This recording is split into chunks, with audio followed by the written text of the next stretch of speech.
Breathe in sync with the fast track. All eyes are searching to the black. Come back and get back a little more.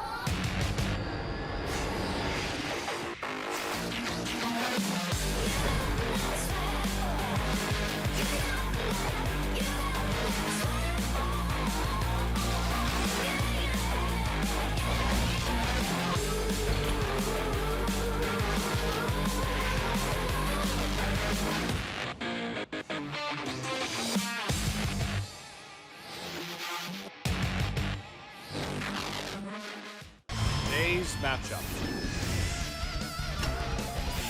Longzhu Gaming. Samsung.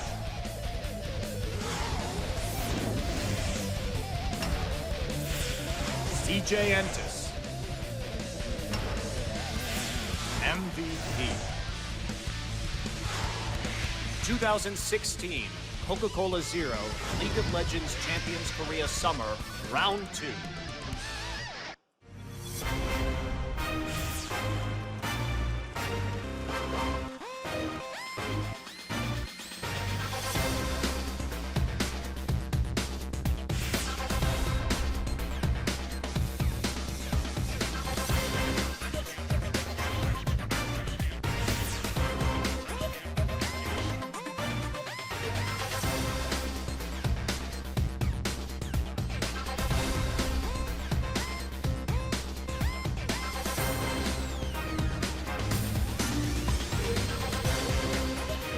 Hey guys, welcome to LCK Summer. I'm Doa, that is Monte Cristo today. Two more glorious, magnificent, wonderful, dare I say fantastic, best of threes. It's going to be good, and it's going to be a lot of Talia bans, I think, or maybe not bans, maybe picks. Talia picks, I would say, are a likelihood coming in today, as no doubt we've seen a lot of Talia in the past couple of days now, and especially later on when CJ is playing. Probably going to be banned, one would assume. It should be. Jinair learned the hard way that you should ban the Talia against CJ. Yeah, this is a big point for Samsung, too, because if they do win the match today, they will take first place, which means that we will have had 4 different teams in first place this week. It's an exciting time to be here in Korea. I mean, it's a great season, right? Because for once, we don't have, like, a really clear frontrunner. For once, SK Telecom or the Rocks Tigers aren't, like, 6 games up on everybody else. It's actually really close. So I think the end of this season especially is going to be really, really exciting. Yeah, and this is basically a must-win situation for Samsung. They've got to be able to take the matches off of these bottom-tier teams. Yeah. Longzhu right now is tied for last place with CJ Entus, so it is looking a little bit grim towards down at the bottom of our standings. It's going to be rough, I think. Actually, they are 10th place because they lost the head-to-head so far with CJ. Yeah, it's no doubt going to be rough for Longzhu. I don't know what that is. But the thing is, the interesting thing about this matchup is that actually the last time that Longzhu won a game was against Samsung in the first round robin. Now, it's been a long time since then. It's been almost a full month. And I don't think it's going to happen today. But an interesting anecdote either way. And like you mentioned, if Samsung can win today, that will propel them up to 8-4 and a first place. And like you said, a lot of swapping around in that first place spot right now. Well, we have 4 teams that are all tied with the same record. The only thing that's actually giving us that ranking is the game differential. Yeah. Longzhu versus Samsung for our first best of 3, as we mentioned. Probably going to be a fairly quick 2-0. Who knows? But coming into this one, you got to give Samsung the edge. Yeah, absolutely, especially because the last time these two teams faced, I think Samsung was a little bit off on the power picks. Cuvée was still playing the Echo after the nerf, so I think they're going to be more prepared to take on Longzhu in this game. As you mentioned, Noah, Longzhu has lost their last 4 best of 3s 0-2. They're on an 8-game losing streak, a 4-match losing streak, and it hasn't been looking great. Well, yeah, in fact, their last 4 losses, or last 4 game losses, rather, was going 0-4 to MVP over the last 2 matches. So, I mean, you look at this list and you're like, oh, that looks like a pretty good team. Those players are good, but maybe not. Maybe they're not so good after all. I mean, they really haven't been able to put together a winning squad since their inception last year. And guess what? Even now, for the second round robin, they added Flame and Frozen back to the active roster.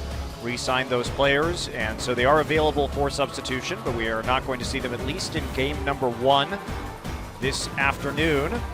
And as you say, these are good players on paper, and statistically even, they're not actually doing that badly. But in the early game, we've seen their strength. That's when their individual ability really shines. However, when it comes to their decision-making and their teamwork in the late game, that's where it all falls apart.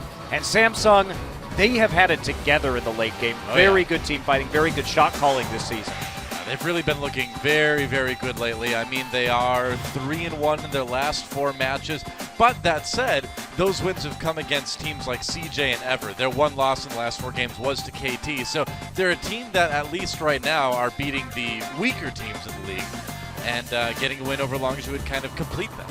Yeah, and to be fair to Longzhu, too, this 8-game losing streak was 2 losses to MVP, who's really been surging recently, and also they lost to SKT and the Rocks Tigers. So they've been facing tough opponents. So can they steal a win here from Samsung, who, while 7-3, is at the lower end of that game differential, so they have been having a more close matches overall. Yeah, well, I mean, part of that is if you start Core JJ, you're just kind of asking to hurt your own game score, right? That is a big mystery. And these are the times where you begin to wonder, was starting Core JJ worth it? Because when we have 4 teams at 7-3, that really does affect the playoff picture, because even a 1-game loss differential compared to another team could send you into another best of 5 come the playoffs. Totally true. I mean, SKT is at 10-3, or 7-3 rather, and they're at plus 10. But there's Longzhu's stats right now, of course, well, a couple wins in the middle of the season here and there, but overall just a really rough time of it for these guys. Yeah, it has been hard. Their only wins versus ESC, and then the upset win versus Samsung. But again, I do think Samsung was struggling a little bit reading the meta. I do expect better things from them this evening, being more comfortable in a world where Cuvée has to play a few more carries. He's had some pretty decent Aurelia performances, and he's faded away from some of these nerfed top lane champions. And I mean, I feel like even though times were a bit different patch-wise, it is important to note that the last loss that Samsung has, or last win rather, that Longzhu had was against Samsung. Yeah. So there is something there at least, right? Well, like I said, Maybe. I think it was. I think that was Samsung at least being slower to read the meta. We will see, though. Longzhu did play Aurelia and Sivir in both of the last 2 games that they played against Samsung, and I don't think those picks are going to come through, at least not the Aurelia. We've seen a lot of teams trying to get that out of Expression's hands. Yeah. My big question, again, is that Talia pick. You know, are we just going to see it banned, or are we going to see it picked? Because the question is, this pick is obviously very strong right now, but can you play it? You know, no doubt all the teams are practicing it, but who's actually ready to bring it to a pro match? Yeah, well, I'm excited because Crown has been having just a breakout season. A star-level player now. Crown has been, he's still #1 in the entire league in damage per minute at 713. He's above Bang, he's above Prey, he's above Faker, and he's just been kicking ass, is the way to put it. Hard carrying his team, basically, and he's a player that I would love to see play Talia. And you think he could do quite well at it, too. I mean, He's shown a big champion pool this season. Yeah. Crown has been extremely impressive, and I think at this point we have to have a discussion. Is Crown maybe even the 2nd best mid laner in Korea, which is surprising to say. well, I mean, I think if you look at the pack right now, there's certainly room for that discussion anyway. Ban's going pretty fast here in game number 1 between Longzhu and Samsung. Trundle Karma banned out on the Longzhu side. Rise and Vladimir banned out by Samsung. Rex side coming in for Longzhu as well. Interesting that Longzhu wants to ban out the Trundle, considering that Expression has liked to play Gnar in the past, and we've seen that a few times from him this season. They've been having a few weirder mid lane picks. We've seen the Cassiopeia from Longzhu recently. But I don't know how I feel about playing these big scaling picks when they have so much trouble in the late game. All right, well, Shen is going to be the first pickup for Longzhu, so Expression going to take that up to the top lane. Samsung deciding what they want to do. Yeah, surprisingly, no Aurelia. So Longzhu says, all right, Cuvée, we know your champion pool is somewhat limited on the meta tops at the moment. Yeah. So we'll force you to play into this. Cuvée, we've seen a lot of Gangplank picks as a counter to Shen. Yep. Might still be an option. And there's the Sivir takeaway immediately for Samsung. Again, they're going to remember that that's how they lost in their last match, was giving over the Sivir to Fury a couple of times in a row. Right. But no Ashe ban either against Ruler, which is surprising. So I think both teams are actually trying to pick away strong champions that the other team plays, as opposed to necessarily selecting for their strengths. And Sivir Gragas combo going to give immense engage to Samsung. Wow, and immediately Braum Victor locked in for Longzhu. So they know exactly what they want to do here anyway. That's another takeaway pick. Crown is one of the better Victor players in the league. Yep. Certainly by far his most played champion this season at 9 games, so taking that away, probably a good idea. Yeah, Coco has played 5 games of it, so he's had a fair shake at the Victor too. And the Azir will be the response from Crown, so the classic Victor-Azir matchup. And they are going to go ahead and take the Alistar here, which we've been seeing increasingly this week in particular. But these guys are not wasting any time at all in these picks and bans. This has gone so fast. Yeah, both teams seem pretty confident in what they're going to guess so. Put onto the Rift. So Kindred here. Yep. Great and kiting composition. Twitch. Wow. Yeah, they're going to go ahead and take the Twitch. We've seen some Twitch this season, mostly from CJ, but going to be trying to create those picks with the Victor. And also, you got the classic Shen Twitch combination. Yeah, true. Invisible porting across the map with the Stand United onto an ambushing Twitch. They've got a lot of punch for creating these picks all over the map. So you get to see this again. It's a combination that CJ did try and run. They lost that game. However, traditionally in the history of League of Legends, this has been a very popular team composition. Oh yeah. And as the Shen has risen in popularity again, the Gangplank has started to make a bit of a comeback too. And so they might possibly take that. I wouldn't be surprised to see that locked in. Yeah, nor would I. It has been the, as you say, most popular pick. They also have 2 tanks already with the Gragas and the Alistar, so they have a good front line that can help out protecting this squishier GP, and that's what it's going to be. So Cuvée goes for the Gangplank. Yeah, he's just a ridiculous amount of engage from Samsung with the Alistar Sivir Gragas combination. Longzhu lacking on the engage, but they're mostly going to be playing for picks and then taking objectives afterward with the Twitch and the Shen. Yep. Now Cuvée is going to have to be really careful because he is going to be highly vulnerable to Twitch Shen ganks. Now the one Gangplank game that Cuvée did have was a pretty good game against Ever. They were able to win with that time. Yeah, so you have a recent data point for Cuvée, who does seem to be settling more into this meta. And I think the key for Samsung is, we've talked about this before, but Cuvée doesn't have to be a star on this team. Crown and Ruler are performing so well that you don't need him to really be the reliable damage source on this roster. You just need him to be stable. And then you still have plenty of other people to carry the game on Samsung. Yeah, very true. Well, it's going to be an interesting match. Longzhu really desperate for a win right now, and Samsung in a situation where a win could send them to first place, for the moment anyway, in the league. So no doubt both teams really want this one. Longzhu knowing the last win they had in the last month was against Samsung.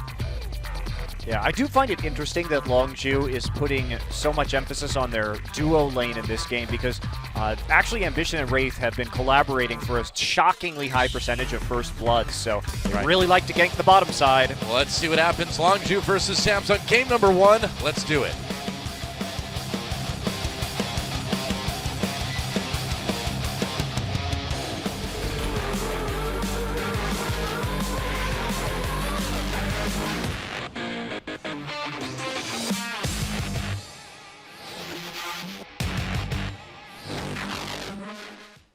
All right, welcome to Summoner's Rift, where the Infernal Drake will be our first Drake of the day.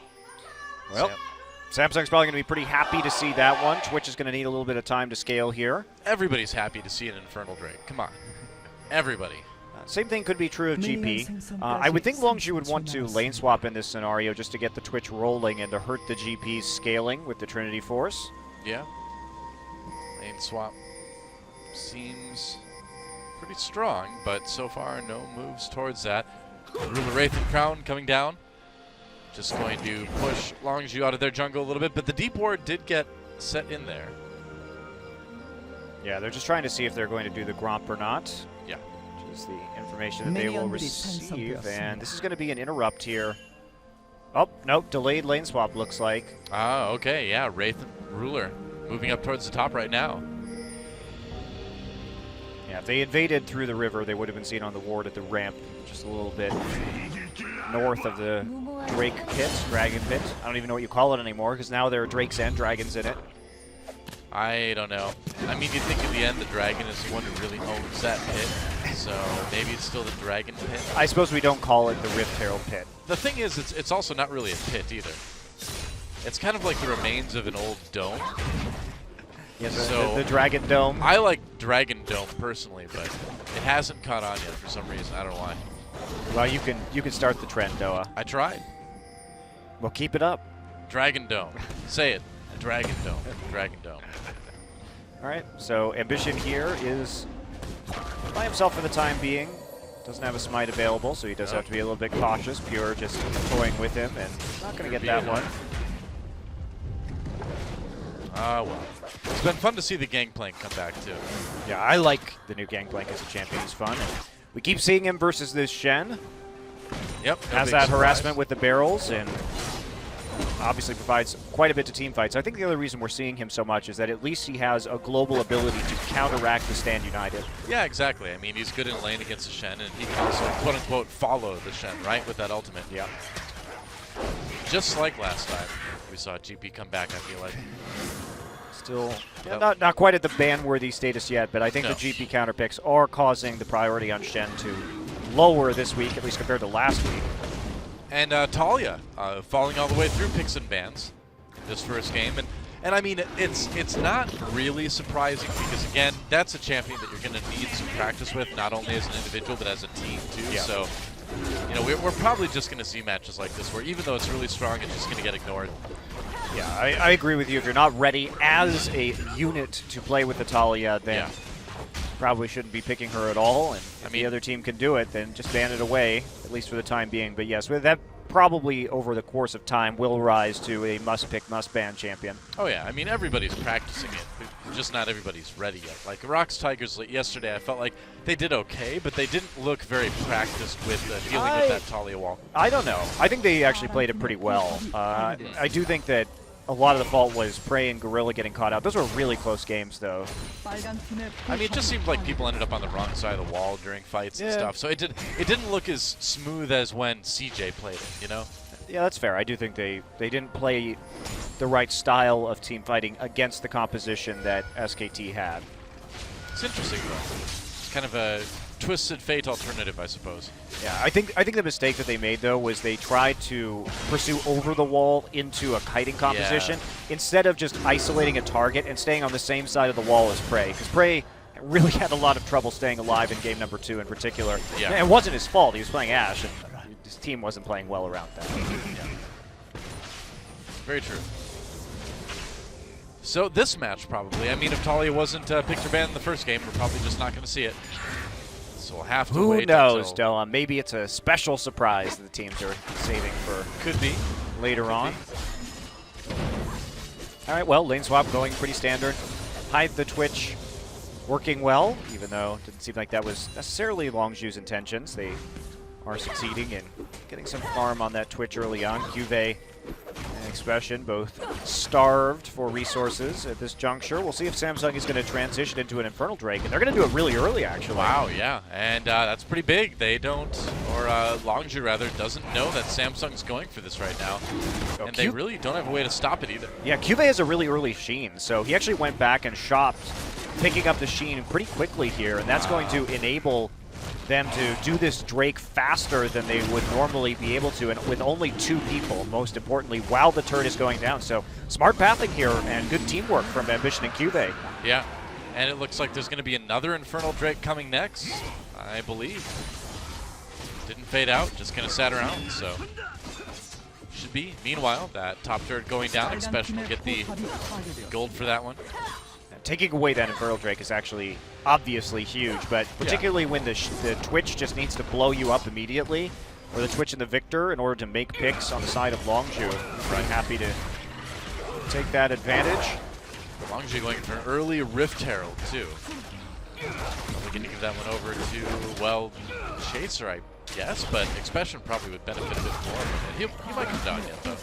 Yeah, I like the way Samsung played this, because as soon as they realized that it was going to be an Infernal Drake first, they were the ones to swap into the top side. So if Longzhu stayed in the bottom lane, that they were going to go ahead and give that objective up, because when they swap back, unless Longzhu went into the 2v2 in the long lane, or in the long lane, might have been a little bit problematic for them. Right. So interesting play here. You could make an argument that Longzhu should have gone back to the 2v2 and pushed up the wave in the bottom side to try and take the Infernal Drake themselves, but just grabbed the Rift Herald instead. So Samsung really controlling the pace of this game so far. And even though the GP did get starved and he's going to be a little bit slower to get his items than Samsung would like, at least he has an Infernal Drake now to boost some of his stats once he does get those items. Yep. It's the long game for Samsung here. Yeah, but like we've talked about, I mean, they look so good in the late game generally that Yes. you kind of expect things to go well if they can take it a little bit later. And really being, one of the better comeback teams this season, too. Yeah, absolutely. I mean, they play so well in these team fights, and their knowledge of when and how to play their compositions has been pretty excellent. So that's helped them out, pick up some nice wins, and stay up towards the top of the table with 7-3. I mean, the question is, what are the heights these guys can reach, right? Are we going to go SK Telecom, Samsung, SK Telecom, Samsung for Worlds winners this year? Is that what's going to happen? I mean, obviously we know SKT's going to win it, but maybe Samsung can come close. Who knows? Juve trying to soak a little bit of experience from over the wall, it looks like. So Tier 2 turret's going down. Both teams really committing to this push, but you can see Alistar is going to recall and try and stop the inhibitor take, or inhibitor turret take, because Longzhu just a little bit faster right now, and Juve not really able to clear out these waves very easily, so Wraith will just come in for a little bit of support. The heavy amount of pushing, how deep the teams are going these days, kind of reminds me of the lane swaps of old before Rito had the war on lane swaps, I didn't like the war on lane swaps, though. Well, clearly the war on lane swaps has failed. Yeah, I mean, exactly. You got to stop it now, yeah. Yeah, there were a lot of people that spoke out against it from the beginning, and now it's clearly failed. It's doing more damage than good, really. It is, yeah. I mean, but what do you expect from the war on lane swaps, right? Ah, yes. You can't stop it. They thought they could stop the lane swaps, Doa. Yeah. But you can never stop the lane swaps, so you really shouldn't even try. Well, if anything, you should just regulate the lane swaps. You need to understand where the desire for lane swaps comes from in the first place, and if you can educate people about lane swaps, then I think you can at least be prepared for it when people go too deep on the lane swap. I agree. That's been me the whole time, Doa. I'm the great lane swap educator. There you go. Yeah. Well, the world I've been doing my duty. and the world is better for it, Hashtag Monty was right. Oh, hashtag Pure might be dead. Hashtag First Blood. Yep. Wraith is going to pick that one up. Gets the cow slap. Oh, yeah. Slapped by a cow. Cows really can't slap you with hooves, though. Well, I mean, Alistar can. For some reason, he doesn't have hooves on his arms. He's a Minotaur. Well, yeah, but... Okay, all right, you got me there. He's a Minotaur. But cows have hooves. That is a fact. Technically, it's a bull slap, too, but that sounds... That's I gotta don't know be, how I feel about that. That's got to be a euphemism for something. I mean, I don't know what it is, but it's got to be. The kids these days come up with everything. They're bull slapping. Whoa, meanwhile, here comes Expression. Coming down with that Sand United, trying to make a play on the Samsung. They think they got him a little bit too deep, but it looks like Samsung should be able to get away. Expression, though, comes in. Wraith in a lot of trouble. All right, revenge on the Minotaur. That's both supports taken out on each side. But Fury picking up that kill. Yeah, a bit too deep on the pressure there when we had the Stand United up, but they're going to I mean, it was a bold play, too, from Longju when they didn't have pressure in any of the lanes, and now Expression actually has to go back and TP into this top lane. Yep. Cuvée with his TP still available, and he's going to be catching a nice, juicy, giant wave in the top lane, so he should be able to take a pretty good CS advantage out of this and equalize the levels. Please don't describe the minions as juicy. They are juicy, That's filled with gross. gold. That's juicy gold? Juicy gold. If your gold is juicy, there's something going on. Not a good thing. I don't think Scrooge McDuck would want to swim in a vault of juicy gold. I'd rather swim in a vault of juicy gold than real gold. That sounds really painful. He can do it, though. I don't know how, but he can do it. It's because the gold is juicy. Well, Crown gets caught coming into the river. Emperor's Divide used, still has that flash. Pops the exhaust. You're coming in. Looks like Crown will get out for the moment anyway. Explosive cast. Cast to be used by Ambition, but Expression comes back in with the taunt. There's another kill for Longju. That was a bit of an awkward chain of events, wasn't it? Yeah, getting caught out there in the river without vision. So pretty sloppy pathing right before the Drake was going to spawn, too. Not sure why Crown didn't wait for his teammates to approach that lane. Expression didn't have the Standing Eye or the teleport, but he had still already moved down into the bottom side of the river to try and support his team. So a bit of mistake there from the pathing for Crown causes them to lose an Infernal Drake. Yeah, I mean, as much as we've praised Crown, and rightly so, that was just kind of a sloppy move from him here. Yeah. Did get bailed out, but at the cost of Ambition's life. Yep. And the cost of that Infernal Drake, though, is the big thing. Yeah, it's definitely Fury will be happy to have that onto the Twitch. Yep. So 1 Infernal Drake for each team now,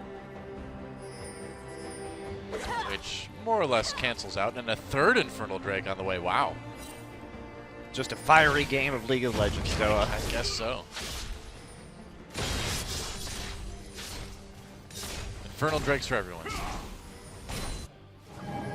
Okay. Well, deep warding coming in for Samsung right now. They really want to make a push onto this bottom side. It would seem to do so safely. We're not seeing really enough warding, though, to prepare them for this Twitch. Although Fury did go for the Yoma's Ghost Blade first instead of the Blade of the Ruined King, so he's not going to have the crowd control. The slow, at least, to help pick people off, but he always can have a Shen riding in on his back and providing that taunt instead. Like any ninja would do. Riding a rat? Yeah. Surfs in on the rat. I think ninjas and rats have a long relationship of collaboration in Teenage Mutant Ninja Turtles. That is true. That is true. Rats have been known to train ninjas, even. Train turtles to be ninjas. But right now, he's dressed more like Bebop. Yeah, that's true. That's really awkward. Yeah. No. It's a Splinter in his more formative years. I think he just turned against them, really. Used to be a bad guy? No, now he's a bad guy. Oh, okay.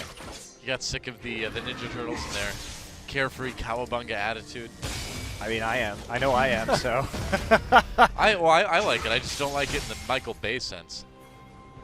I think it's all pretty bad. No, the original was great. I suppose it's a vessel to sell toys. Yeah. It was. Those toys were great. It was lucrative. Yeah, man. Quality. What else did it need to be? Or really, my other question is, what did you expect from a comic/show about Teenage Mutant Ninja Turtles? Nothing. That's why I don't think it's good, Noah. But nothing doesn't mean bad. Nothing just means nothing. Nothing can be good. I mean, when you go to the doctor and you're like, "What's wrong with me?" and he says, "Well, nothing."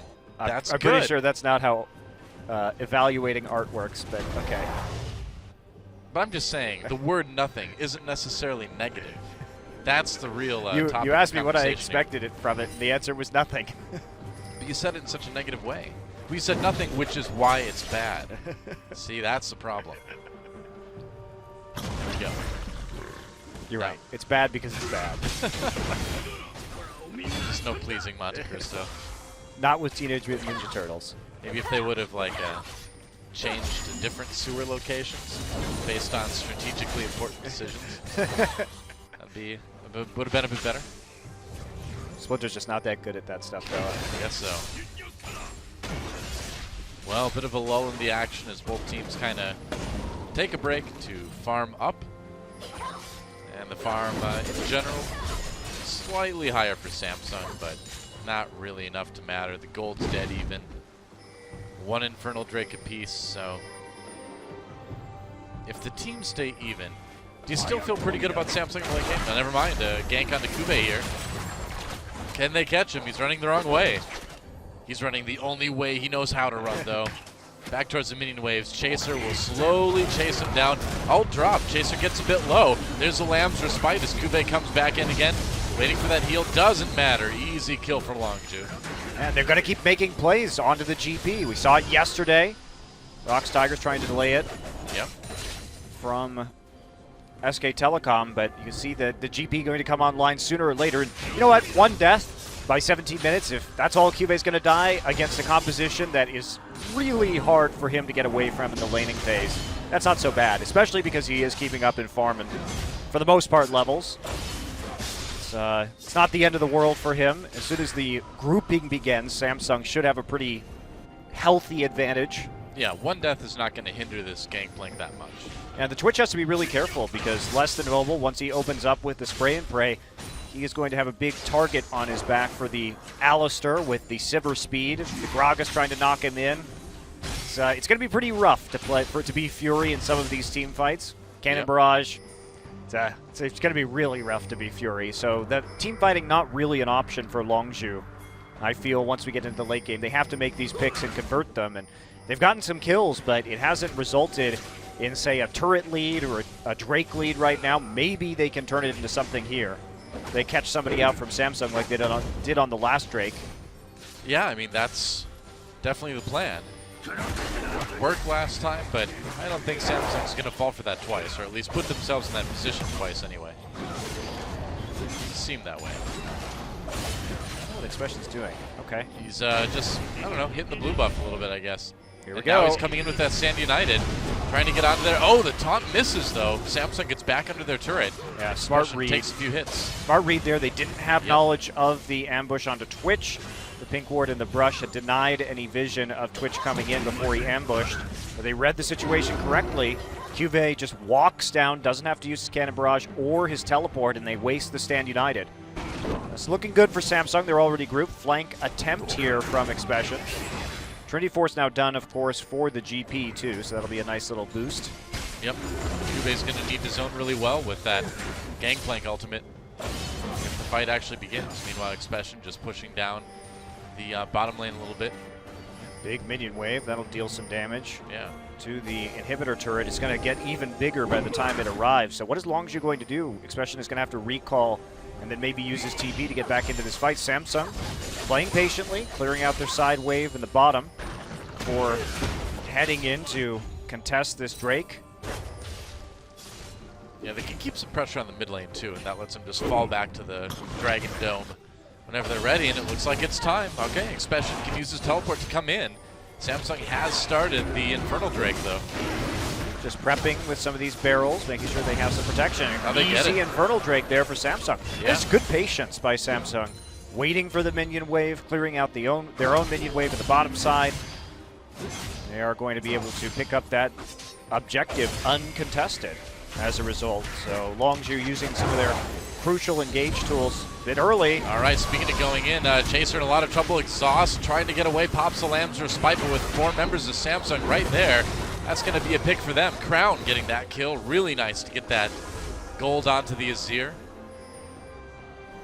So an Infernal Drake, and now a kill. But the gold's still pretty even between these two teams. I don't know about how I feel about this new Azir build that we've seen come in Doha in recent times. The Morello Namicon into the Rylai's and just not even going for the Nashor's Tooth at all. It's just the amount of damage you can get off in a team fight with your Sand Soldiers with the extra attack speed is pretty good, honestly, but it has been replaced a little bit because of the buffs to Berserker's Greaves. Getting that on the Azir instead does compensate for some of that lost attack speed. And we'll look into that more because I'm not really sure if this build is optimal right now that we're seeing. Well, certainly seems popular. Either way. Yeah, it's been a mix. we've seen some players, like Faker, still going for the Nashor's Tooth. And then this build was favored by Cry yesterday, and now we see it in Crown today. Yep. Now, that right. said, they do have plenty of damage, so getting a faster Rylai's does provide more kiting ability for the Sivir and the GP. Provides more safety, so Yeah, I mean, you don't necessarily need the Azir damage. I mean, Longzhu is pretty much a team that runs at you, right? I mean, Shen, Twitch, both going to run at you. Victor has to run up pretty close to do his damage too, so the better you can kite, the better you can handle it. Yeah. So maybe in this situation it is good because they do have plenty. There's no shortage of damage. Put it that way. Right. All right, here we go. Yep, that mid lane turret. Maybe the fight. Fury coming in with the Shen on top. Gets knocked away by the explosive cask, though, and that's a lot of ultimates used on the side of Longzhu without really any benefit. It's so hard for Longzhu to actually do anything with this Twitch, and Samsung is playing very well around it. They are on their toes at all times, knowing that this ambush combo can come in. Yeah, it seems like if Longzhu doesn't, isn't able to execute their engage, they just can't fight. It's impressive to me, too, that Samsung has been able to continuously dodge out on the Twitch Stand United because they haven't had that many good wards deep. They're just able to react to that situation because it's already in their minds that this could happen, so they're ready just to pull the trigger at any time. And as you say, the amount of disengage that Samsung has, they weren't shy. Just go ahead, use Sivir ult, drop the Cannon Barrage, drop the Explosive Cask, and just get out of there, and then back off, form up when Longzhu is in this cooldown window. Yep. Longzhu coming top now. They're going to chase Ruler out of lane, I guess. Ruler just goes, clears the wave, and then joins up again. They're not even giving Longzhu any opportunities to create picks. Well, they're playing really smart. I mean, like look you at said, look at Ruler's pathing. Yeah. He's going back around the back side of the turret this time because he's so unwilling to walk through his own jungle right now, and it's incredibly difficult for Longzhu to do anything right now because the play from Samsung has been so calculated as a unit and so conservative. One of the Ruler's problems that we saw earlier in the first round robin when they played against SK Telecom was he was overextending. He was getting caught out and picked off. Not in this game. And it's hard in this scenario to be that cautious or cautious enough because of how surprising the Twitch engage can be. So it's playing it really well. Yeah. Very safe, but that's what they need to do. Next dragon up in about a minute 40. Didn't get a chance to see which one that's going to be. I think it was a third Infernal. Well, we already did the third Infernal. Yeah, you're so right. it's going to be dragon number 4 at this point. You are correct. We'll see what it is. Yeah. Could be a fourth Infernal, I suppose. What happens if you end up getting 4? You can't get 4. You just... It's over. Another Infernal Drake cannot spawn. Oh, I see. It's only a maximum of 3 can spawn. Yes, indeed. All right. Well, maybe we'll get lucky and it'll be a Cloud Drake. Oh, yeah. Well, Cloud Drake would actually be pretty good for Longzhu with this pick composition because getting Twitch out on the map faster is a boon to them. It's just not that much faster. Yeah, it would be better with 2 or 3. Actually, the Cloud Drakes in last night's Tigers SKT game were consequential in my mind. Yeah, when you get up to 3, it's good. 2 is like 2 is pretty good.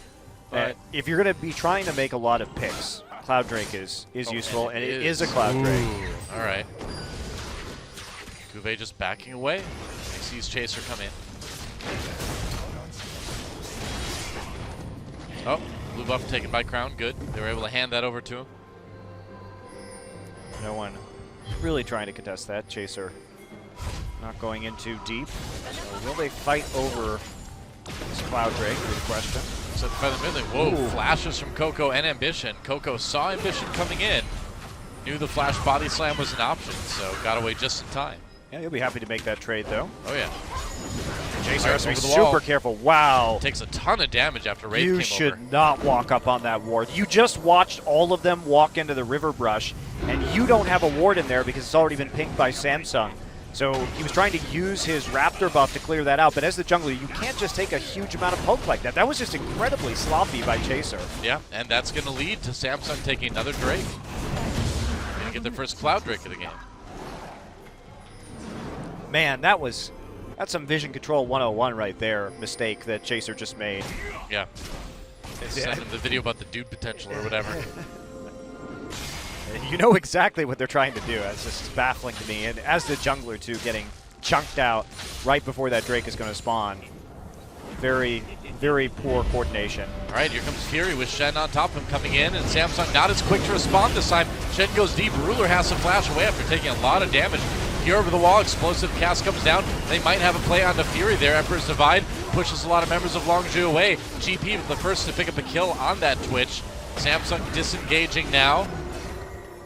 Coco managed to take out Cuvée, so they do trade 1-for-1 in the end.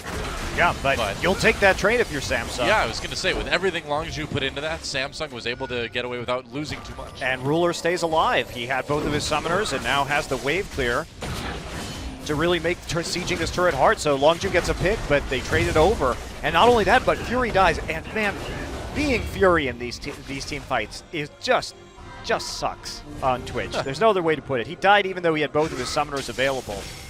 And there's just so many ways for people to get on top of him. You can see Samsung, that's the right target in these team fights with your composition and how many ways you have to assassinate the back line and the amount of engage you have. That's who you want to kill, is this Twitch every single time. Oh yeah, of course. Take a look at that one. Fight again. I mean, the engage was pretty good here as Shen does pop out, get a nice taunt flash, but Ruler is able just to flash heal and get out of that. Now watch the way what they do to Fury. I mean, Cube's right there on the flank. They try and pop the Lamb's Respite, and unfortunately Crown actually had a pretty bad Emperor's Divide there because he was trying to assassinate Fury with it, but he ended up pushing him back onto the Lamb's Respite when he could have saved it to push people off of the Lamb's Respite instead. So a little bit of a misplay there in the team fight by Crown, but... Well, that's something we haven't really mentioned is that Samsung is really well equipped to push people off of the Lamb's Respite this game. you couldn't ask for anything more. No, it's you got the Gragas, you got the Azir. That's the what you Alistar. need. Yeah, Alistar too. But it's, in terms of like the big pushes, right? Explosive Cask, Emperor's Divide, move a lot of people off of that. Yeah. I mean, this is the best composition you could possibly have against Kindred. Yeah. Seems that way. Over the wall, onto Ambition, but no real pick potential from Longzhu there. Oh, chill out, Twitch. Yeah, and you know what? They picked Kindred after they saw the Alistar, the Azir, and the Gragas, so... Yeah, I guess so. Now, to be fair to Longzhu, I don't think their game plan was to ever get into 5v5 team fights. It's not really what they wanted to do here, but now we're 30 minutes into this game and they don't have a snowball advantage, and they're behind in gold, they're behind in Drake, so really what are you going to do? You have to 5v5 them now, but it's looking pretty grim. Yes, there's only 1,000 gold differential, but as the game goes on, the gold value of those Infernal Drakes goes higher and higher, and Samsung is one up, and also just like, you can't team fight them. Like, Longzhu just can't 5v5 them very effectively. Yeah. Samsung just working on whittling away on that mid lane turret. Yeah, Longzhu has to make a miracle pick. That's about what we got right now. Pretty much. Grog is just headbutting a ward. You think that would hurt? Yeah, it's like a wooden post. Yeah. It's all right, he's drunk. He probably can't feel it. Probably not. He'll feel it in the morning, though. That you assume Gragas gets undrunk. I don't know if that's true, though. You'll feel it someday. See, maybe the key to Gragas' success is that whenever he dies, it kind of wipes the slate clean as far as his blood alcohol content goes. So when he comes back after dying, he can just like start drinking again. I don't know if that's true. I don't know either. I mean, anything is possible in Magic. I think when Magic of Summoner's Rift. When you die, I think your blood alcohol, the alcohol just stays in your blood, Noah, so. Yeah, but you don't come back in your same body, though, right? It's like your body gets sort of like regenerated back at the fountain, because you just kind of lay there. So and it's eventually like, dissolve away. It's like being in a transporter in Star Trek, where Yeah, it actually just makes you a new copy of you, and it's not the same person any longer. Is that how it really works? Yeah. Really? It doesn't? I thought it disassembled your molecules and then put them back together again on the other side. I'm pretty sure. I'm sure some Star Trek nerds out there will correct me, but I'm pretty sure it makes just an identical copy and then destroys the original. Well, how does it? Because that's how some of the episodes where like there are two Rikers happen. Well, sure, but how does it transmit your consciousness, though? I assume if you just recreate all the neural pathways. I don't know. I suppose it would record the exact state everything was in, which would preserve whatever you're thinking or whatever at the time. But still, I'll have to go back and figure out how there got to be 2 Rikers. Pretty sure that's how. It's too much beard for one universe. Who's number 1 at that point? Well, if I remember right in that episode, one of the Rikers gave up his life to save everybody else, wasn't it? Wasn't No, that one of the Rikers went and joined the Maquis. Oh, that's right, yeah. Well, you know, those Commander Rikers. Crazy guys.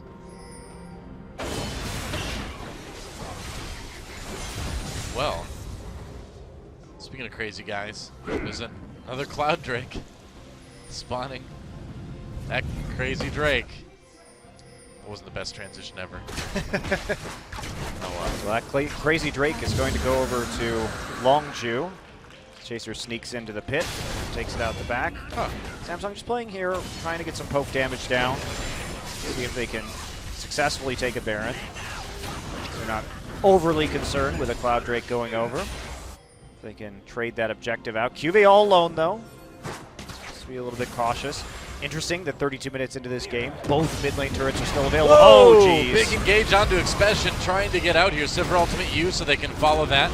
GPL dropped. Expression manages to escape, though. Yeah, but Wow. because he escaped, actually, he was the one you wanted to face check that brush. You can't walk in there if there's a pink ward with the Twitch, and Expression can just recall and then use the Stand United. So now they know they're not doing Baron, and they didn't really lose anything as a result besides a flash. Sure.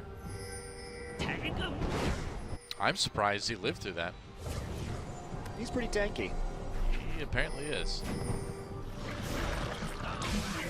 Oh, Samsung setting up the same gank again. Why not? You know, if it worked once before, we'll try it again. Sure. I like how Korean Twitch just yells, "Oh, Anyan." Yeah. He also says, "I'm coming." Really loud. He's arrived. It's like Twitch, if you're invisible, yelling that you're arriving probably isn't a good idea. That's right. He went to the Shen School of Stealth. That's true. That's why they work so well together. They're both really bad at stealth. As long as you're taking that mid lane turret, I think we figured it out. Twitch and Shen are partners in crime as far as saying they're all stealthy, but actually being really bad at it. Very obvious. Uh-oh. Speaking of this, here he comes. On to Samsung, especially gets a nice taunt through the middle. Ruler flashing away. Seems safe for the moment anyway. Pure throws the Braum ultimate. Doesn't really connect as Ruler will spell shield that. Coco kind of on his own, but Chaser picks up the kill. Onto Ambition, and now Samsung in a bit of trouble. They're going to lose 2 as Coco takes out Wraith. And now Samsung on the run. Yeah, Samsung had just started that Baron, and so was a little bit split up, so great engage there from Longju. They will be able just to prevent them from actually chasing down any more members, but they're turning their sights onto this Baron right now. Let's start it with Crown Ruler and Kube up. This seems still a bit risky. It is risky. The poke is huge. Cannon Barrage still available. Not sure that's where I would have put it, but they're going to get all bottled up in there. This is so dangerous for Longju. Emperor's Divide doesn't really do much of anything. Baron does get taken by Longju. Oh, They're all man, so are they low. going to die? All of them could die to a ricochet. Yeah, I know. Here comes the bouncing blade. Oh, Right? Crown God. comes in for 1. There's The another one massacre. flashing over the wall, and that was not a great Baron for Longju to take. Right Hey, this what's here. up? Get Bloodthirsty. Oh, or give Kube a double kill. You can do that too. So only Fury gets away with that Baron buff. Samsung's going to get 4 kills and the mid lane turret for that. All right, I take back. That Cannon Barrage placement was really good. Yeah. Because of the way it forced them all into the back of the pit. And talk about champions that you don't want to be caught in a Baron pit against. They're all stacked up for Boomerang Blades and Ricochets, Sand Soldiers everywhere, barrels everywhere. Seriously. It's just a slaughter of Longju in the back of that Baron pit. And even though the Baron goes over, it looks like Samsung's going to be the one who actually picks up towers. Yeah, they're going to get all 3 mid lane turrets, it looks like. Fury lurking on the side. I don't think they can stick around long enough for the inhibitor. Yeah, that'd be a bit too risky. Fury trying to flank, though. Whoa, this is brave. All right, well, Fury's right there. Ruler takes a ton of damage. I'm just going to turn on him and stomp that rat flat. Flat rat. Flat rat. Wow. Well, that was a bad idea. That was really bold by Fury. I don't know. He decided he was going to be a hero, I guess. All right. So, yes, it is a 3 versus 5, but look at that. So they actually can't, because of the placement of the cannon barrage, they actually can't walk out of the pit at all.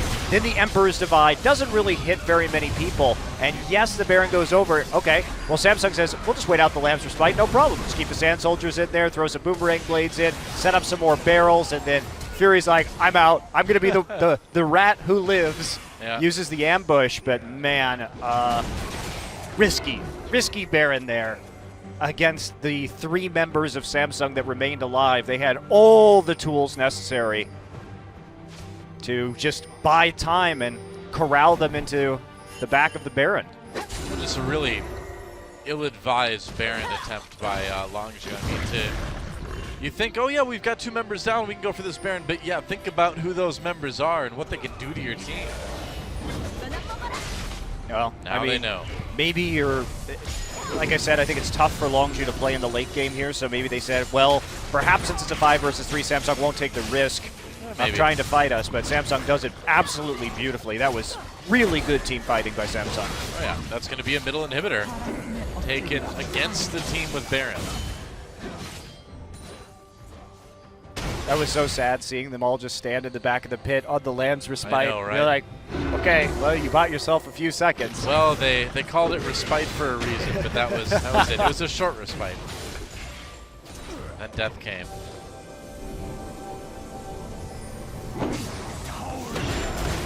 Now here comes Samsung again, pushing down the mid lane turret, and they can kind of just bully their way down these lanes now. They're looking a little bit too strong for Longzhu to fight. All right, Silver Ultimate used just to give them a little bit more mobility as they come in. Trying to scare Longzhu off of the turret. It's going to work. There goes the inhibitor turret. Bot lane. There goes the inhibitor. And this one might be about over. I don't think there's a really great way for Longzhu to come back. How do you feel about an Elder Dragon giving effectively another Infernal Drake buff over to Samsung? I feel good if I'm Samsung. If I'm Longzhu, not so good. Oh, but maybe they're just going to get a team fight pick to win the game. I think they saw, yeah. Oop, well. All right, now you go for it. Nope, you just wait. All right. Oh, spotted. Yeah, but somebody's got to defend that Nexus. Look where the minion wave is in the bottom side. Yeah, it's already pushing in onto the Nexus turret. They're looking for soon. Fury. Yeah. Now they're going to try to find Ruler, and they will find Ruler. There's a kill. GP ult. Big damage, though, coming in from Samsung. Fury very low. Gets exhausted. Stays alive for the moment. Coco picks up 1 kill, 1 on each side. And Longzhu actually has this fight. They were able to separate Samsung and take them out in those skirmishes. Yeah, that's one of the problem that we saw from Samsung earlier is they split around the wall there, and because Ruler was so close range, he just got exploded by Fury's ultimate.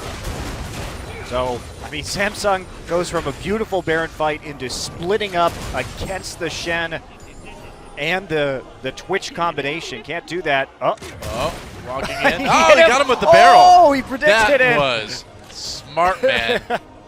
He knew the speed the rat was traveling. Who knew Gangplank was such a math whiz? Still, this is really risky from Longzhu. Yes, it is. Oh, no, they have TP. All right, they're good. They're good to go. Cube just going to try and may just poke die in there here. with the barrels. Ruler and Wraith back up right now, even with the large amount of time it takes them to do the Elder Dragon. It's not going to be enough to get them to the river to contest, so at least Longzhu bought themselves a minute and a half. True. Oh yeah, so let's take a look at this. I mean, Samsung, the split here is, I mean, why is Sivir even in the front line? Gotta just play back, just dies to the spray and pray nearly immediately. Great zoning by Coco. Look at the way he splits up the members of Samsung by using that gravity field so that Fury is absolutely protected. That's the best job they've done of making sure Twitch is safe in the back line. Yeah, they needed that safety too. Minute till the next Baron. Samsung starting to grab some vision around that.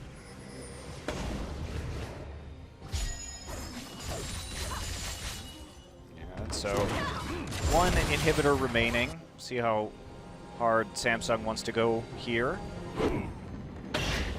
on the objectives while that Elder Dragon buff is still active. Just play with minion waves for a little bit. They don't have to commit. Just give him the red buff. It's not worth it. Yeah, all right, Fury coming in with Shen. They try to go for that one, Expression. Gets a taunt, crowd flashes out of it, though. Samsung, they're going to lose Ambition, but he's got the GA to bring him back. They weren't zoned out. They weren't together again. Ruler wasn't there for the start of that fight. Fortunate for Ambition that he had the GA. Yeah. Longzhu picking some good fights now. Yeah, definitely starting to do a little bit better. It's sloppy though. You don't need that red buff. Just go. Just as soon as you see them there, just back away. You don't want to deal with the Elder Dragon buff. The GA was not a worthwhile trade. Also, they took the flash from Crown, so it's a big summoner spell at this late stage of the game. Yeah. Samsung really wants to make picks, it seems like. They keep setting up in these bushes, but I don't know if that's going to work too well. I mean, honestly, from Samsung's perspective right now, they need to make sure they have pink wards to drop at the start of these fights when they're setting up. Yeah, you need to be able to see the twitch. Yeah, there's no real excuse. Of course, everybody getting up there in terms of items, but they still have a couple pink wards right now. But I think that Ambition and Wraith really should be focused on getting a couple of pink wards and just making sure that they always have one available if they think that there's a team fight going to be starting, or if they're dancing back and forth, just putting it down in the middle of all of them. Yeah. All right, well, Longzhu has to go back to take care of these Nexus turrets. They can One do of this them Baron nearly dead. so fast, by the way. It's probably almost already dead. Yep, Samsung going for it right now. it Baron is is dead. dead. Yeah, they got it. Wow, that was fast. Yeah, they can do it really fast. And, well, uh-oh, Fury caught in that Gangplank ultimate. Ambition goes in. They're going to catch Chaser as well. Doesn't even have time to pop that Kindred ultimate. And Samsung immediately going to turn down to the mid lane. Yeah, Ambition Expression doesn't not even using know. the Stand United either, so good timing, especially since they're going to be able to get these inhibitors right as they respawn and keep the pressure on it. Samsung finally, with all of this engage, instead of getting engaged upon by the Twitch Shen combination, they are able to catch him out. All right, Fury coming in with Expression again, gets a big taunt through the middle. Crown pops the ultimate right away to try to push Longzhu off them. Samsung turning now onto Pierre, onto Fury. Fury getting very low, but stays alive for the moment anyway. Crown comes in for the pick though, and there's one kill for Samsung. They're all fighting around this Nexus, this inhibitor turret rather, and that's creating some damage. Longzhu gets 2 kills in return. So Samsung, I think they're going to be happy to take out these 2 inhibitors and call it a day. I don't know. They've got a super minion wave there, but it's a little bit too risky to push. Yeah, Shen's still available to get those taunts, and they are Ambition's low, still no GA. Cube has a GA now. I suppose Longzhu did a good job in being able to kind of direct that fight towards the last inhibitor turret. Yeah, they're doing a good job of staying alive. Yeah, they are. They're making the picks. Samsung hasn't been playing this late game as well as they played the early game when it came to conservative positioning on the map. Yep. Let's take a look at this team fight again, and just another engage. They hit. Actually, he messed it up. He went right over Crown. He went right over Crown and Ruler, so the taunt didn't Yep. hit anybody at all. He messed up his taunt flash coming into that fight, and Fury just has nothing to work with here. And you can see the pursuit. But they fight too much underneath this turret. Also, the big tick coming in from the Chaos Storm onto Ruler, who couldn't escape, having no summoners himself.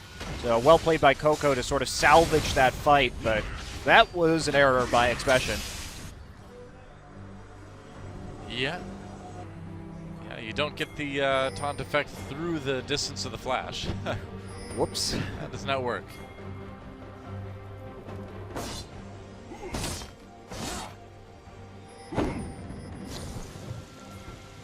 Well, Samsung looking to try to close this game out yet again. Yeah. It's just been a bit of a slow grind, but it's hard against the Victor wave clear and the fact that you have to be concerned at every possible second that there could be a stealth flank onto you. But again, those pink wards need to be used to prevent these flanks from even occurring in the first place, and that is where I feel Samsung has fallen down a little bit. Of course, you can always just get a bunch of GAs, which is what they're doing. That's another solution. Ruler has a GA. Wow. I have not seen the GA on the 80 carry for a while. Fury coming in, looking for the big engage. There's the Emperor's Divide immediately trying to push Expression back. Man, Fury just gets annihilated. Kills coming in for Samsung, and this one looking pretty over. Expression goes for one last-ditch effort onto Ambition, but that's a double kill for Cuvée. And Cuvée Flashes forward. Flash forward. Yeah, you've got the GA, man. Who cares? That is going to be the game. Coco does a lot of damage on this Victor, but really doubt that he can hold things off long enough. Ground coming in, picks up that kill, and that will be it. So Samsung taking game number 1 against Longzhu, and closer than maybe some of the other ones we've seen recently against Longzhu, but they get the win. I think with Longzhu didn't get it done in the early game. They set themselves a very difficult task, and they couldn't quite climb the mountain. I'm impressed that they managed to get the picks that they did. Yeah. With this composition in the late game, Samsung not having the best vision control and sticking together, but it's really difficult to play that Twitch against the Gragas, the Azir, the Sivir, I mean everything that was there. There's no safe place for that Twitch to be. The Alistar will cause a huge amount of punishment. So Fury just having a very tough time even staying alive. Yeah, in the end, that Twitch pick maybe not the well, it would have been fine. strongest They just needed to make the picks in the early game and transition them into objectives. And to Samsung's credit, they really didn't even give an opportunity over for Longzhu to do that. They played super conservatively to prevent that from happening. Yep. So the late game team fighting just a chore, I think, for Longzhu. That's right. A lot of damage in general coming into Champions, but it's Gangplank. Cuvée actually doing the most that game. Well, Victor. Oh yeah, Victor. Well, I mean, of the winners anyway. I only care about the winners, Monte Cristo. Okay. Yeah. So, when we come back, we will see if Longzhu can tie things up. I suppose maybe there's a possibility, but Samsung looking pretty tight in game number 1. Yeah, and I think they read the Twitch pick pretty well, at least in the early game. So Yeah. smart on them. Weren't thrown by it. Second time this season we've seen the Shen Twitch combo, and it hasn't worked in either game. Yep, that is a 9th game loss in a row for Longzhu too, so you can bet that hurts a bit. We'll see if they can turn it around when we come back on LCK Summer on OGN. Don't miss it, we'll be back.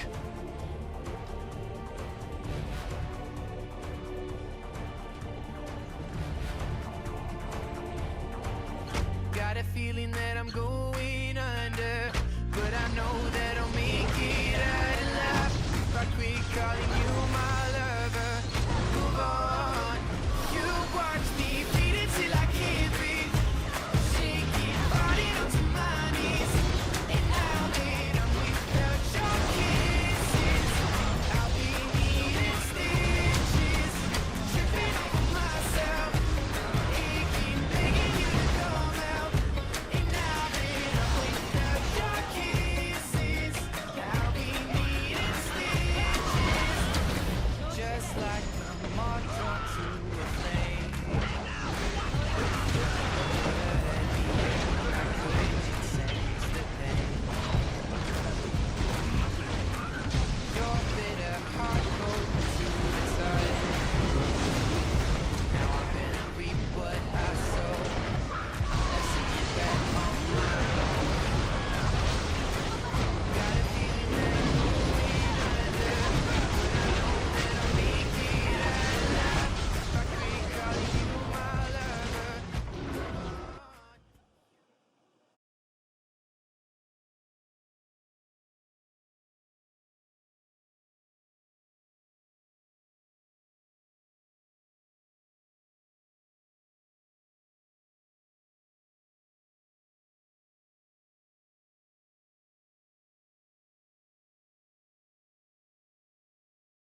아, 통누나.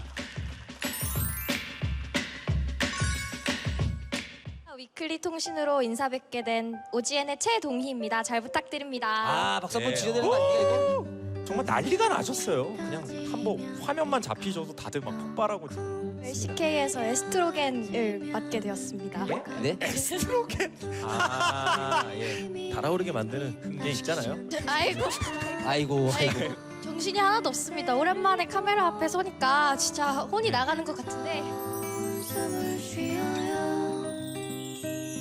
저희가 또 보내드려야 될 시간이 아. 다음 주에 또 볼 수 있습니다. 아, 너무 좋죠? 너무. 아, 일주일에 한 번 만나는 거 너무 길게 너무 많이 남았잖아요. 이대로 끝인가요? 오늘 월요일인데. LCK는 오지연과 함께 시청을 꼭. 찾아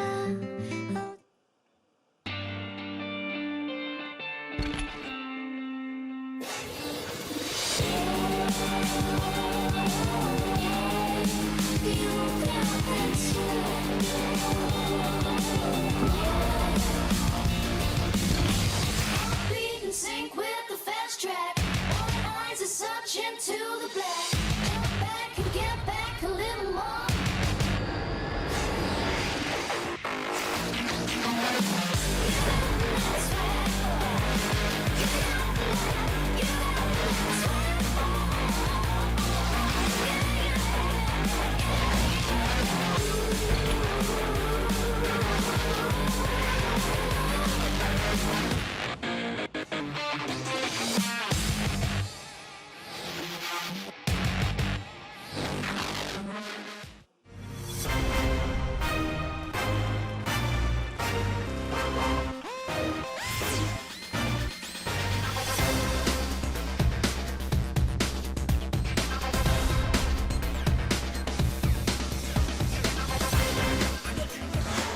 Welcome back to LCK. Summer Kube gets the MVP for his Gangplank play.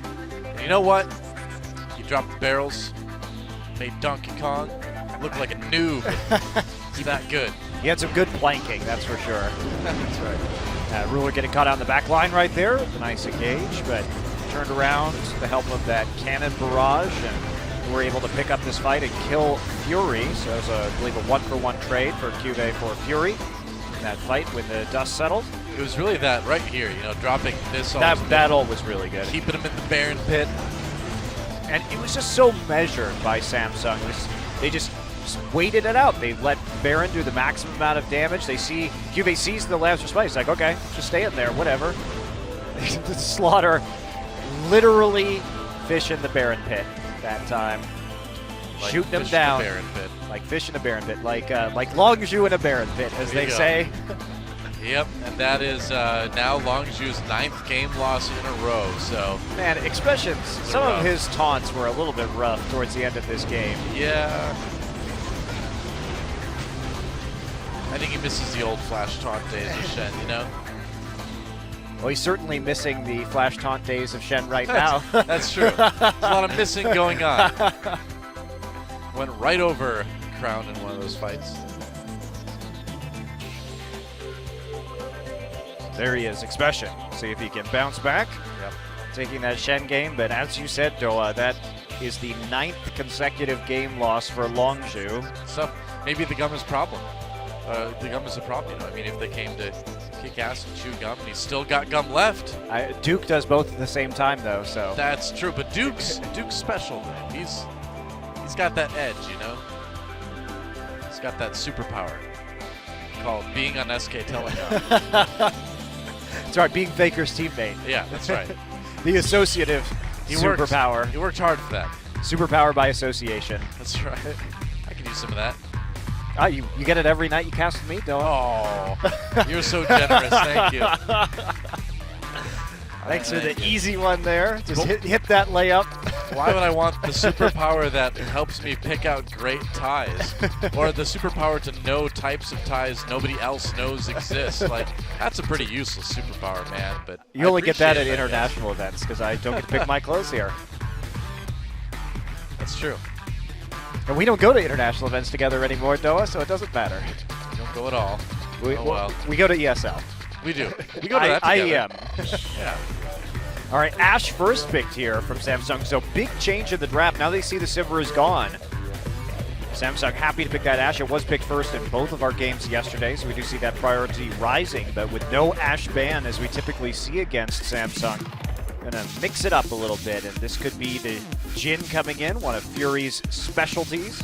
Yeah, there was no Ashe ban in game number 1, and it ended up falling all the way through picks Well, and bans. I so. do think that the reason why is because we did see the Sivir come in early. That was a key pick in Longzhu's victory over Samsung, as you noted, about a month ago. So True. if they can just deny that pick, then they are going to be happy. Longzhu does them the favor of taking it out of the pool themselves. So will be an early Jhin here, as well as the Rek'Sai, which was banned by Longzhu in game number 1. They pick it up in their first round of the draft on the red side this time. So plenty of junglers left, however. Gragas, you can see they took away all the engage tools. Yeah. Longzhu. Shen still up. It could go for it. Expression Shen didn't look very scary, though, so I don't know if you're too worried about giving that one over. I think Longzhu just wants to play GP. Maybe. The Trundle's still up. This would be a interesting blind pick. Yeah, the Gnar getting taken right away. All right, so actually just trying to deny picks right now. That will make it so the Trundle or the GP are really much less attractive options if you are Longzhu. And of course the Hecarim, if they were going to go for that too, not looking too appetizing. Coco could take that Twisted Fate. And wow, if they... No, well, they can't go with the Twitch again. They've already got the Jhin locked in. Now, of course, this does mean that they could go for an Aurelia pick here. And Aurelia does do well in the laning phase against Gnar. So they open themselves up a little bit, or maybe they're just hoping that the Aurelia pick is selected. I think Bard wouldn't be bad here. Obviously, the Braum Shield blocks the Ashe arrow, which is nice, but I kind of like the Bard for the little bit more aggression, you know? Wow, really taking a long time. Maybe actually the Rumble. Maybe. Expression has one game on it.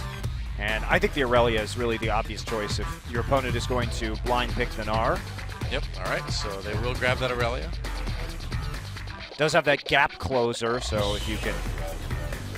Basically, if you get hit a couple times, you can actually just use that Equilibrium Strike, and if he tries to jump away the hop, he will get the distance closed again by the Blade Surge, so you can reliably get a bunch of W auto attacks off. So the two last picks over to Samsung now. And we'll see what they grab. They need a jungler, they need a mid laner. Now, I don't know about this Kindred. Kindred, if you can get the Lamb's Respite off, you can nullify a lot of the damage done by the Jhin on any kind of engage.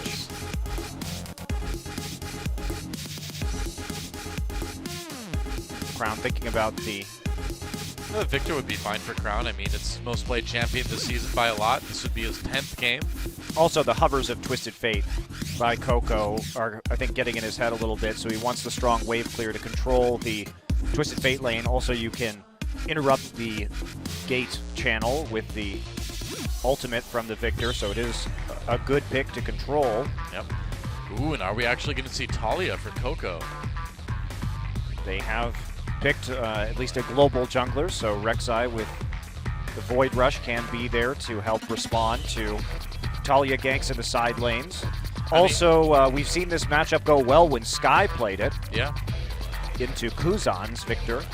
Well, Sky was able to take out an Azir and a Victor that series. But they're going to switch over to Aurelion Sol. Then they're going to switch over to Azir. I don't know. Okay, they're going to go with the Azir. All right, the reverse matchup. Yeah. This time, we'll see Crown on the Victor and Coco on the Azir. We saw exactly the opposite in the last game. Coco's Azir has not been as spectacular this year as it was last year.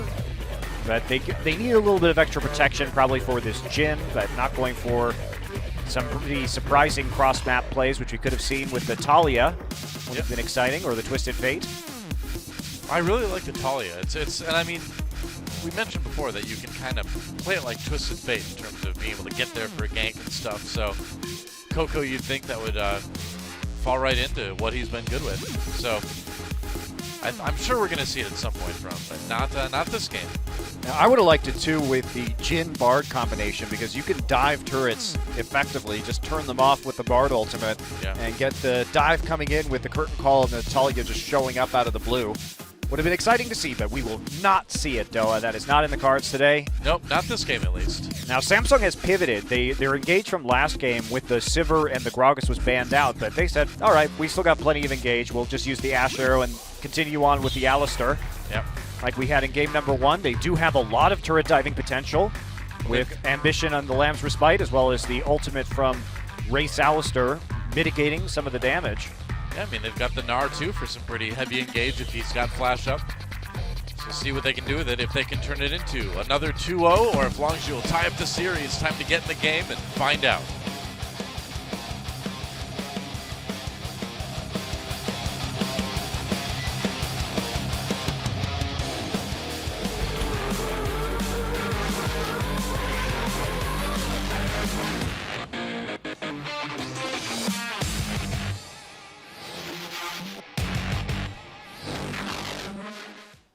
All right, Mountain Drake is going to be the first one. Welcome to Summoner's Rift. Longzhu versus Samsung.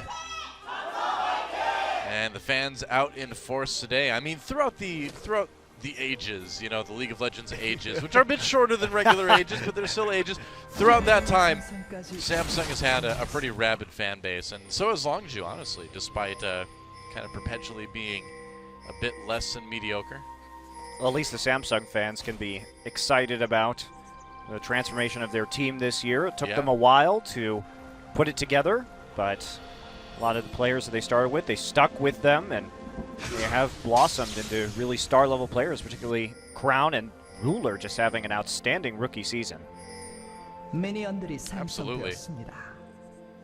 And it just, I mean, I know we talk about this every single game that we have Longzhu in it, but it's just shocking that they can pick up so much good talent on paper and still, you know, not be able to put together what seems like a good team. I mean, and I don't get it. I don't get it, man. A lot of good players. They've got Lustboy coaching, and yet throughout all that, can't seem to make something that works. You know, Doa, I think that when you have 10 of these players, as you see the invade right here. Yeah. They're going to wrap around. Oh, boy. Wow, goodbye. Ambition gets blown up completely. First blood goes over to Fury on that Jhin. And they're even going to take the Krugs for good measure. Ouch. Yeah. Good patience there from Longzhu and getting the stun Cosmic Binding onto the Krug, and Ambition didn't even have time to flash right there. Fury also has the Deathfire Touch instead of the Thunderlords, so not even as much damage as that combination could have been had they both had Thunderlords in the early game. Wow. But you were saying? I think my opinion on this topic is that if you have 10 players that you know are all very talented and have been at previous times some of the best in their positions in the world, and you have 2 seasons and you can't make it work, I think you may need to change some of the infrastructure and management. That's what I think about this issue.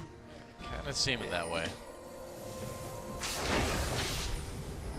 One wonders. And one wonders if Coco's going to be able to get out of this as the gank comes in from Wraith. Flash pulverize onto Coco. Coco gets knocked back with a headbutt. In a lot of trouble. He's going to flash over the wall. Still dies to that ignite. Wraith picking up a kill, so that's 1 for each side now.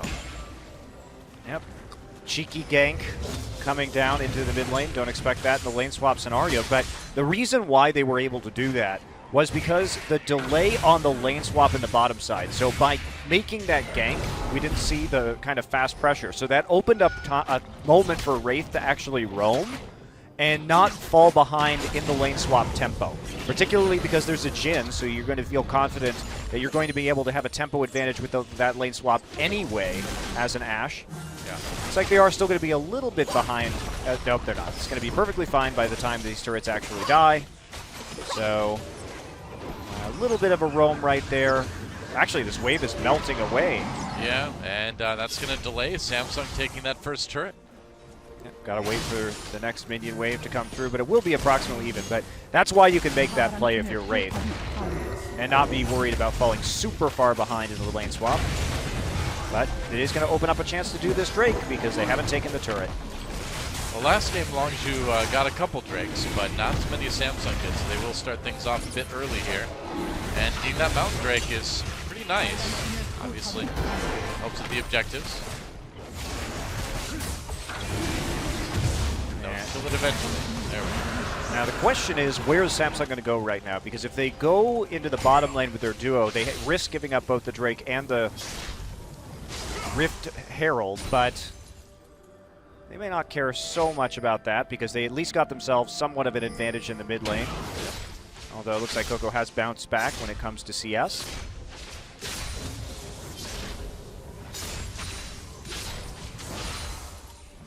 Crown on his most played champion this season on that Victor. Yeah, he's been great on the Victor. He's been great on everything, really. He has. Except for the Victor Anivia. That one was a little rocky. We'll forget about that one. But the Victors look good. So see what he can do with it here today. All right, so Longzhu actually chooses to go into the 1v1 instead of trying to secure the Rift Herald buff by swapping up. And they really want Expression to be in the lane against the Gnar. Again, classically, this has been a Gnar counter pick, but we haven't seen too much of it, which is why it was a little confusing that QV would take the Gnar when so many teams have banned out the Aurelia against Longzhu. Yeah. Try to keep it away from Expression, instead giving the Expression the Aurelia and a matchup that he will be quite happy in. Well, so far, though, Juve having that big lead, just getting some CS a little bit earlier before really going into this 1v1. That level advantage might help them stay pretty even. We'll see. Already putting a little bit of pressure onto that tier 2. QV not too worried because he has a pink ward even really deep by the red buff right there, so he feels confident and just pushing up and not allowing Aurelia to freeze in this lane while delivering some harassment underneath the turret. And now Crown actually dropped the Chaos Storm just to push that lane up a little bit farther so he can go back and buy. Pretty common Victor tactic in any matchup is to drop the Chaos Storm early and often. Oh, Chaser took that buff. Oh, Chaser. You're fired. Wow, he auto-attacked. I mean, that's just sloppy by Chaser. Yeah. Chaser has been a bit sloppy this series, though, on the whole. The way he was playing around that vision was pretty poor in the first game. And that one that's kind of inexcusable. Yeah, and it's going to hurt Coco, too. I mean, you really need that blue buff if you're the Azir. You don't want to run out of mana. Meanwhile, you're understandably pushing up this lane a bit. They'll fall back right now, trying to even up the CS total as Fury will be denied. And Samsung doing pretty well with the farm on the map at the moment. Should be pulling further ahead in the top lane and balancing it out in the bottom side as we see these waves reverse. Chaser going back and picking up his red buff. No real aggressive plays on the top of the map yet by Ambition. No, he did have a little bit of an opportunity to do some invading. Gnar really enjoys throwing that boomerang, doesn't he? Just loves it. He's like, wah! If I could throw a boomerang well enough to have it come back to me, I think I'd be pretty happy with that too, Della. It's kind of like those annoying people in tennis that grunt really loud whenever they hit the ball. I mean, come on. When you're playing tennis, you really need to go, whoa! Every time. That's where League got the idea for their champions, I guess. Yeah, I noticed that Talia also says a bunch of garbage during the game. Maybe they're just big tennis fans. They're like, well, whenever you do anything, you just have to make a huge grunting, like, wah sound, you know? Also, like karate, they do that. It's weird. Well, I mean, maybe you're trying to scare your opponent a little bit with like martial arts, right? I can see a reason for it, a valid reason there, but tennis, come on. Nobody's going to be scared of you in tennis if you make that kind of sound. Oh, whoa, he stole got it. Yeah, nice cosmic binding over the wall. That's just irritating. That artifact belongs to Bard. Bard Jerk coming in and taking all your stuff. Bard Jerk. And then just magical journeying away. Yep. Back to wherever he stores all his junk. I don't know why he needs all that stuff. On this episode of Hoarders, we visit Bard's secret dimension where he stores all of his junk. That must be disgusting. He's like, what's this? What's this, Bard? What's this orb sitting here? And he's like, well, this orb sat in this village for generations, protecting them magically from the high waters of the nearby lake. And when I took it, the entire village flooded and everyone died. They're like, why'd you take it? He's like, well, because people shouldn't have that kind of power. Thanks, Bard. The gank comes in. Oh, nice snare onto Ambition, but no follow-up. Here will flash out. Couldn't take the magical journey backwards. That journey goes one way. It is one-way journey. It is weird that it only goes one way. I don't know. It's a very specific kind of magic, I guess. He's not an Amba magical journeyer. I guess it's not. Coco tries, or Kron rather, tries to all-in Coco, but Coco just casually chicken walks out of that. Ambi journeyer. Ambi journeyer.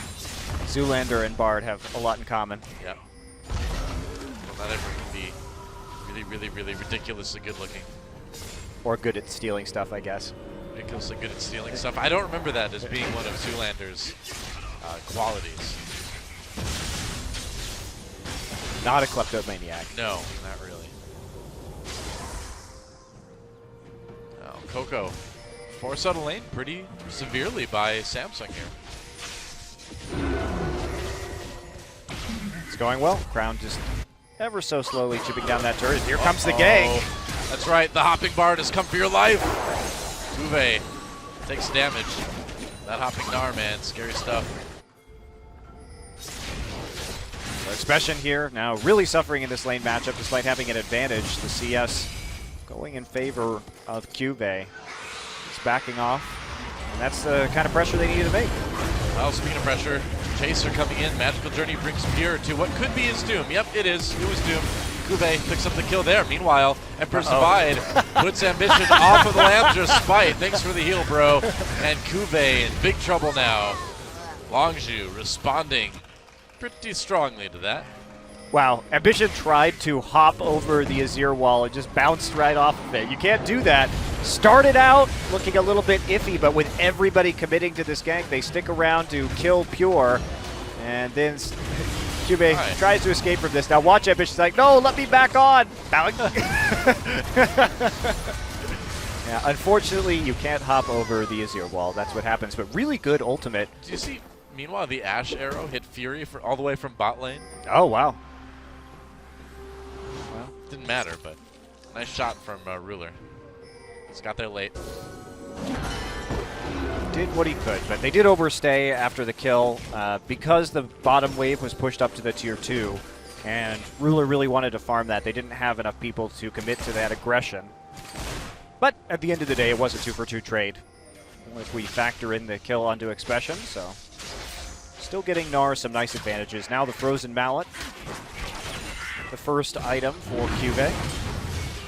Longzhu going for their second dragon of the game. It's an Infernal Drake, too. It's a pretty big one. Ambition walking in.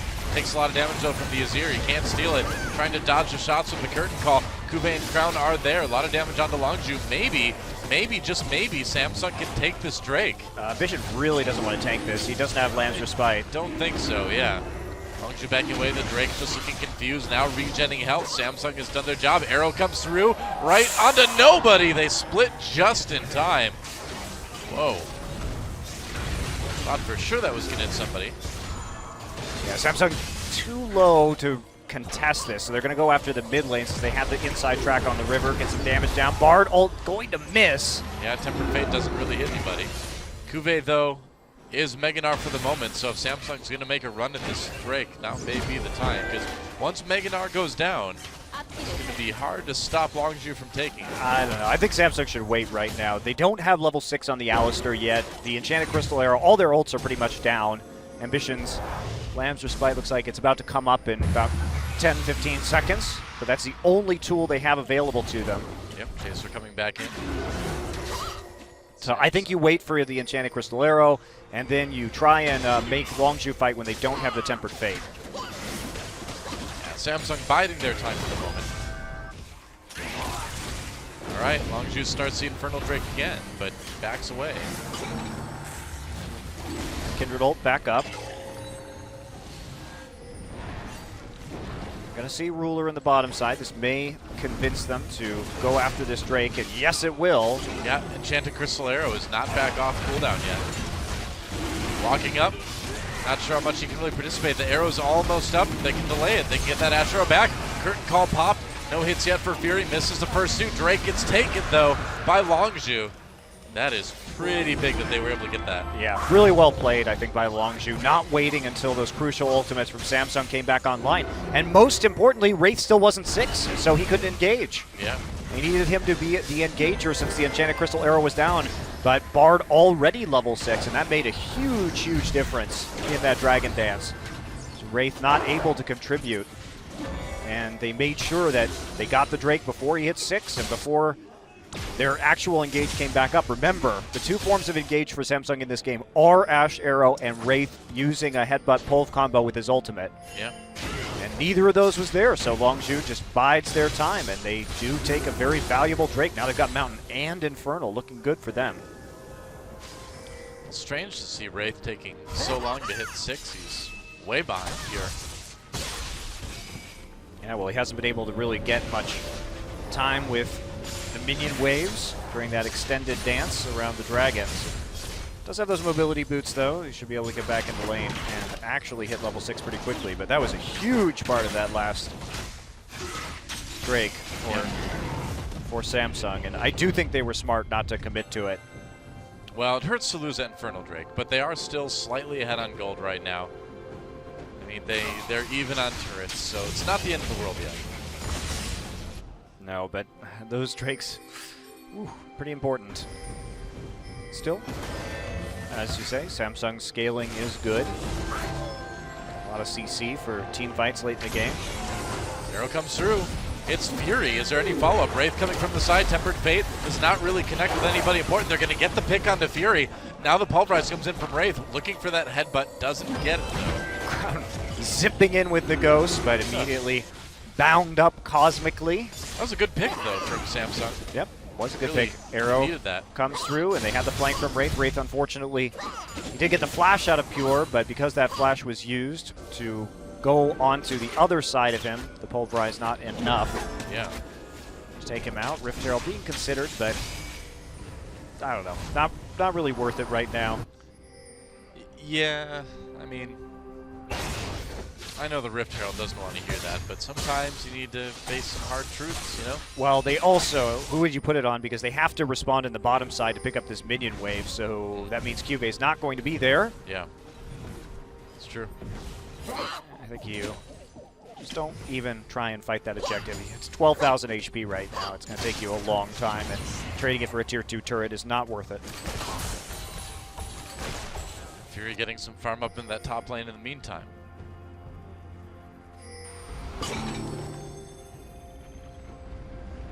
It's kind of dangerous to leave cups of hot cocoa randomly lying around, you know? I don't think it's that dangerous. I mean, it's pretty hot if you step in and burn yourself. How do you know it's hot? It's just in a glass. You think he's serving cold cocoa? I think that's something Bard would do. Yeah. He is a jerk. He is a jerk like that, it's true. But still, I still wouldn't want to step in that. You have no evidence that that cocoa is hot, though. I don't need it. Not what it's about. You don't even have evidence it's cocoa. Could be a coffee. It could be coffee with a marshmallow in it. It's true. It could be one of those coffee brewer drinks or whatever with peppermint schnapps. You know what I'm talking about? It sounds good. I forget what it's called exactly. Peppermint patty, isn't it? It's like hot cocoa with peppermint schnapps. Nice. Could also be something disgusting that Bard is trying to convince people to drink because he's a jerk. That's true. It could be this awful, vile alien substance from another dimension that he just puts in cups and force feeds people for his own sadistic pleasure. Might be raw sewage. I don't know. It could be. Could be that too. Yep. It wouldn't maybe go with the Santa theme as much. Wow, right on the edge of that Tempered Fate, they catch Ruler, and I think Ruler's in quite a bit of trouble. Yep, kill for Fury.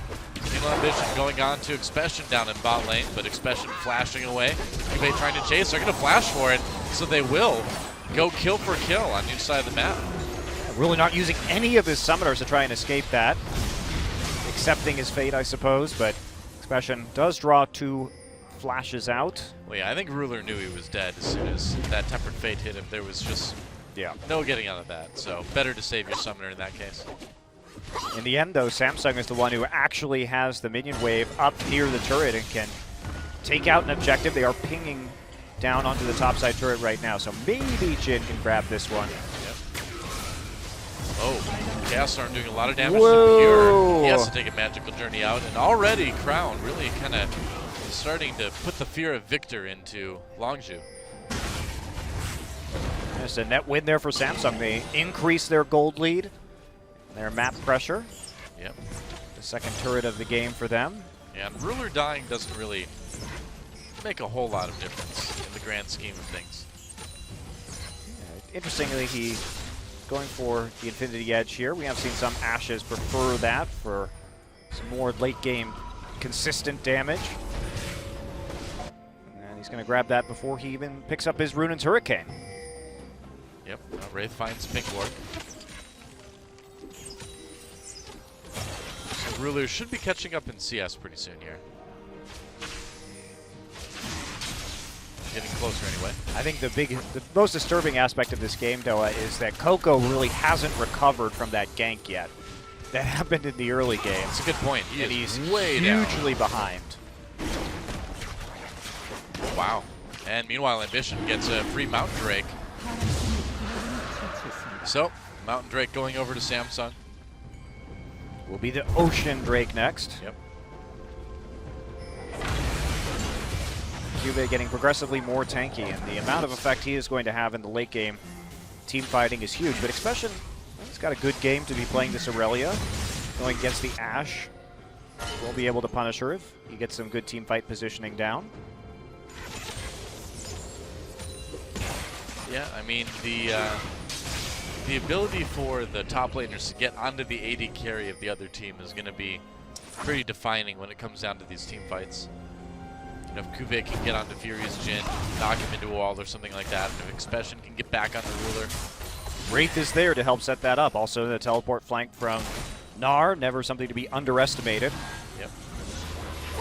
So, Samsung definitely has a few more tools to do it. Tempered Fate not going to do anything. Not a whole lot. And this is a Baron attempt. They see everybody on the bottom side of the map. This is a risk that Longzhu has decided to take. Yep. Ghostblade popped immediately by Jin to make sure that Fury can get there in time, but it's going to be too late. Only Coco there to stop this, and yeah, that Baron will go over to Longzhu. Expression tried for it. Oh boy, man, they committed Chaser to the bottom side. Chaser looks like he didn't have the Void Rush available to him. Still on cooldown, and it's going to come up right now, so that's why you don't make three-man plays after 20 minutes into the bottom side of the map, especially Samsung had just picked up the Mountain Drake to make that Baron just a little bit faster. Now, if Chaser had had his ultimate, I think you can go ahead and do that, but it wasn't there. So, now the question is, what can Samsung do with this Baron? How hard can they push? Yeah, pretty hard with the Victor. A lot of poke with the Ashe combination. And they were already winning that split push matchup with the Gnar. So, tough times incoming for Longzhu Gaming. Getting that mid lane turret would be pretty big for Samsung. Just so much gold you can just snowball with at this point of the game. An early Baron when still a lot of turrets available really helps out. He's got one outer turret still in the mid lane. Yeah. You know, part of me kind of feels like we're back to seeing Longzhu just play rather lackluster again. You know, they just, all right, well, flash from Kuve, flash from Chaser. Actually, probably didn't have to flash right there. Maybe that Rek'Sai would have caught up to him, but he wasn't going to get hit by the Jin root. But when you watch Longzhu, you know, they just don't look crisp. Everything looks a little bit lazy from their side, you know? Well, they have not been a good late game team all season, though. That's been the truth. Their shot calling has been pretty absent. Yeah, the decision making just clearly isn't there. Now they're 5,000 gold down in 23 minutes. And it's all coming off objectives. Kills are even, but those turrets and the farm, particularly in that mid lane, is just incredibly one-sided. Oh yeah. There goes a mid lane turret. Samsung continuing to push ahead with this Baron buff. And Longzhu may not survive too long in this game, honestly. Curtain call used. And how far can Fury push them back? Ambition taking a bit of damage. But only a bit. I mean, this would be just devastating for Longzhu too, losing 10 consecutive games. That is. Oh, trying to make a play on the Wraith here. Wraith, though, pops that Elsar Ultimate, Twisted Fate, or not Twisted Fate, Tempered Fate on the Ruler and Bash. Wow, that Cosmic Binding from Fury was so close. And if he would have been able to wrap up Ruler and Wraith with that maybe allowed Longzhu to take a team fight, but instead they're just going to lose that bottom tier 2 turret. Oh, God. I mean, the snowball's just getting out of control right now. Samsung getting more and more and more of a gold lead. They take 3 towers in addition to that Baron. I mean, I guess the only explanation is Longzhu thought that maybe Samsung wouldn't actually go for a Baron at 22 minutes, but that's a big risk to take when you don't have the Void Rush available, and they were just super punished for it. Samsung, especially, as I said, getting that Mountain Drake was clutch. Yeah, okay, teleport bringing Cuvée in behind the team. They're going to spot him. He has no Narbar. Magical Journey taking people away. Expression teleports in just to support his team. Cuvée trying to build up that Narbar, but it is still only about at 50%. All right, Wraith slowed down, goes in, tries for the headbutt pulverize. Fury, though, just getting headbutted. Flashes now. Crown comes in for a bit of damage, but can't do it. He doesn't have his Chaos Storm, so he couldn't try blowing up Fury there, but that is a lot of summoners used on the Longzhu side. That was turret. It was actually a pretty sad attempt at an engage from Samsung, trying to TP in with a Gnar with absolutely 0 Narbar, but it doesn't matter. They're so far ahead, Doa. Well, that's the thing, is like, do they really even care about not getting that fight? I think they just kind of wanted to push Longzhu back, and they're like, whatever, we got summoners, we don't need to fight him. We can just change this into objectives, right? All right, there's a big engage, though. Big knockup from Chaser after the Curtain's call comes through. Ruler threw the Ash Arrow into Fury to cancel that, but Longzhu still looking pretty good in this fight. Losing one now. Samsung trying to turn it around, and Ruler doing some damage before he finally gets taken out. Gets the double kill in the end, though, and Ambition just not even part of that fight. Well, he was off split pushing, and Longzhu finds the fight they were looking for. They actually take favorable kills. Baron buff was pretty much done already. But yeah, good setup. And you said, well, Samsung also used a bunch of summoners to even try that engage in the first place. So they do get up punished by it. Ruler actually goes down to the Duskblade at the end of it. Let's take a look at that. I mean, Crown just caught out right there. That's just a great engage from Longzhu. They see their opportunity with only 3 members on that side. Arrow does hit Jin during the curtain call, which actually maybe allows Samsung to pick up a few kills here, which could have been a total disaster for them. You see with the Hurricane in that choke point, Ruler doing work. However, the Jin does get the auto attack, and goodbye, says Duskblade. On to Ruler. Expression pops over the wall with a flash and a Blade Surge to finish off one more kill, but doesn't really move the needle that much on the gold count because it was a 3-for-4 trade, and it didn't really buy them any time because the Baron was basically done. Yeah. And now Samsung just transitioning right to that Ocean Drake, which they will take easily.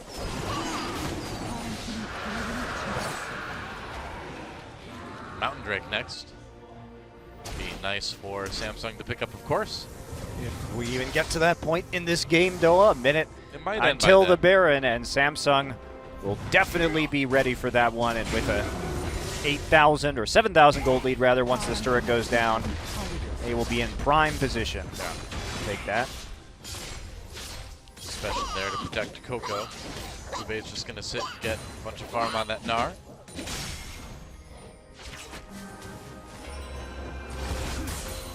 But I mean, even though Longzhu might hold off Samsung again a bit, it's just really hard to imagine Samsung not being able to win a team fight at this point. Yeah, I agree with you. It's too much. Oh, Pure with a little bit of fancy footwork. Not too much required, though. He does have boots of mobility. So we're going to just fire off that arrow. Should be back in time for or shortly after the Baron spawn.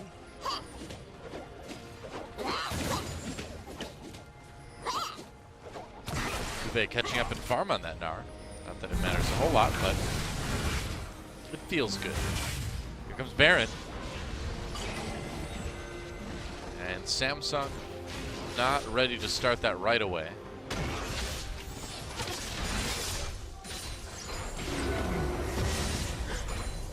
really do it 5v5 anyway. Well, I mean, Longzhu didn't actually lose an inhibitor. So they are going to be able to defend this pressure against the Gnar, at least for the moment, but there's a big minion wave. QB is actually doing the Krugs right now, doesn't want to push. They don't have vision in that bottom jungle, and that's really what they need to do right now. Samsung needs to focus on getting the wards down so that their split push actually has meaning. They can threaten this inhibitor, and then they can dance around the Baron, and that's what they're going to do. So go in. It's like Spite Ambition actually going to take that one, brought low by Crown, but he will not grab it. Doesn't deserve it. That 2-2-3 is here. Oh well. Okay, so heading back up towards the Baron. Now they have the split push they want. Much better deep vision. Samsung playing this one out by the book. Yeah, just playing it methodically. Yeah, I do like the setup, though. Yeah. Patience from Cube, while his team actually moved into the bottom jungle. Then you get the wards down. Now you start messing with this Aurelia, and with Frozen Mallet and Black Cleaver, he's basically a full item up. This Gnar is going to be having a very good time.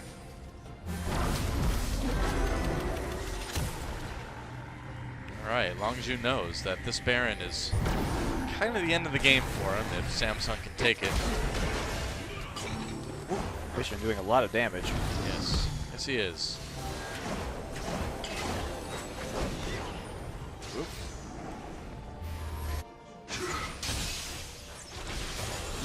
Samsung just keeping the lanes pushed. Top will need some help, maybe in a bit. Oh, Ash Arrow goes through, they hit Chaser.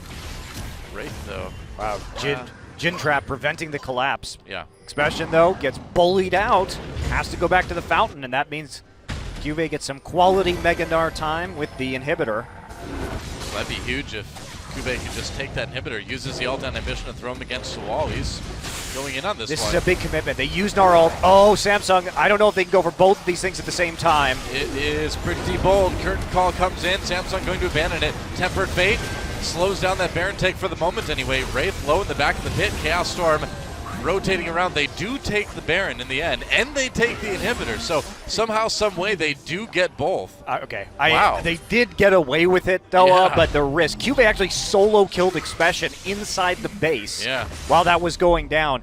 But, man, I don't know if you take that risk. If basically your Gnar just committed to using the Gnar ult in the 1v1, then I think you don't actually try and go for the Baron at the same time, because if this goes wrong for whatever reason, Cube very confident, though, actually follows up on the flash with a hop onto the minion wave and get the extra distance. Wow.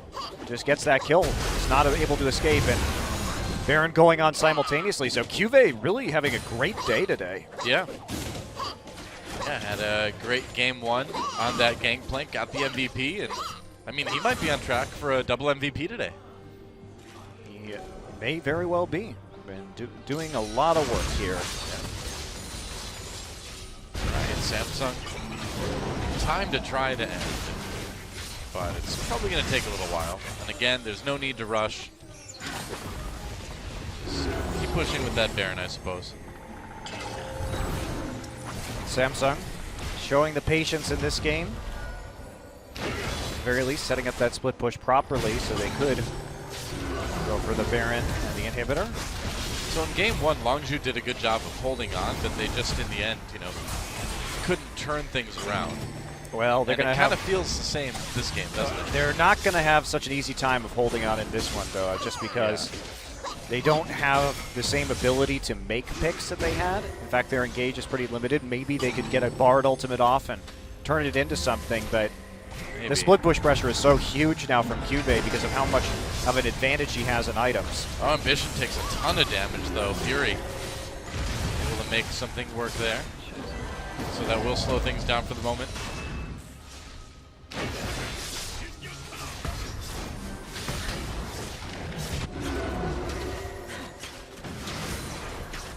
Trying to help Ambition get a little bit of health back from the minion waves, but look at that, already the Nexus turret's taking quite a bit of damage. Aurelia just very under-itemized. Once those super minions start to stack up, Hard to get All rid right. of them without AoE. There we go. Curtain call comes in. Youmu's used as well. Chaser looking for an opportunity for the knockup, but he doesn't really find it. Doing what they can, just trying to poke them back, and Longzhu successful in that endeavor. They also don't lose another turret on at the Nexus, nor in the mid lane. So Samsung struggling to crack the base with this Baron buff. Yeah. But they have the Ocean Drake at the very least, so at least when they back off like that, There away we from go. the poke, the sustain comes through. All right, Tempered Fate on Ruler and Wraith. Is Samsung going to try to capitalize on this? It doesn't look like it. Kuve a bit low, Kuve but he's going going nuts. Meganar. Yeah, throws Expression back into the team. Lamb's Spite used immediately. Chaos Storm dropped down onto Longzhu. Wraith does get taken out by Coco in the end, but 2 responding kills from Samsung. It ends up being 2 for 2, but they get the inhibitor, and that's going to be the end of game number 2. Ash Arrow just goes through onto Pure, and Samsung ready to end it right here, and they will take the 2-0 over Longzhu. Continue moving up. Samsung actually hopping into first place in the league for the moment anyway. That's right, 8-3. Now they do have the advantage of having played an extra match compared to KT, the Rocks Tigers, and SK Telecom, so they could be leapfrogged again, but that is our 4th different team in first place in this league this week, Doa. It's great. I love it. It's been a revolving door in the pole position here in Korea. Yep. And Longzhu, oh boy, 10-game losing streak, 5 consecutive 0-2 losses, and that is just brutal. That is brutal, man. I mean, I can't imagine practicing that hard, throughout the week and then coming and just getting stomped time and time again. It's got to be tough.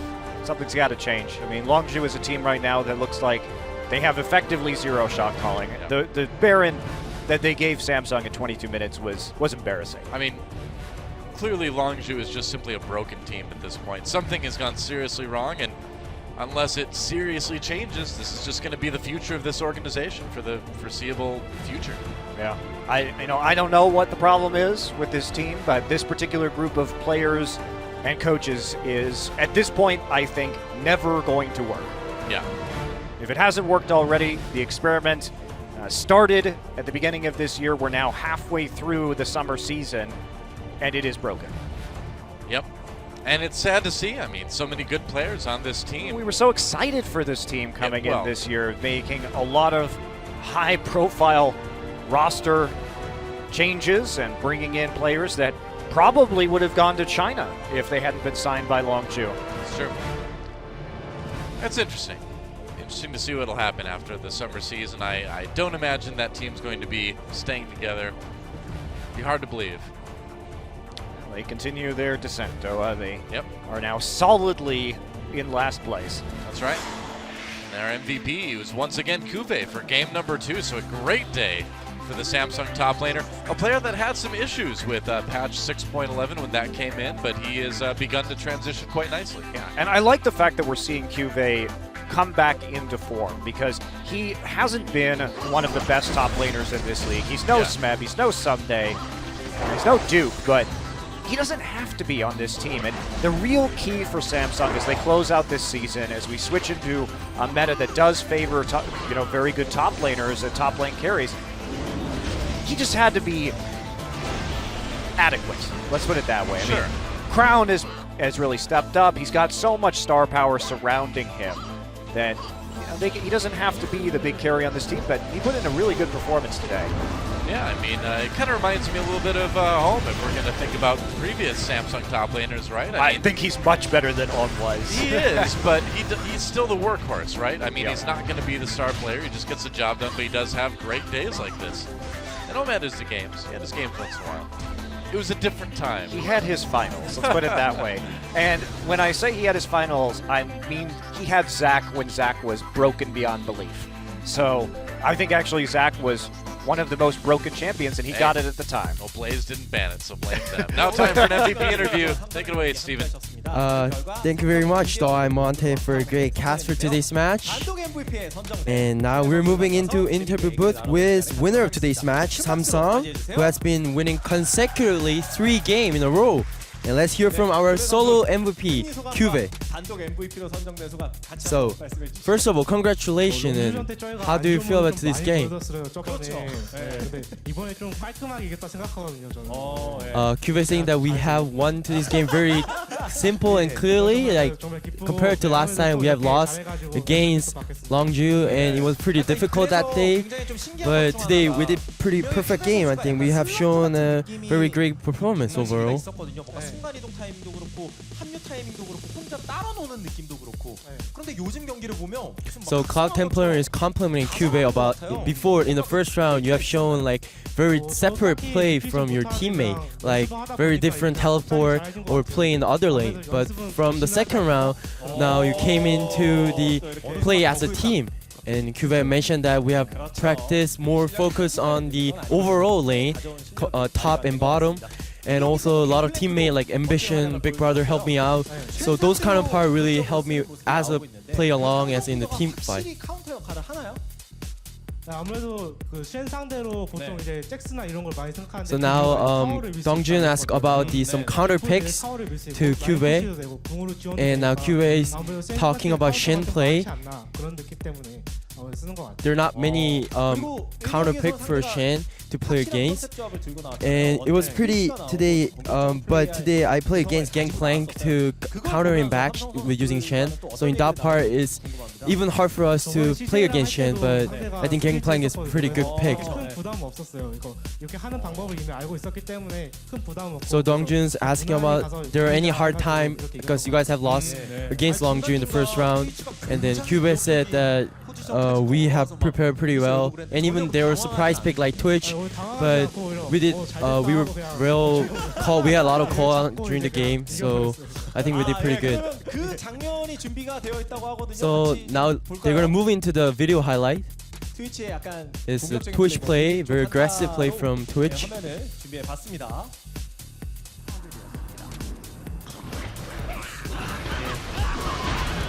이때 앰비션 선수가 뭐라고 하던가요? So Dongjun said what Ambition said during that fight, and then Cube said just get him quickly. That's what the call from Ambition. 큐베 선수는 사실 저 전장에는 없었잖아요. 네. 네. 무슨 생각을 하셨나요? So Dongjun said you were in that fight. So what do you think about it? 저는 제가 아무 생각 없이 라인 먹다가 잡았냐고. 오 나이스. And then Cube was like, I was just eating crisps, and suddenly they say, oh, there were a lot of code going on in the earphone. They say like, oh, we got it. So everyone very excited about that. 요즘 나르가 상대 탑 픽을 보지 않고 선 픽이 빈번하게 나오고 있는데 무상성이라고. So now Dongjun's asking about Nar pick, and then the Cube said that Nar they don't have a specific like counter pick for Nar, so that's why we pick without thinking about other teams' top lane. So Nars is a pretty good pick. And Cube is saying that maybe Yasuo can't be play against it, but he still has a doubt. 아무래도 혼날 수 있기 때문에. And then Dongjun asked about the Yasuo pick again, and Cube said we might get trouble because of the coach might get angry because of Yasuo play. So that's why we're very careful with it. But it's pretty fun. So now Cloud Templar asking a weird question about what happened when Ambition get first kill. Because he got killed in the like right away when the game started. And then Cube just laughed with it. He didn't make any loud comment about it, but he made a joke that it will be Ambition get very serious after he get first kill. So 괜찮다. 그리고 이 세트 때 가장 결정적인 또 큐베 선수가 MVP를 받았던 결정적인 now 이유 Cloud Templar asking the second round game 내리면서 큐베 선수가 막 붙잡고 늘어지는 장면이 about the Cube had a very great call and getting the expression from the in the bottom lane. 바텀에 세 명이 있으니까 이제 저희 팀 위쪽에 있었거든요. 그럼 이제 바로는 한번 So the Cube is saying that there's 3 champions from the Longju in the bottom lane, 3 champions. So Cube had a call to tell his teammate to get a Baron. So it was very quick Baron in the second round. So there's a highlights about the call from Cube. So Cube hold up Chaser in the bush and jungle. And then the Dongjun has said it will be very hard to make that call. But do you had a very specific call? 의견을 낼 수가 없어요. But now Cube is saying that Ambition making a lot of calls, so it's hard for us to make a call. But I made it this time. So Dongjun saying that, you know, there was a one time the Ambition had a mistake in the Baron call last time. You know, but are there any like very care from Ambition? 좀 무섭긴 하거든요. 굉장히 잘하고. 근데 And then 성장이 제가 더 잘했기 Cloud Temper mentioned about the expressions Irelia play, and Cube said I was quite nervous in the second round because he picked the Irelia. He's pretty good at it. So Ambition really look after me overall game. That's why we can get expression pretty easily. 생각인지 혹은 뭐 선수들과의 종합적인 결론인 건지 좀 궁금합니다. 아무래도 코치님하고 감독님이 이런 쪽으로 하면은 So now Dongjun asked about the overall combination of the play, because recently Samsung have showed the play of like second half, like they take the game very longer. But today it was pretty kick, and then it was from the coach. And then Cuba have said that we have discussed during the scrim and how we can manage the game. And today it was very easy going on us in the second round in the beginning. That's why we can finish game earlier compared to the previous game. And Cloud Temper asking like who's making a lot of critic call during the game. 개인적인 생각은 좀 지민이 형이 좀 많이 똑똑하지 않나. And then Cloud Temper thinking that maybe Wraith making those kind of call, and Cuba said Wraith is very sharp with making call. He look at the game very good overall, looking at good in the map, like a mini map. 인상이 So 남는 건 없긴 한데 전체적으로는 Also explains the difference in their play when Core JJ is in the roster. and Oh yeah. Cuba is saying that the bottom lane is done very well today's match. Because now Dongjun saying that before finishing this interview, and you got a solo MVP for today, so tell what kind of anything to say to your fans. 많이 해주시고 정말 고맙고요. And Cuba say I really thank you for all of you guys come visit to this stadium and cheer for us, and we'll practice very hard and get the victory for the next match too.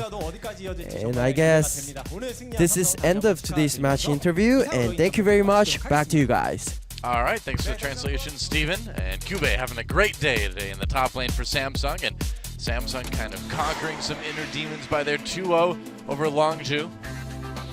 So going 1-1, I guess, with this team in the series, or in the tournament rather. Yeah, and they move into first place, Doha. For the moment. For now. For now, yeah. Is there any? I guess there's no chance today, really, that anyone's going to knock them Tomorrow, out. though. Tomorrow, though, yeah, it'll almost inevitably happen. So yeah, Samsung, for the moment, for at least about 24 hours, in first place. Yeah, the only scenario in which that doesn't happen tomorrow is if KT wins 2-1. Yeah, I guess that's true. Yep. And that would change things a little bit, but otherwise, Samsung on top for the moment, and we'll wait for the Telecom War tomorrow, which may decide a new first place finisher. And we'll wait about 50 minutes from now for CJ Entus versus MVP, which after CJ's last match, after the way they used Talia so well, is going to be pretty interesting. You know, normally with as hot as MVP looked, you'd have to say, okay, easy 2-0. And to be fair, probably still will be for MVP, but could end up being interesting now. Yeah, I do wonder, though, what the bans are going to be. If you take out the Talia, how strong is CJ? Because CJ has come in and they've snagged a couple of surprising wins, even just game wins with the Hecarim. But it seems like once you deny that one pick that they're good with at the moment, that's where you can shut them down. Well, we'll see what happens. I would think you got to ban the Talia, but we'll see if MVP does it, guys. Who knows? Jin Air didn't. Don't go anywhere, though. We'll be back in about an hour with our next match. See you then.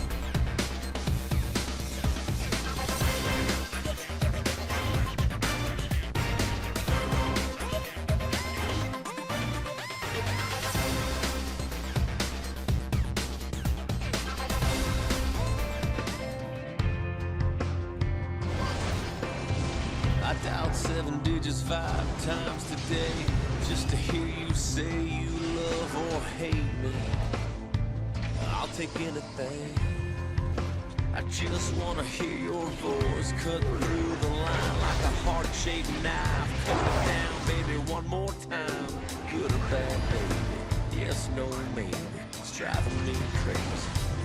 Won't you pick up the phone? I can pick up some wine. I can pick you up in my pickup truck, and we can pick up right where we left off. Ain't that what we gonna want? Pick up the pieces, good, ain't that broke? Pick up the past and just let it go.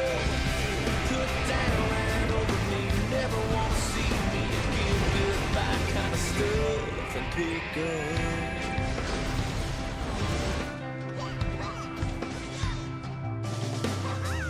Putting me through hell, one ring voicemail. Baby, I can tell that you ain't on the other line. Except no. How can I tell you if you won't listen? How can I tell you what I've been missing if you don't? Coming up next, CJ Entis, MVP. 2016 Coca-Cola Zero League of Legends Champions Korea Summer Round 2.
Beat in sync with the fast track. All eyes are searching to the black.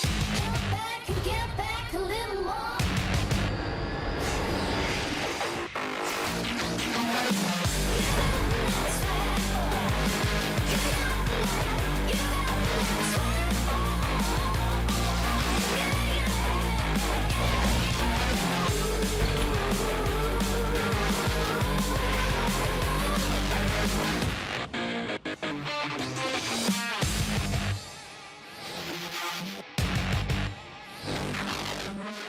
Today's matchup.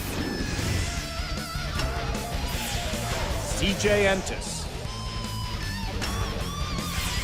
MVP.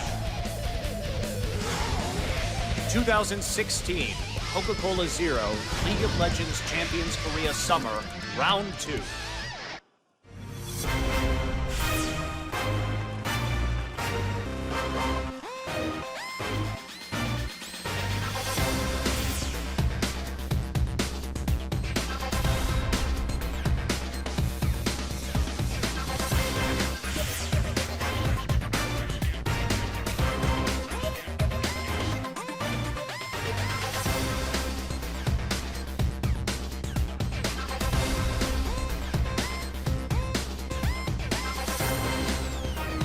Guys, welcome back to LCK Summer. I'm Doa, that's Monte Cristo, and we are moving in to our second best of 3 of the night. CJ Entis going to be taking on MVP. And now, Monty, my job as a play-by-play caster, one of my many hats that I wear as a play-by-play Oh boy, caster. I can't wait to hear what's going to come next. I have to ask you intelligent questions, and so I'm going to start off with one now. It might be one that requires a long answer, but I'm going to ask it anyway. Do you think that MVP should ban the Talia against CJ? Or pick Do you it. think so? Or pick Yeah. it. You know, there are options here, especially because Sky is going to be starting today. That's right. And he was very convincing against both of Jin-Air's mid laners, particularly Blanc in game number 1 where he got some solo kills onto Right. that Azir. Like 3 of them. Yeah, yesterday we did see better Azir versus Talia play in the laning phase from Faker, who looked like he was much more comfortable in that matchup. So I don't really think that that's an overwhelming advantage for Talia. If anything, I think probably the Azir should be the one winning out in that lane matchup, just because it's very obvious what Talia is going to do, and the way Faker was playing with the Sand Soldiers yesterday around the open spots where there wasn't worked ground so that you could really limit the threaded volley, I think Right. was a much more intelligent way to play that lane. Well, we'll see what happens today. Here's our standings. If you missed the earlier match today, Samsung was able to get the 2-0 over Longzhu, take that top spot in the league for the moment anyway. Till tomorrow, probably, but they're sitting pretty for the moment. CJ Entis versus MVP, and yes, CJ coming in hot after their 2-0 victory over Jin-Air. Jin-Air deciding to not ban the Talia. They're like, no, we got Kuzan. He's our anti-Talia expert. He's going to handle this pick, and it didn't quite work out that way, did it? No, it didn't. And Shy, now 2-1 with CJ when it comes to games. This will be his 3rd game played. And he will be starting here for CJ Entis, which I'm sure a lot of the CJ fans will be very excited about it. When it comes to Shy, has his laning phase been great? It's been okay. Has his skirmishing been great? It's been okay. Has his team fighting been great? Yes, it has. And I think that's perhaps one of the biggest differences is that Shy looks very comfortable in the team fight environment as a veteran player. I'm sure he is contributing heavily to comms as well. Yeah, and Sky coming in for BDD, doing really well since his return. Having such a veteran in the top lane as Shy certainly helps out this squad a bit. And, you know, I gotta say, watching CJ against Jin-Air the other day, they looked a little bit like the CJ Frost of old, you know? Yeah, I do think that they have been playing better with this particular roster. Hard to argue with the results, especially with a win over Jin-Air. But Jin-Air has been slumping recently, and I wouldn't read too much into that as a return to form for CJ Entis. Well, that's the thing, is that CJ, you know, they may have gotten the 2-0 over Jin-Air, but they need to really prove themselves here against MVP today. MVP has looked so good lately. They are really wrecking people. Yeah, they're 4-1 in their last 5 matches right now. Yeah, besides their loss to Africa Yeah. They have been, as you say, on a hot streak recently, picking up most of their matches. Coming off a 2-0 win over Longju, which is to be expected. ADD showing up on some more carry-oriented top laners like the Gangplank into the Shen matchup. But really it's been, I think Ian's performance on Vladimir against Longju was exceptional. So we've seen them do well both with Vladimir and against Vladimir with the Anivia. And Beyond is still one of the most impressive players, breakout rookie players this season. He still leads all other junglers in damage per minute and kill participation. So he's been absolutely wonderful to watch play. And every time that MVP's on the red side, like they are in games 1 and 3 in this series, you have to be worried about the Amumu. Yeah, very true. Another thing, too, about this MVP team, I think, is that they've managed to mitigate Maha a little bit. He was a liability early on. They're putting him on some of these more long-range carries, the Ashe, the Jhin. He can stay back, and that means he's not getting caught quite as much as he was before. He's improved himself a little bit, too, but I think the picks they've been putting him on have been helping this team. Well, CJ Entus, of course, coming off the 2-0 of Jhin Air, but before that, not looking too good. Only one win over CJ previously in the season. Over Longju, rather. Yeah, it's been a rough season for CJ, but at least against KT, and now against Jhin Air, they have looked a little bit better. But as you say, MVP starting rough, but 4 of their last 5 matches have been victories. And yes, they've been two against Longju, 1 against CJ. It's their second CJ game. So have they just been beating up on the bottom of the league? To a certain extent, the answer is yes. These teams are in 9th and 10th place. So we're still waiting for MVP to hit a few more of the top 4 teams to really get a good read on them. Yeah, beating a slumping Jhin Air really doesn't change any of that either. That most of their wins have been against weaker teams lately. So another victory over CJ, that may not really change a whole lot, but it still gets them a little bit farther ahead in the standings. And I don't think it's really a surprise that Sky was a great Talia player right out of the gate. Remember that when he came into the scene, one of his most successful picks was Twisted Fate. So he's very accustomed to looking for these global ultimates and making plays into the side lanes. It seems like a very natural fit for Sky as a player. That's a very good point. And so, as we wait to go into picks and bans, one wonders, what we're going to see today out of this match. I think if you had to make a prediction, you'd probably have to go with MVP 2-0, but you never know. I kind of expected that with the Jhin Air match. Yeah, that's true.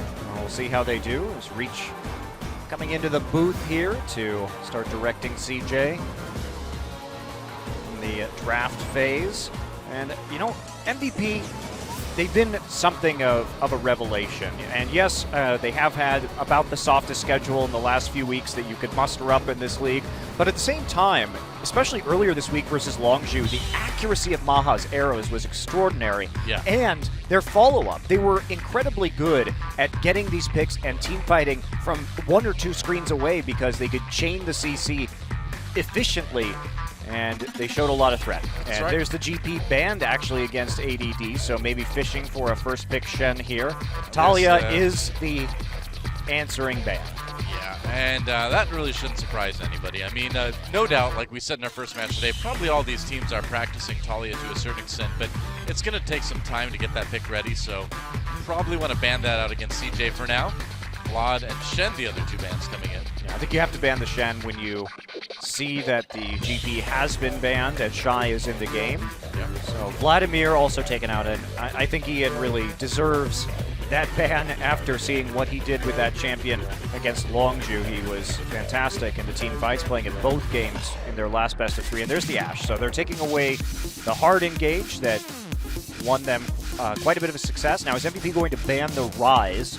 Interestingly, we have no jungle bans so far in this draft. So this is a bit surprising. Because of some of these pocket bans that have had to come through, like Talia and Gangplank, it has opened up more room for the junglers.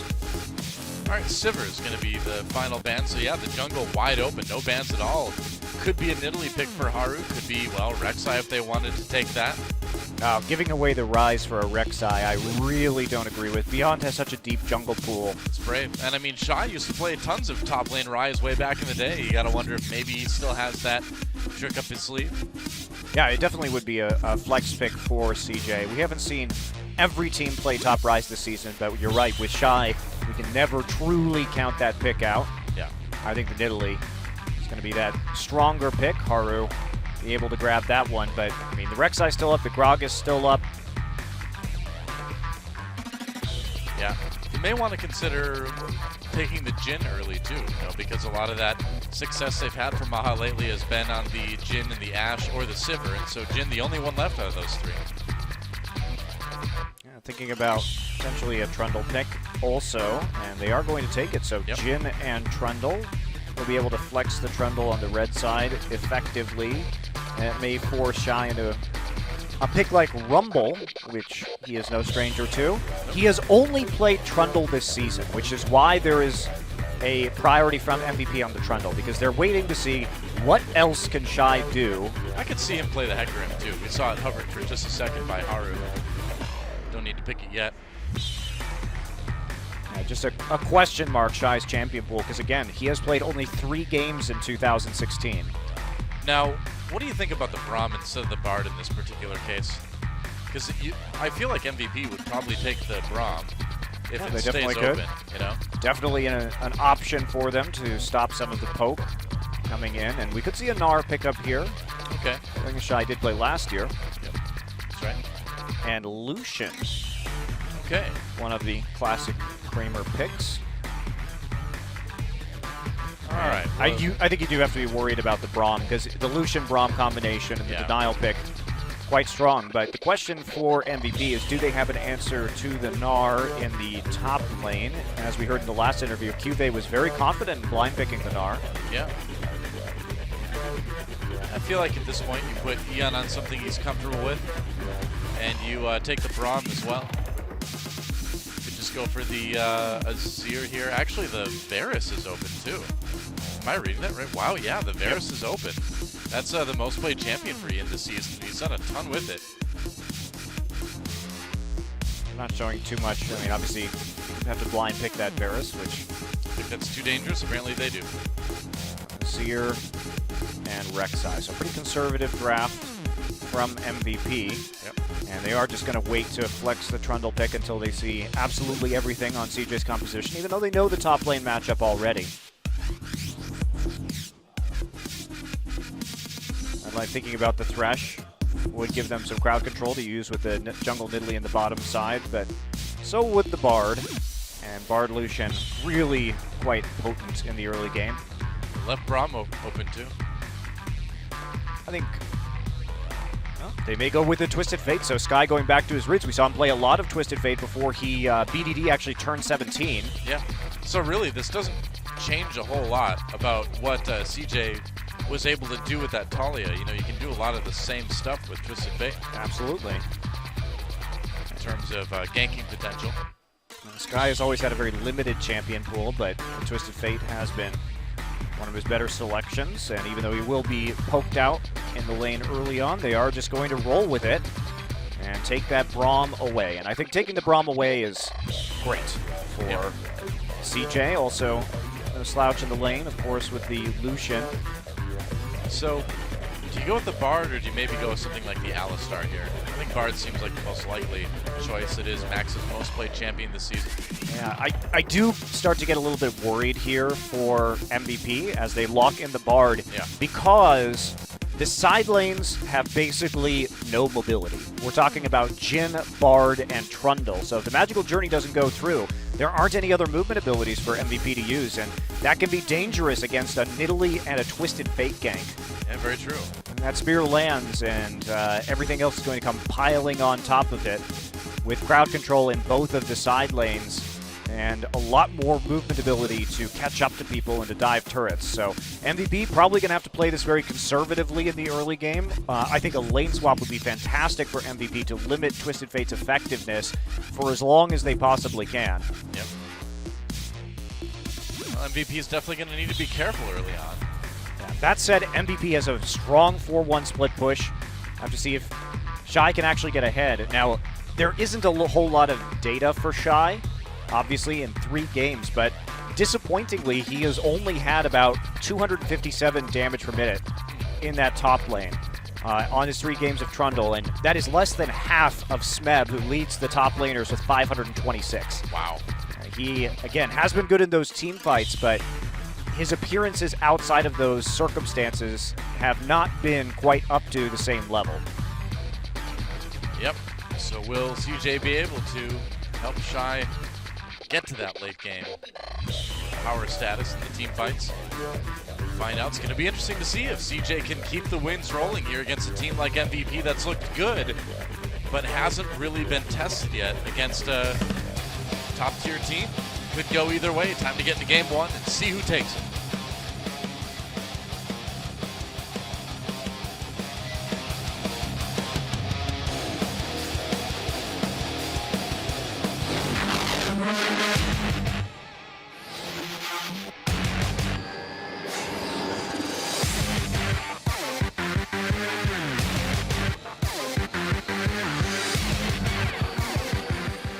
All right, Infernal Drake starting things off for us here in CJ versus MVP. Game number one. CJ cheer just a bit louder, but what do you expect, man? I mean, this is an organization with such a long and successful history in League, or at least a long history anyway. Not a lot of success in the last couple of years.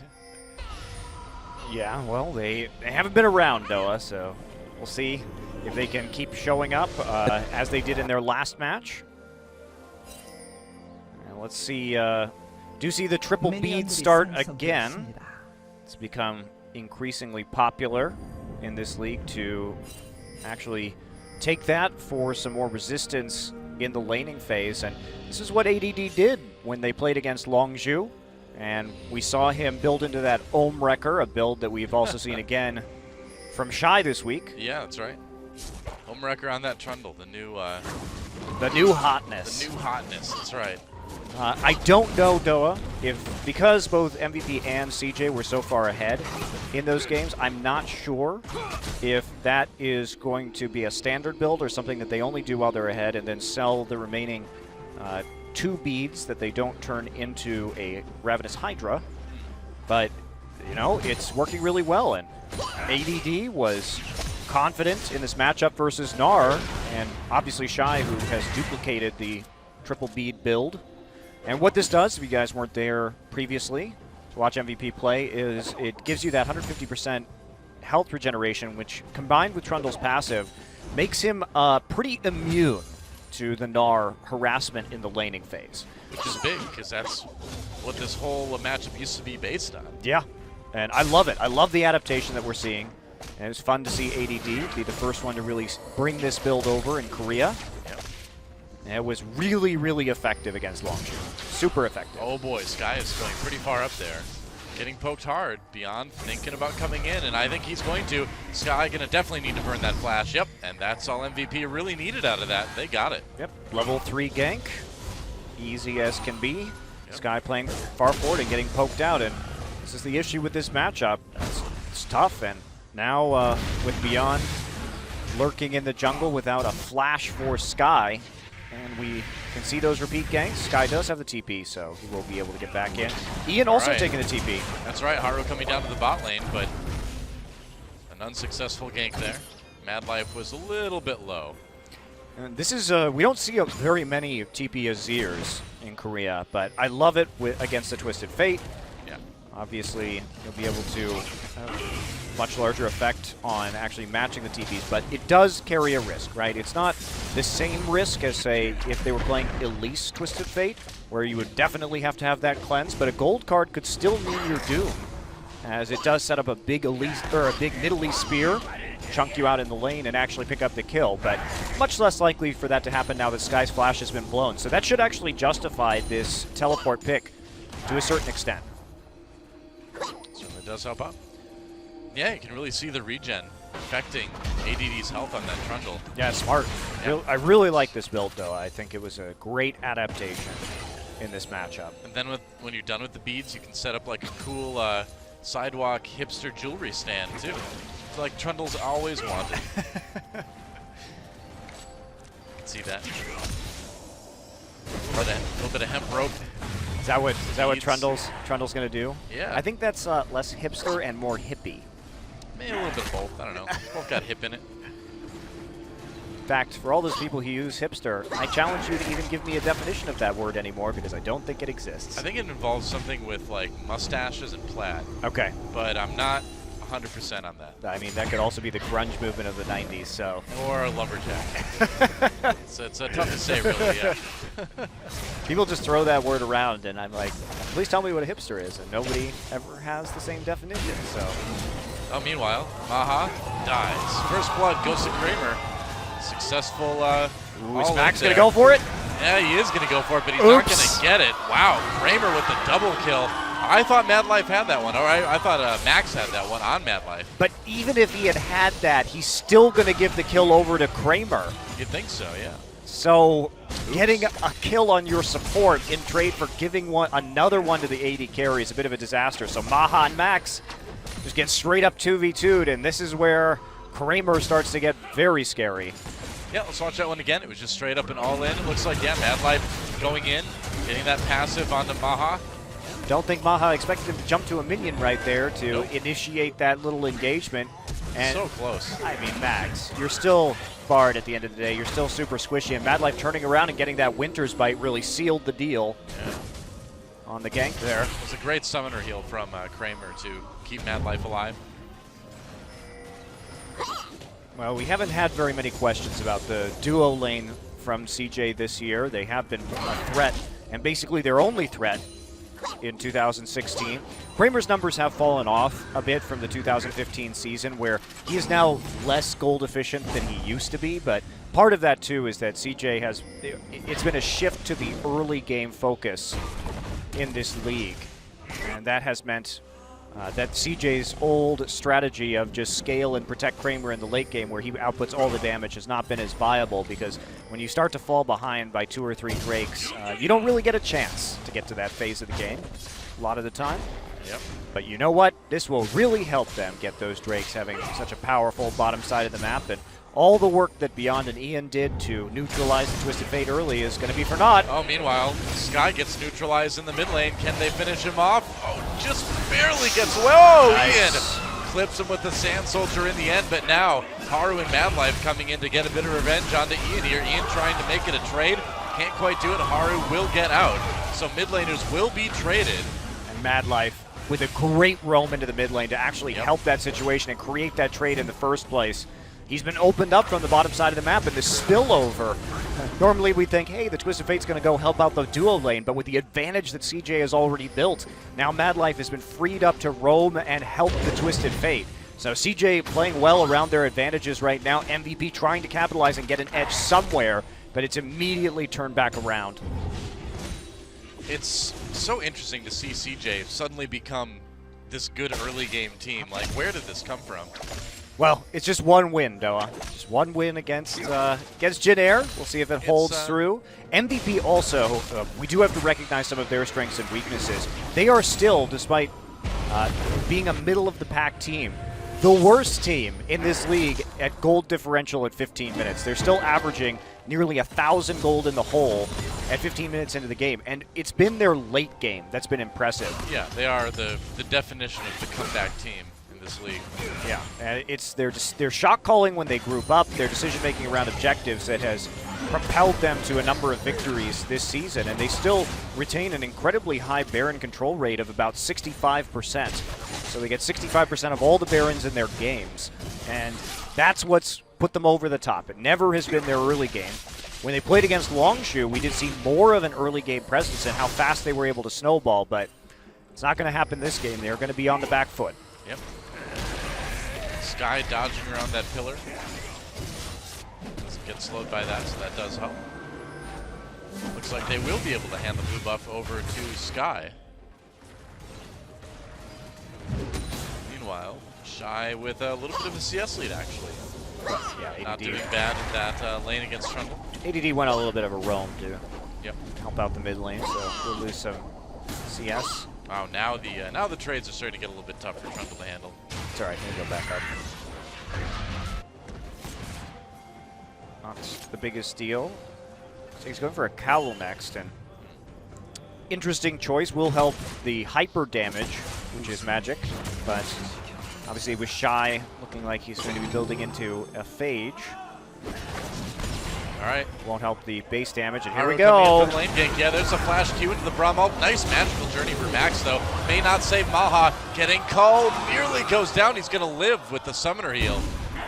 That was a good attempt, but CJ couldn't get the kill. Yeah, really close, but nice split there from the MVP dual lane. However, this is going to result in a huge number of creeps lost. You can already see 68 to 92, the difference in farm, and Madlife and Kramer are absolutely dominating this bottom side of the map. Gonna get this turret too. So CJ claiming the first turret of the game down in bot lane. Meanwhile, Beyond and Ian pushing mid pretty hard. Max coming in from the side. They may try to dive Sky here. Yep, here comes Max from behind. Cosmic Binding against the wall. Ian's gonna go in. Emperor's Divide forces a flash from that Twisted Fate. Looks like they're going to be happy to just take the turret there. Yeah, opening up the mid lane, forcing Twisted Fate to overextend can magnify their advantage. So at least Beyond and MVP, and the rest of MVP rather, are doing things to help them out and to find advantages in other places and to make Sky's life miserable. We do see this similar CS advantage has opened up between Sky and Ian, as has between Maha and Kramer in the bottom lane, but this Infernal Drake is going to be a major sticking point, and with the Jhin this far down, we can also see that not going for that armor penetration build, it would appear. Interesting. Boots of Swiftness and the effective fighting power of this MVP composition is probably not going to be enough to take a serious team fight in the mid lane unless they get some poke with the Curtain Call and with the Azir. Getting that mid lane turret, though, is pretty big. Because that's one thing that Jhin Air couldn't do against CJ, is they weren't able to push that Talia back and take that turret. In fact, Sky was doing a great job of just doing solo damage on the enemy mid lane turret himself. Yeah, this is definitely a big change in circumstance for CJ compared to their last match. Yeah. See how well Sky can deal with it. But the Azir being able to put the passive turret in the mid lane does give them a pretty strong hold in which to go for this Infernal Drake. But note that ADD still does not have his TP up, so MVP's options for making a play on the Drake limited. He's almost got it. Pretty close. Yeah, CJ did have TP advantage, but they didn't actually go for the Drake. They have vision control right now. They want to do something to this Azir. Gold card locked and loaded. Well, if that Q had landed, that would have led into the gold card, and with Haru right there too, that could have been Ian having to flash. Really right on the edge of that range of the gold card. Held strong, didn't burn his flash. And there's takeaway. Yep. Nope, Beyond got it actually. Haru tried to get it with the spear anyway. But CJ pushing into this jungle, they look like they probably want to put some wards down and then go for this dragon, or Drake. Yeah, they have plenty of wards down, plenty of vision control already, and I don't know if you're going to make a play on this one, but I don't see how you can. They're going to see you coming a mile away. Yeah, this is a gimme here for CJ, and that's great to help them with their early snowball. Yep, dragon taken by Sejantis. Nothing that MVP can really do about it, and a nice little 2,000 or so gold lead in the early game for CJ. Yeah, they're not even going to be able to punish. Didn't even force a TP, so they can't put pressure on the top side or even trade it out for a Rift Herald, as Madlife and Kramer just continue to play super aggressively in this bottom lane. They don't have the deep wards to go any further than they are right now. And they're not going to overextend and give any opportunities for MVP to make a comeback. The long range of MVP engage has to be respected. All right, Shy hopping out after getting slowed down by that pillar, but MVP not going to find a gank. And Beyond shouldn't even been shown there. With a minion wave there to pop over, virtually no chance that that gank is going to be successful, particularly when Shy has his flash. So Sky down in mid lane has not found an opportunity yet to use that Twisted Fate ultimate. That's definitely a problem for CJ, despite the other things they've got in the early game. Well, they're hoping to, I think, use it to punish Ian if he overextends. I suppose. Madlife keeps showing up, seeing if he can land a Winter's Bite and maybe make something work. Does it feel more and more, though, that this game is going to end up going late, and when it does, MVP is going to have a big edge? That's definitely a big possibility, Doa. Scaling pretty insane for MVP, and Shy, even though he's building some damage items right now, does choose to go for the Frozen Mallet first. Gives him a little bit more team fighting presence, but not as much of a lane bully as, say, a Black Cleaver. Also, Black Cleaver would set up Kramer better for sure. True. But he may go into that next. It's a more conservative build, but still going to be effective against ADD and lane. But those defensive stats that Trundle's going to steal, pretty huge. CJ does at least have a very strong sieging composition with Nidalee, Twisted Fate, and Lucian. Yeah, Good poke. that is true. Good poke if they group up and just don't take fights and try and kite instead. Kramer's still way ahead. CS over Maha. And now CJ putting some pressure on the mid lane turret. They're going to be able to get some damage onto it. Not a lot. A little bit. Yeah, there's still an awkward question for MVP, which is who actually goes into the other side lane in the mid game to pick up farm? Because we're reaching that point, and Azir and Jhin don't have the greatest escapability. Yeah, there's somebody has to go into the bottom side at some point in this match, and they're there's going no to risk wards. being ganked. Yeah, there's no wards in there for MVP. So how do you do that safely? Yeah, it's not a great situation to be in. They're going to lose farm as a result, and Mad Life and Haru have done an excellent job of keeping the vision control on the bottom side, and they're just, as I said, trying to snowball Kramer. Well, it's working so far. Sky's now caught up, at least in the mid lane farm department too, so this is looking better and better for CJ as they have a 2,000 gold lead at the moment. Yep. So now maybe, what do you think? Just wait it out for the next dragon. Keep the lanes pushed. Yep, if you're CJ, just methodically snowball around the bottom side, and that does mean the next dragon. They're going to try and gank here with a magical journey. Yep. Here comes Max. Oh, he missed it onto the pillar.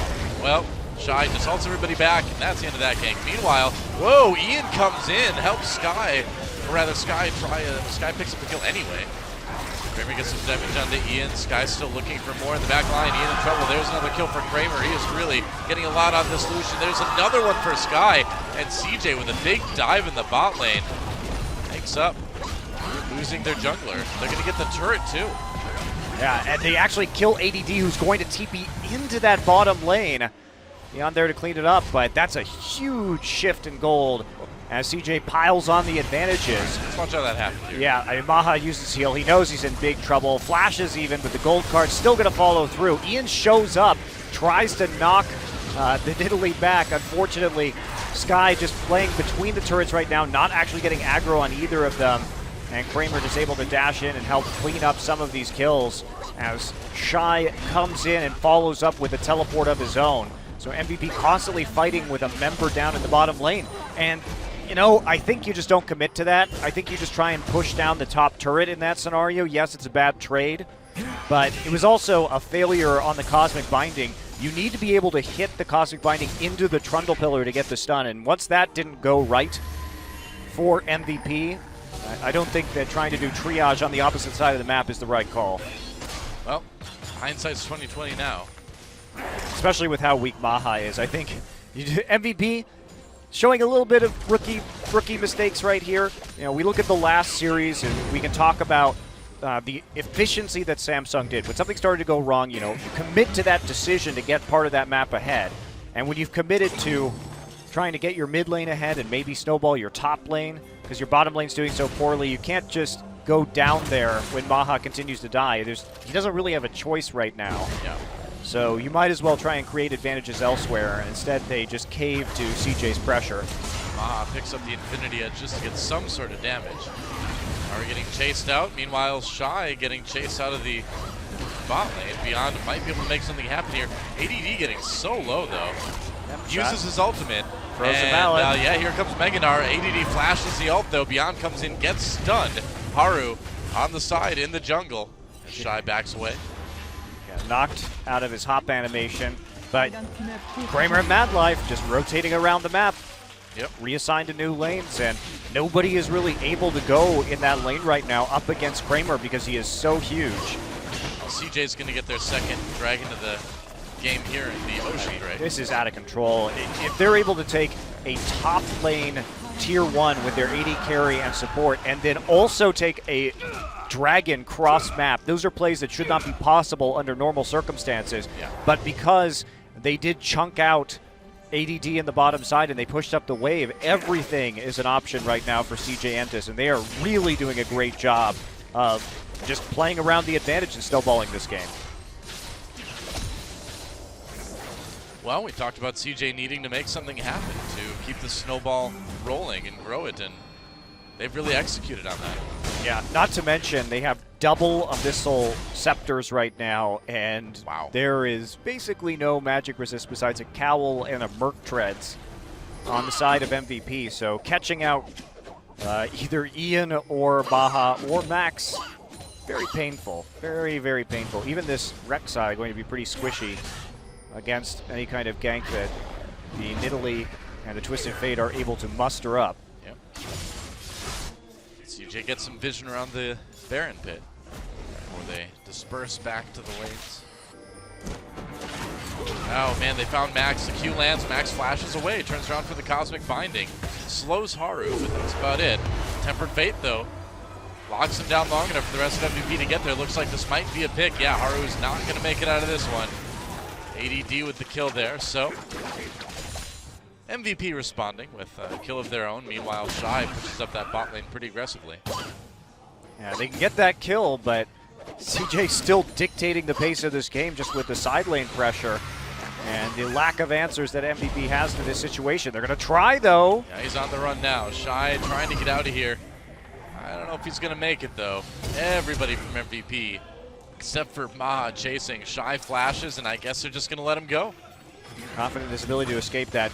A little bit risky. They don't have the same vision in the bottom jungle that they've had for most of this game, so Shy does have to burn a summoner to get out. But yeah, this is still looking absolutely excellent for CJ Entus. Right now, it's just a transition for them into getting the vision around the Baron. Not the fastest Baron team, unfortunately, for CJ, but they're itemized very well to take advantage of a split push. Shy moving in now to a Black Cleaver, and then we also see the Lichbane completed for Sky, which will really allow him to put a maximum of pressure if he does opt to go into his side lane, which again, his TP's up and his ultimate's up, so he can be literally anywhere on the map at any point. Yeah. It's been an interesting game. So I feel like a lot of questions we had coming into this one are starting to be answered a little bit, in that CJ is legitimately looking like an improved team right now, and MVP has the wins, but they're against the weaker teams, right? Yeah. Including CJ. Yeah, including CJ, but that was old CJ. Maybe this is new CJ. I don't want to give the fans out there hope. I know that's dangerous to do to CJ fans. It's been done too many times, but he's looking okay for the moment. He in a little bit of trouble. Backing away, there's a flash Q, but Madlife misses it. I don't know if that was really worth it. Meanwhile, all right, Sky's gonna make it worth it. Coming in, gets pushed back by the Emperor's Divide. Ian's very, very low. Beyond an ADD, trying to keep the rest of the CJ team at bay. And here comes a curtain call. Sky in a lot of trouble, lives through the summoner heal. Haru, though, taking some damage, and all right, so that was maybe a bit of an overcommittal. I shouldn't have said anything good about CJ. That was my bad. I'm sorry, CJ fans. Well, really, that was just a perfect Emperor's Divide from Ian. He hit that just in nearly like the millisecond that Sky actually TP'd, and so actually was able to get that off effectively and distance himself from the Twisted Fate. So it didn't give any time for Sky to do much and set up that pick. So MVP, the defensive play right there, but they're going to need a lot more than that to come back in this game. Oh, yeah. At the end of the day, they didn't get any kills out of it. They didn't get any objectives out of it. They need more. Maha really going for the crits. Yeah, I mean, when you're behind like that, I suppose you just try to blow them up before they can do that sustained damage.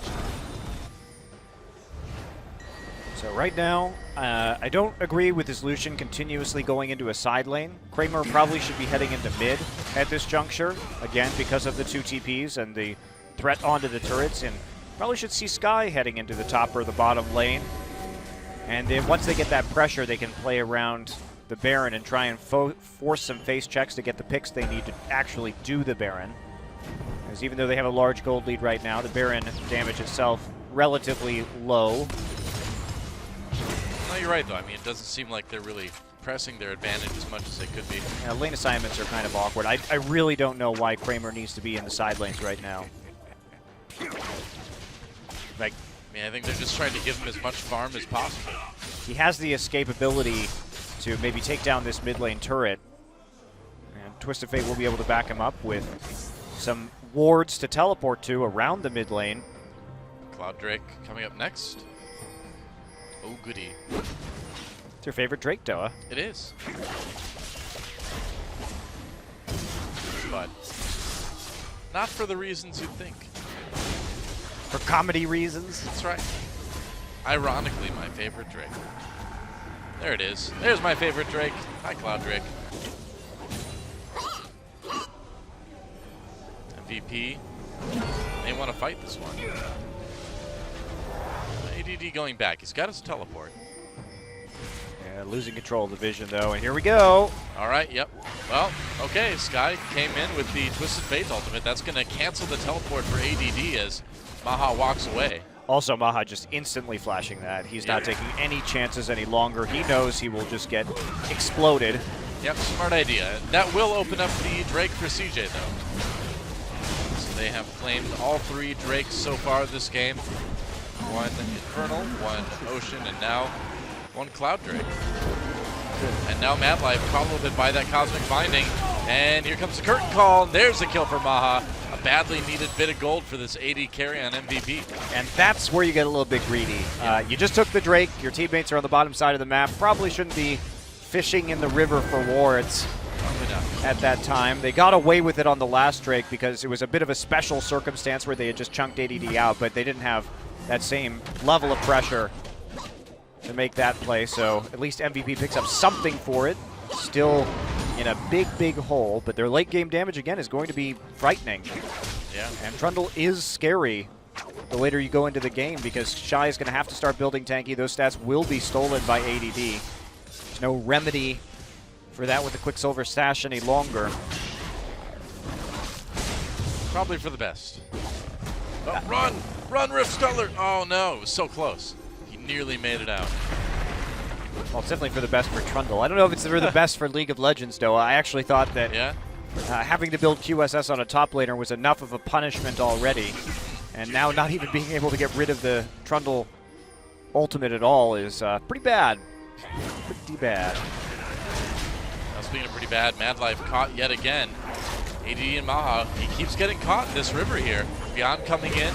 Can CJ turn this one around? Here comes the teleport that says maybe they can. Kramer getting a lot of damage onto Beyond. There's a gold card on the Beyond from Sky. Tempered Fate locks up 2 members of CJ, and that may give MVP the room to disengage that they need. It looks like it will.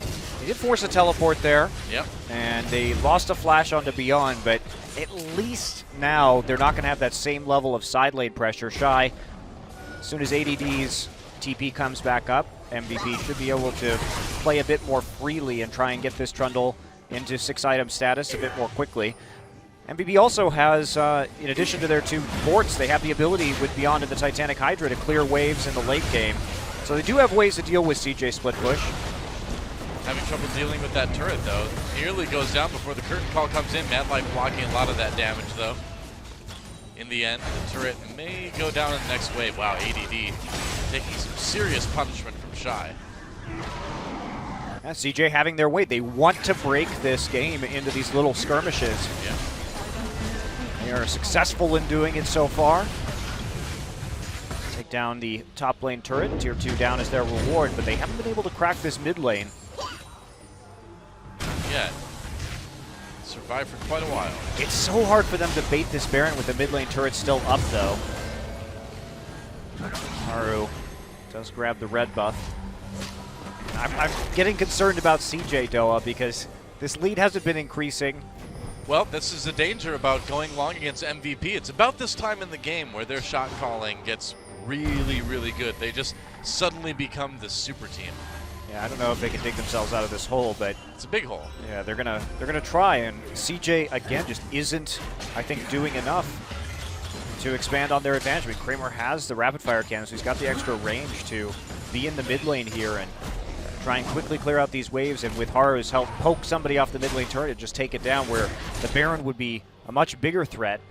Finally, Sky is going into a side lane. Right. I mean, it is true that it's going to be hard for MVP to make a comeback, but you know, if any team can do it, it's probably going to be these guys. And CJ's vision game is also falling apart right now. They had such good vision to help out Kramer in the early game, but Mad Life has now been caught out a couple of times, warding, and he's been alone. I mean, we haven't seen him with Haru in some time, and in order to get this Lucian in the mid lane, they have to regain vision control of their own jungle first. Yeah. But look at the number of wards on the map for MVP compared to CJ right now. It is night and day. Quite a change from about 10 minutes ago. Yeah. CJ had all the wards. But MVP, they realize what CJ is trying to do, and they realize that because they still have their mid lane turret up, they're able just to safely pink their own jungle and make sure that CJ can't make risky plays into their side lanes. Yeah. So they're buying time, and this is what this is doing for MVP, is just allowing them to farm safely past the river on their side of the map, so at least they can just methodically work their way back into this game and get to a point where the gold lead won't matter. Kramer's snared. There's a curtain call again. Mad Life with the block on that Braum, so it looks like they'll be okay.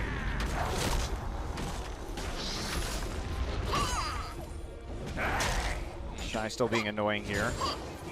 This is ADD. But ADD now with magic resist for the hyper and the armor for the auto attacks. Not a lot that Shy can do one-on-one. Culling takes a big chunk out of Maha. Wow. There's a snare though, but no follow-up from MVP. Next Dragon in about 35 now. Ian has at least made sure that the minion wave's not going to be in as awkward a place as some of the previous Drakes. CJ may not entirely get this one for free. We'll see. This is the first one where I feel like maybe MVP wants to fight it, although losing a lot of health on Max and Maha right before that Dragon comes up definitely doesn't help.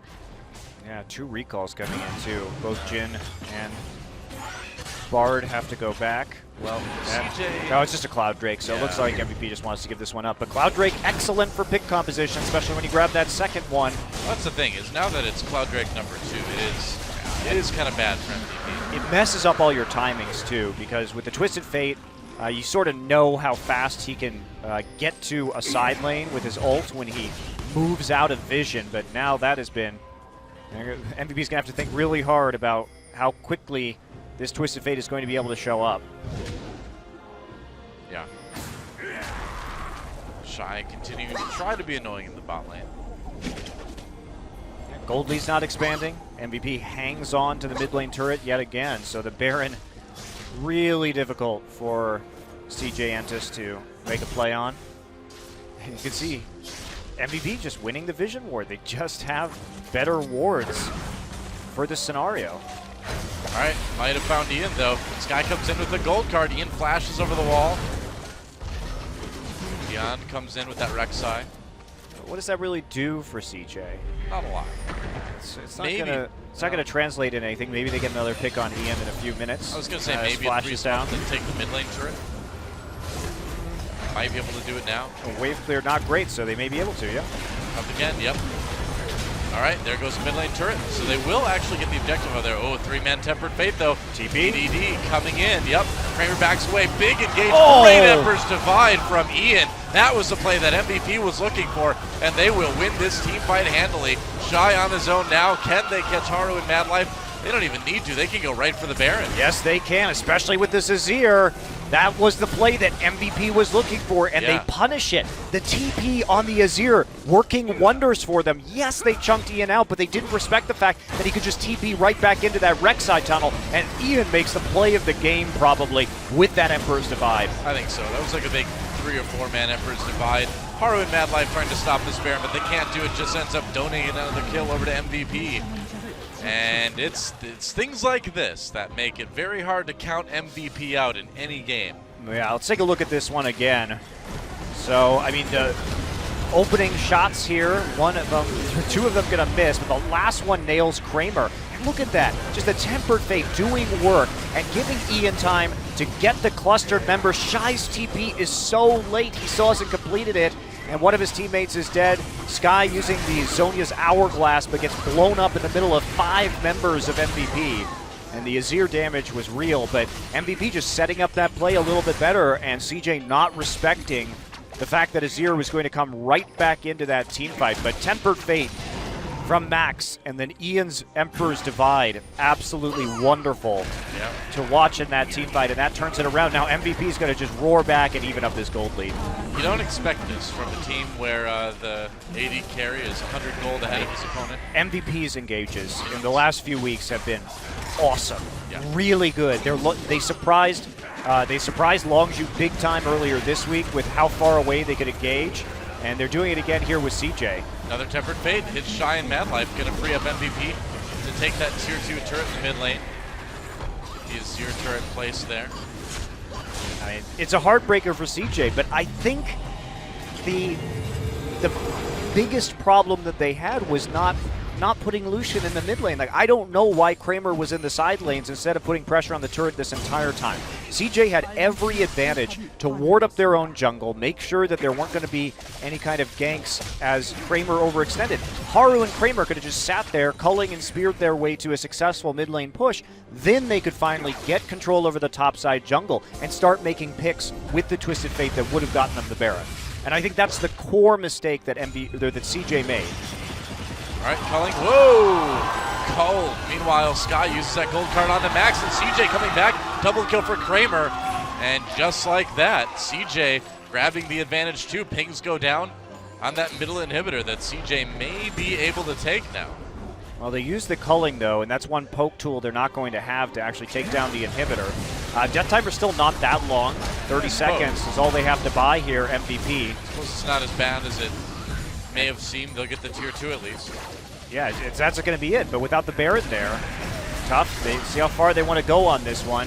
Well, they want to push it as far as they possibly can, I suppose. Gold card onto ADD. He gets low. Whoa, Shy. Needs to be careful. There's a pillar. He's got that GA, but he doesn't want to have to use that yet. Yeah, Sand Soldiers in the pillar create enough zone there for MVP to survive, so they don't actually take much of anything. I mean, this is still anybody's game as Maha gets caught out here, flashes over, but still just gets ruined by the culling. Sky there to turn around on the Max. Max should have just let Maha die, honestly, and tried to magical journey his way out of that scenario. Well, I mean, Maha getting caught on his own, I feel like that's the MVP standard play, right? To be fair to Maha, he is very behind in this game. He is behind by more than 100 CS, and he's against a team composition with a Twisted Fate that can just teleport onto a Jhin. So it's not the easiest time to be Maha. I have no mercy for Maha. I can tell.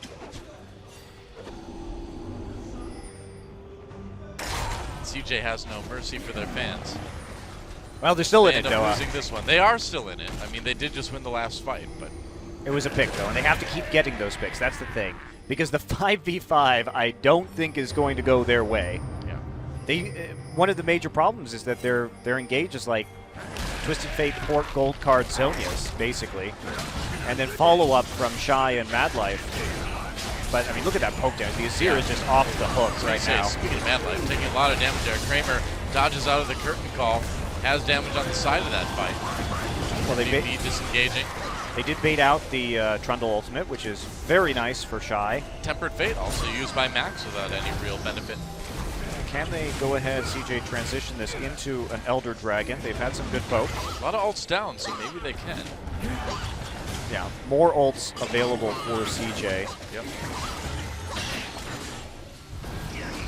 Now the mid lane's pop or pushed up. ADD taking a lot of damage from Kramer. Yep. All right, Elder Drake. It's going to take a while for CJ to kill, though. It's not like the other ones. You can't just sneak it quickly, you know? Yeah, this is answering some of our Ohm Wrecker questions, by the way. Notice that ADD did not build that item this game. Yeah, what do you know?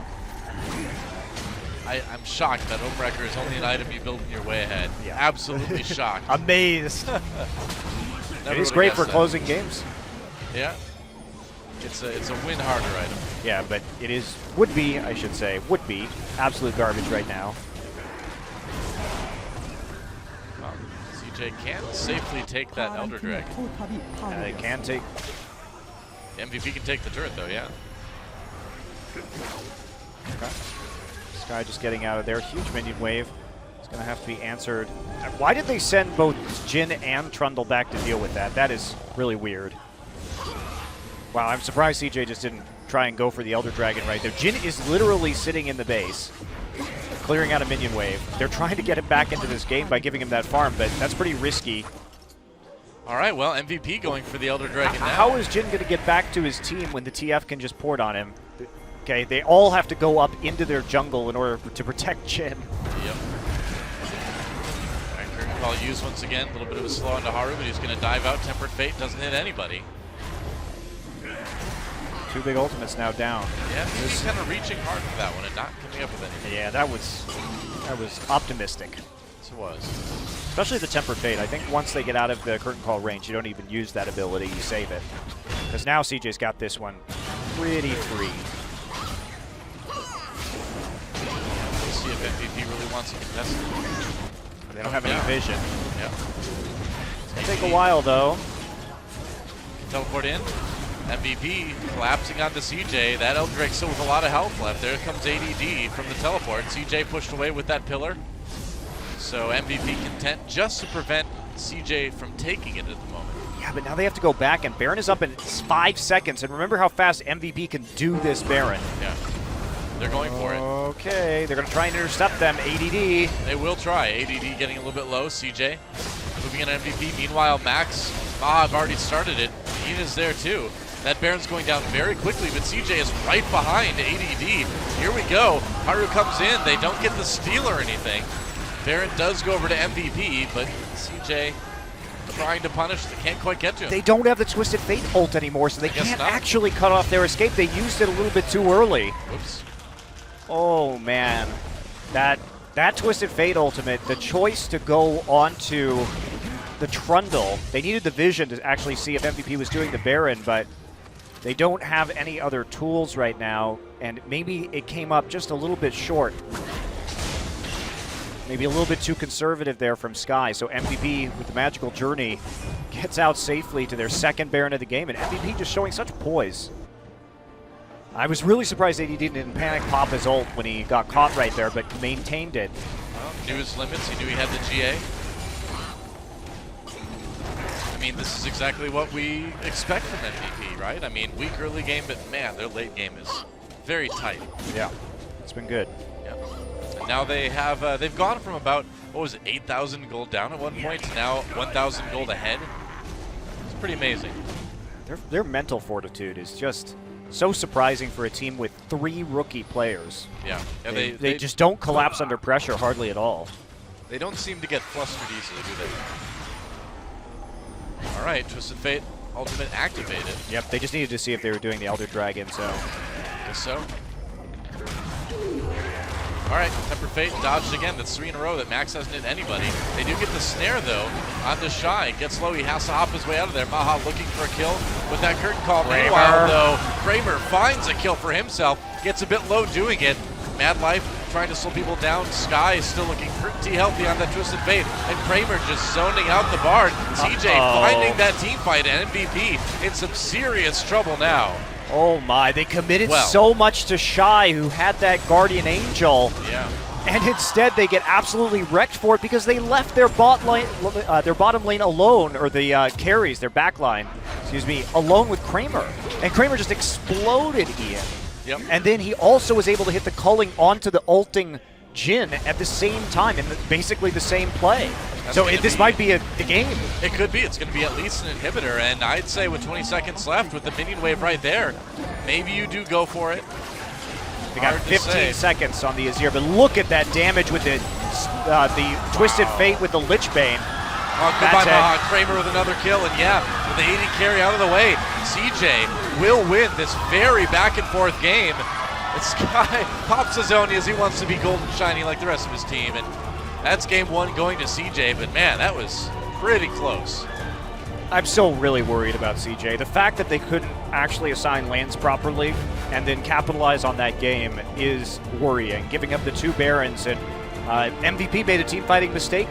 They left their backline all alone, and Kramer with an epic Lucian flank. I mean, he's 8-1-1 in that game, and he just reamed Azir, but there was no support. The rest of his team had already gone in onto the pick, and so Ian, we're watching it on our screens right now, does dodge the spear, but Kramer, hero carry play here, and Ian just has no time to do anything. And then Kramer just turns right back with the culling and actually snaps Maha out of his ult as well. And there you have it. I mean, 2 teams with pretty good late game team fighting ability. CJ just happens to find that edge in that final fight. Which is Kramer, man. He just Yeah. really good. I mean, but what happens when... My question, Noah, for the rest of the series is what happens when Kramer and Madlife don't get 2 kills and a 2v2 in the lane? Wow, that's... Because exactly. if they didn't have that early game snowball here, I don't think this game would have even been close. I think MVP would have just crushed them. Well, MVP will have an opportunity in Game 2 to do just that. Sky looking a little bit shaky on that TF, frankly. Not as strong as he did on the Talia. We'll see what the bans end up looking like when we come back in game number 2. MVP, obviously, they're gonna need some of that strong mental fortitude if they want to come back and win this series. Yeah, I think they're okay there. I think they say, like, look what we did from so far behind. As long as we don't mess up the laning phase again, let's go for a lane swap, let's drag it out. Yep. I think they'll be okay. We'll be back in just a few. CJ versus MVP, game number 2 on LCK Summer. See if MVP can tie things up. But don't go anywhere, guys. LCK Summer on OGN. We'll be back after just a few minutes.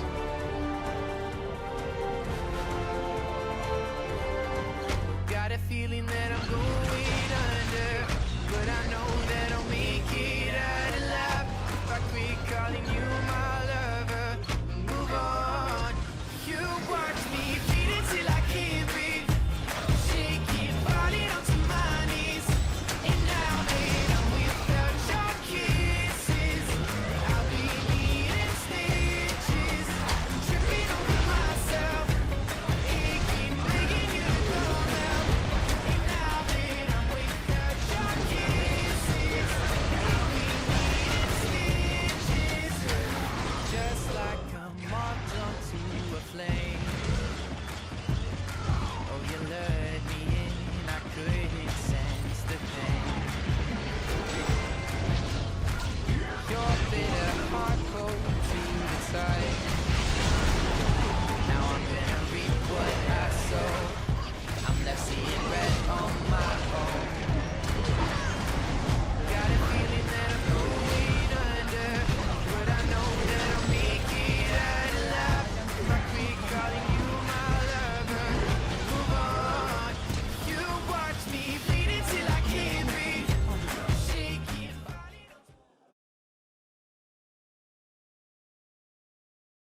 안녕하세요, 락스프레이입니다. 제가 4년 동안 프로게이머를 했는데 진짜 말도 안 되는 거예요. 너무 억울해요. 스맵 MVP 1위라니요. 스맵 MVP 1위라니요. 형들 이거 마음 불편해?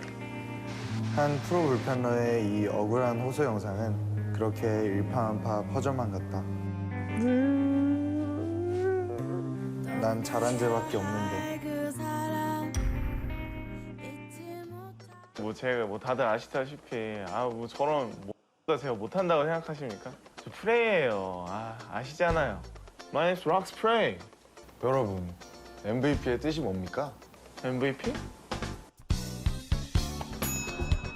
Most Valuable Most Valuable Player. 최고의 가치. 그게 바로 저죠. 스냅. Most Valuable Prey. Prey. 제가 뭐 KDA가 딸립니까? 딜량이 딸립니까? 도대체 뭐가 딸립니까? 제가 또 에로에게 3대 미나 아닙니까? 프레이 선수가 에로의 판에서 사실 3대 미남 정도 들어가잖아요. 아니 프레이 선수의 잘생긴 얼굴을 보고 있노라니 잠깐 제가 넋이 나가서.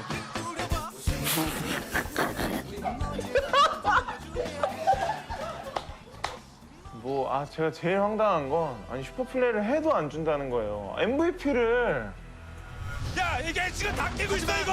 더 가죠. 더 가죠. 그때 제가 백도어도 했고 유시한테 화살도 꽂았고 자 마법 수정자 개놓고 네가 안에 꽂아 이거 약간 이거 귀한도 치는 거야 기분. 두루룩. 네. 자 누가 죽이시?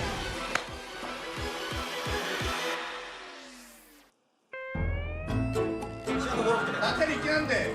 럼블백도. 이거는 그냥 다 죽어도 럼블백도. 백도는 끝내겠다. 백도 성공. 네, 소노와이비 MVP 스냅입니다. 럼블 스맵만의 카드라고 볼 수 있는 상황에서. 네, 사실 두 번째 경기는 MVP를 다른 선수가 받아도 됐을 것 같거든요. 그래 나 피넛 선수가 받았으면 좋지 않았을까 싶어요. 그런가요? 저는 몰랐어요. 기가 막히네. 프레이 선수는 아직 좀 더 연습이 후다열. 아우.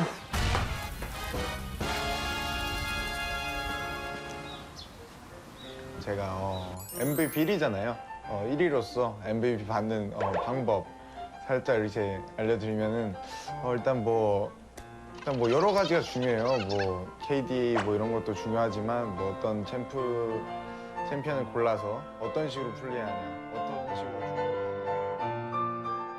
아니 스킬 적중률이 일단 말도 안 되고요. 어디서 어떻게 쏴야 되는지 아니 커튼콜 타이밍 위치 다 예술이에요. 너무 좋아요. 소노와이비 MVP 진종이.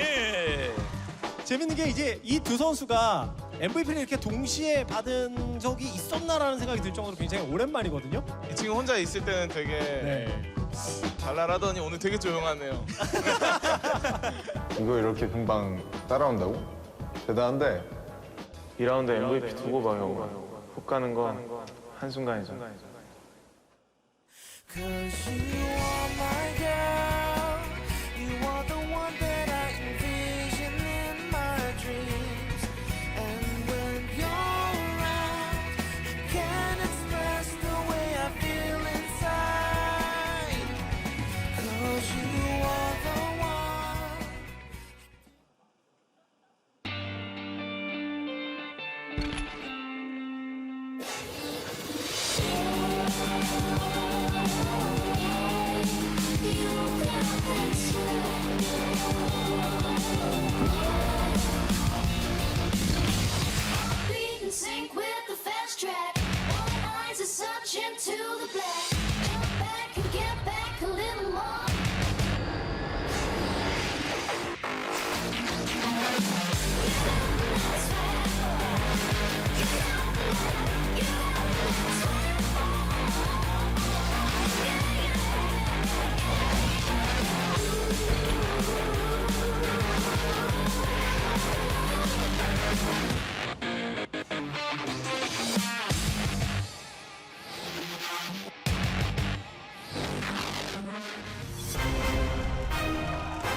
Welcome back to LCK Summer, and Kramer gets the MVP for game number 1 in CJ's somewhat surprising win over MVP. MVP really looked like they were bringing it back, but in the end, it was stuff like this. Yeah, it was really this entirely, I would say, for CJ Entus that set up this game for them and amassed them just a huge gold lead that they failed to capitalize on it. I think that's maybe the worst part here for CJ. They won the game, but their vision control fell apart, their lane assignments fell apart the longer this game went on. I mean, frankly, it looked like they had no clue what to do about the past 20-25 minutes. Yeah. And one wonders what we're going to see in game number 2 here. Baha. Just kidding, you can't, you're Jin. Kramer really did an excellent job this game, and I'm not trying to discount that fact. It's just when you lose 2 Barons despite an absolutely huge, immense gold lead, this is really the play. Let's take a minute to enjoy this at least. Oh, yes. Which is Kramer just exploding Ian. Oh, we didn't get to see his follow-up on the Maha right there. Then, icing on the cake. Kills on the bot lane one more time. Well, except for Max, I guess he lived that time. You get the idea. And so, yeah, Kramer getting the MVP. This guy's good on Lucian. Yes, he is. And validating the Lucian Braum lane with that pick and punishing the less than mobile lane. That was what I was worried about coming into the game, though. The draft was the side lanes of Trundle and then the Jin and the Bard being vulnerable to TF. Turns out they were just vulnerable to Kramer. Yeah, I guess so. I mean, I think MVP, like you said, is going to probably take certain steps, we could say, in this game to not give him a double kill in the first 5 minutes of the game. Stranger things have happened, though. MVP probably wisely banning out the Talia again here, game number 2. On the plus side, you can ban out both Talia and the Twisted Fate if you want to. Yeah. We actually saw Rise fall the way through picks and bans. That was a rarity in game number 1. Nobody committing to that. Sure. Champion, but the Gangplank will be banned once more. The question is MVP just going to first pick Shen now? There it is, TF. Yeah, TF ban. I think it's a smart CJ has to ban Shen. They have to ban Shen. That's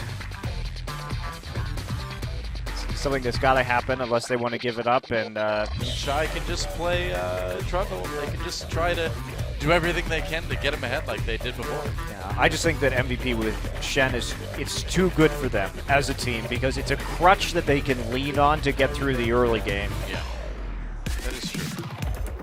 One more ban against CJ, and they're going to take out the Sivir. Okay. Interesting. I would feel like maybe a Lucian ban would be. Nah, I think you can handle the Lucian. You think so? Well, it depends on what CJ's going to do here. They banned the Ashe, no, they banned the Nidalee, so they're not going to give that to Beyond. Probably MVP's best player, but yeah, it will be the Shen first pick. Ashe still available. CJ wanted to ban that in the first game of the series. Are they going to take it away? Here, a lot of junglers left up, so we could see potential Rek'Sai grab here for CJ Entus. Rek'Sai with Ashe. Pretty strong. The Trundle still up too. Yeah, you could take the Trundle as that flex pick, even though it's probably going up in the top lane. The Elise would be a bit of a surprise. All right, Elise Ashe, so some pick potential there for sure. Yeah, setting up a pick composition again. I guess they figure it worked for them in game 1, and they can go for it yet again here. We'll have to see what Sky has played, and Sky's very limited time playing this season. He has played Talia, Twisted Fate, Cassiopeia, Karma. That's it. Gragas insta-locked for Beyond.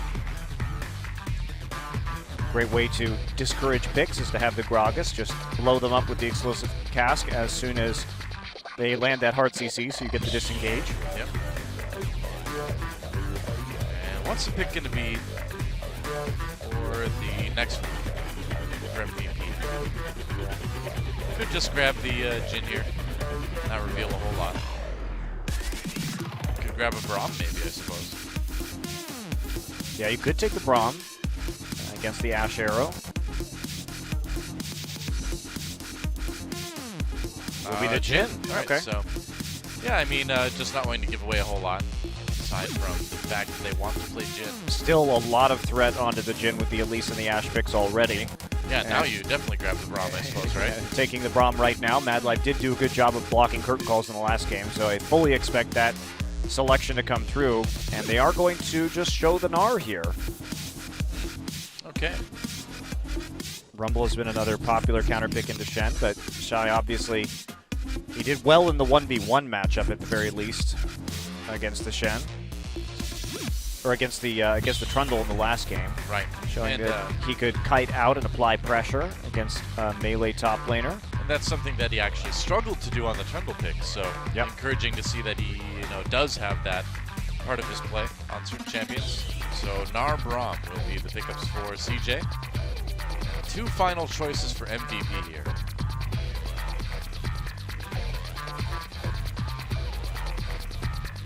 So we'll see what they're going to pair this Jhin with. I think a Karma might be useful. Yeah, Karma's still available, actually. And the Varus for Ian. The Varus pickup. Blind here may be a bit of a risk, but it might discourage potentially a Ryze pick coming through from Sky. And apparently he's comfortable into any matchup. So usually that'll be the Taric selected after all. They weren't just trolling our Korean casters. Oh. Well, I mean, it is kind of, we're still getting used to the fact that Taric isn't a troll pick anymore, you know? I'm still getting used to it. Yeah, he's been picked a couple of times by Max this season.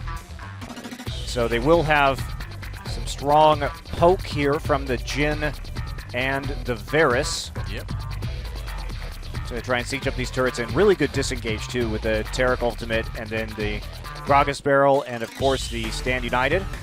It's going to be nice for them when they start to siege turrets. And we could just see a LeBlanc here trying to play perhaps a more slippery mid laner who will be able to evade the Chain of Corruption. But the long-range engage of MVP is pretty terrifying. You know, I like the LeBlanc. I would not play the Kassadin into the Varus.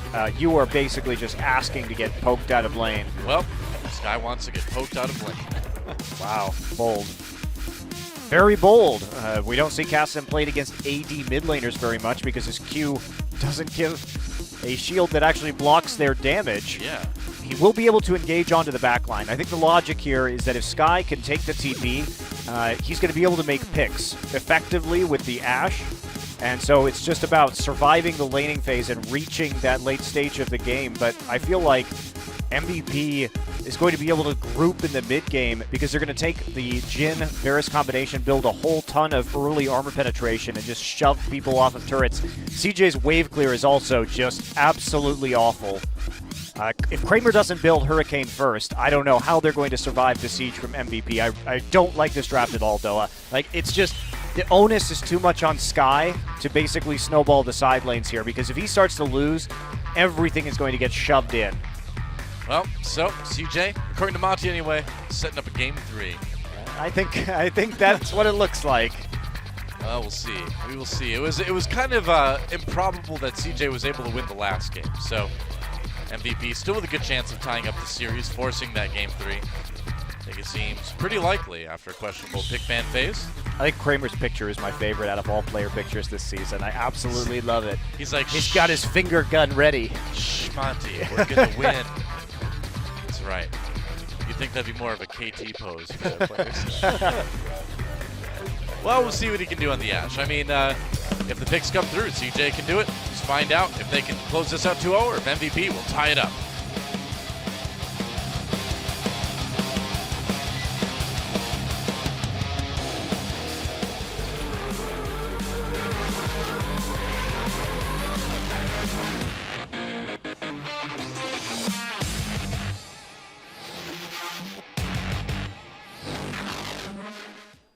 All right, Cloud Drake. Yep. Yeah, CJ fans. Probably pretty happy to see that if you're CJ and you have a mid lane Kassadin into the Varus. You're like, well, at least we're not going to lose anything too important early on. Yeah. Well, here we go. Game number 2 between CJ Antis and MVP. Close game 1. MVP coming back from like an 8,000 gold deficit to nearly win. MVP fans from Australia, the UK, and he's just MVP. Shy fans. Yep. It's like, Shy, look at me. Oh no, Shy, I'm looking at you, I think. Or look at me. One, two. I don't know. I can't. Someone's looking at somebody. I can't speak Korean. And Shy is involved. That's the key here. I think it might just say "Show me Shy" too. I don't know. I'll have to practice my Korean more, Monty. That was a very quick shot. I'll work on it. So Deathfire Touch here for Maha on the Jhin. We've seen different players with different philosophies, whether they want to do more lane dominance with the Thunderlords or have more late game punch. Deathfire Touch. Okay, Sky, what are you going to do in this lane? That's the question.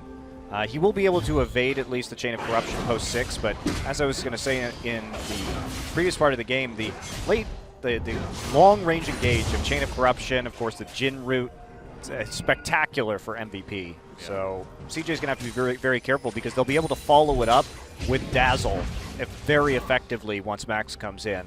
And of course the Gragas barrel and the Shen ultimate also big keys, and that's when MVP's strength recently is basically engaging on you from a really long way away and then continuing to chain the CC to a point where there is no escape, and they can blitz you from a screen or two away.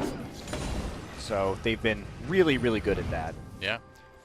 ADD and beyond find Mad Life. Mad Life trying to do a little bit of harassment here as they go for the Raptors. Ian, I don't know. You feel like they might have had an opportunity to collapse there? Nah. On Mad Life. Maybe he could have come out a little bit, but I think your #1 priority just has to be harassing Sky as much as you can and forcing him to use that TP early and often. Also, don't think that ADD really wants to go ahead and commit to Shadow Dash at level 1. That's probably true. Generally not the best level 1 Shen pickup. Going for the flashy dash. We discussed this before. It's not really a shadowy dash. It's very much a flashy, obvious dash. In fact, it's so obvious it makes you attack him. Yeah, exactly. You're like, everybody whoa. really notices that. They really hate being dashed at in League of Legends. That's what I've learned. I just want to. Oh, there's a flash. It begins. Yep. I have no idea why CJ thought this was a good idea, Doa. Maybe I'll learn something in this game, but I got no answer for you. Sky already with a flash down. Gragas is there. Gragas is definitely going to gank him pre-6. Oh yeah. Might do it right now. Yeah, who knows? Oh, Ian's getting a bit low though. Yeah, Sky looking good in the 1v1, but comes in with a Thunderlords and does some work. Yeah. So does return with some damage at least, but Ian staying strong.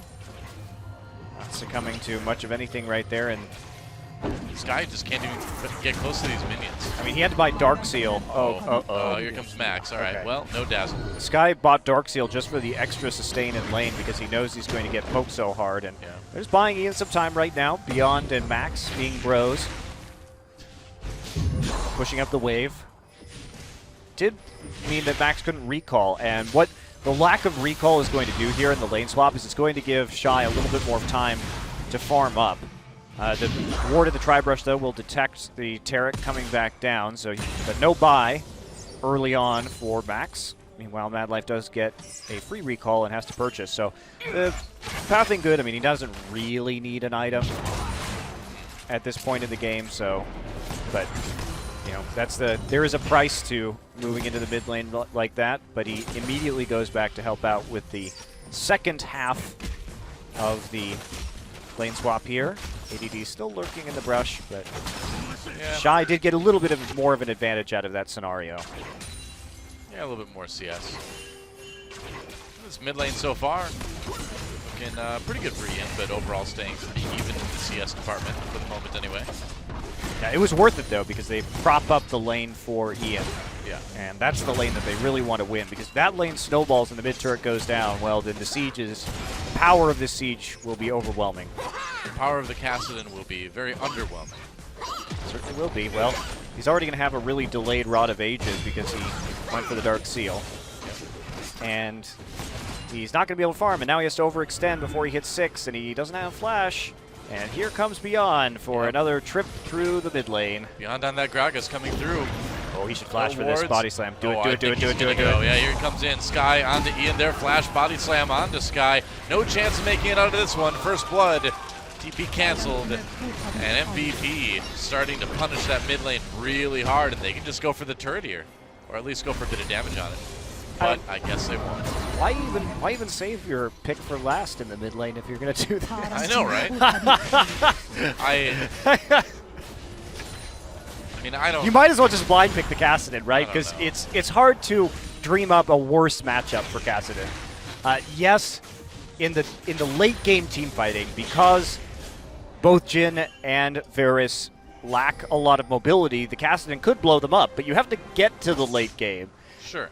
And there's no wave clear. Like, there's none. You're just going to get poked off by the curtain call and the piercing arrow. You know, I'm not a expert league analyst or anything like you are, Monte Cristo, but I know enough that when you take the long-range guy and put him against a short-range guy, things are pretty good for the long-range guy. Well, maybe you should be an analyst for CJN still. Apparently, I've got what it takes. I know you don't put the short-range guy against the long-range guy. Especially when Ian, is a Varus specialist, and it is that too. His most played champion. And I mean, you saw it pick before you picked the Kassadin. I mean, if I was in that booth and they would have been like, "Hey, let's pick Kassadin," I would have been like, "No, he's a short-range guy. You don't want to put him against the long-range guy, do you?" Who has a magic damage shield. Yeah. Reach was like, "Absolutely, we do." I'm like, "All right, well, I'm just a caster, so good luck." Also, we are going to see the Caulfield's Warhammer build first, and Kramer is at least now going for the recurve bow, but Warhammer into the Runic Hurricane is less than ideal. Obviously, you'd rather have a BF sword. Yeah. Uh-oh. Oh boy. Oh. Chains of Corruption into Mad Life trying to block that curtain call. Good thing Mad Life was there. No kidding, yeah. Sky would have been very dead if he had not been. Had the Rift Walk, but good setup there. This is the fear, right? Yes. Jhin has got the Cull, and so MVP has delayed the power spike. It will be Tyr in the mid lane and Cull on the Jhin as they wait to build up. And wow, I'm really surprised. Maha's going for a pickaxe. He's going Infinity Edge. Huh. I mean, he did this last game, but I think under this circumstance, you just want to snowball the early game. Don't give the Kassadin a chance to get back into this one. Just group up with the Varus and just crush the mid lane. Go for that sweet, sweet armor penetration. Yeah. I mean, who's even going to build armor in this game? It's basically going to be true damage to whomever you're firing on, because Shy wants to build into lane harassment against the Shen. He's building damage. I don't know. I have many questions about this game. Giving him a sporting chance, you know? Maha, he wants it to be beautiful. He's playing Jhin, you know? So he's like, no, it's too ugly if I own them too hard. I want it to be a semi-close contest. Personally, I find owning people beautiful, Doa. I enjoy it as well. Owning people. We should specify that we mean owning people in the sense that we're beating them badly at video games. Oh yeah, that's not definitely actually true. owning another human being. We're not in favor of that. No. Yeah, no. No. We do not support slavery. Definitely not. No. Gotta make that distinction. Jeez, what are you trying to do, Monty? Making it sound bad? Somebody's gonna take that sound clip. I hope you can never run for political office now. You know? That's actually probably true. I mean, there are many reasons why I can't run for political office. That is one of them, Right. however. I still have a chance. Not a good one, but you know, I mean, if Trump got this far, maybe who knows? I can give it a shot sometime. You're right. That definitely. I now wonder how many other things could be taken out of context. It's all right, Doa. You said rookie lights up crack on the broadcast, so I don't Hey. think you can run for political office either. That had nothing to do with me. I was just reporting on the goings-on in front of me. I call them like I see them. You're going to have some sort of congressional hearing now about why you were in a place where someone was lighting up crack. I was just observing. I was an innocent bystander. By the way, guys, that crack was Wisdom's old name. That's right.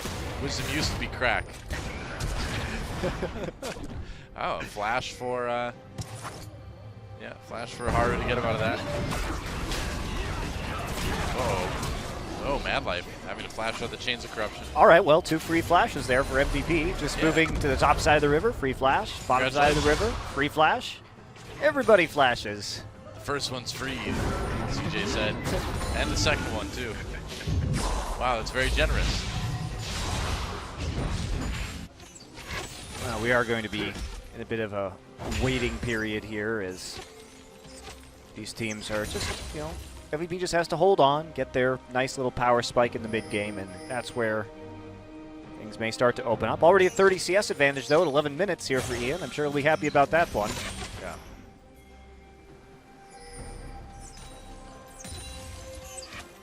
Haru in place for an epic gank. Oh, but he gets pinged. This is seen. Oh, well. Tough times for Haru. Yep. Nobody wants Cloud Drake. Nope. But what else is new, you know? Ooh. See, CJ really needs to... I feel like they're already kind of entering a little bit of a desperation mode and that they need to try to set up picks. Gotta do something. Yeah. Might as well use their double TP advantage while they can. I suppose. But they don't have any deep wards, so dangerous to do so. Beyond, you can see, is just playing on the bottom side right now and making sure that there's not going to be any shenanigans onto his duo lane.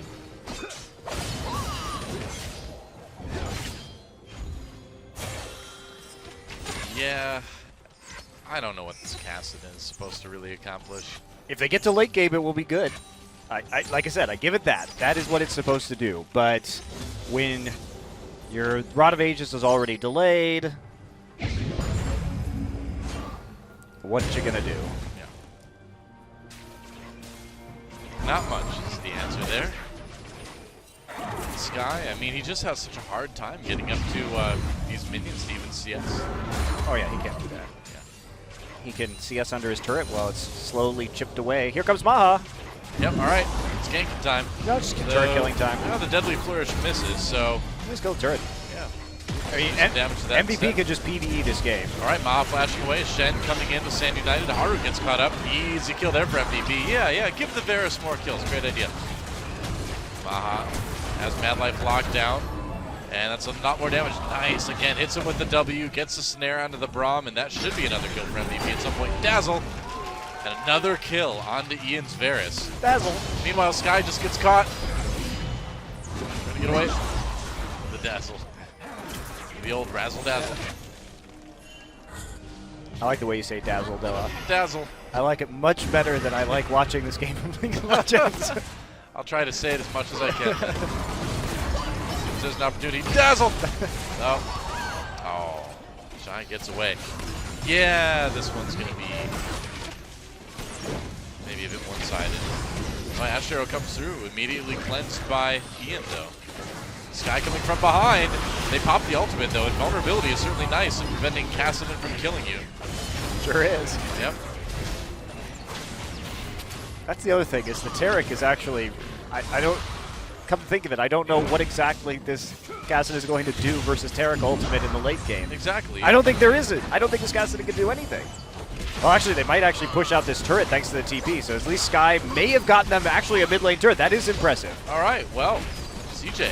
So they chunked out, they used 2 TPs, and they get a bunch of summoner spells out of MVP as they repulse that attack, but they did lose a couple of kills in doing it. And worth noting that MVP has not even really hit their power spike yet. That's still coming. Yeah. Well, I suppose you can never count CJ out. Max, what you doing, buddy? Going for the Dazzle on the Sky. That's what.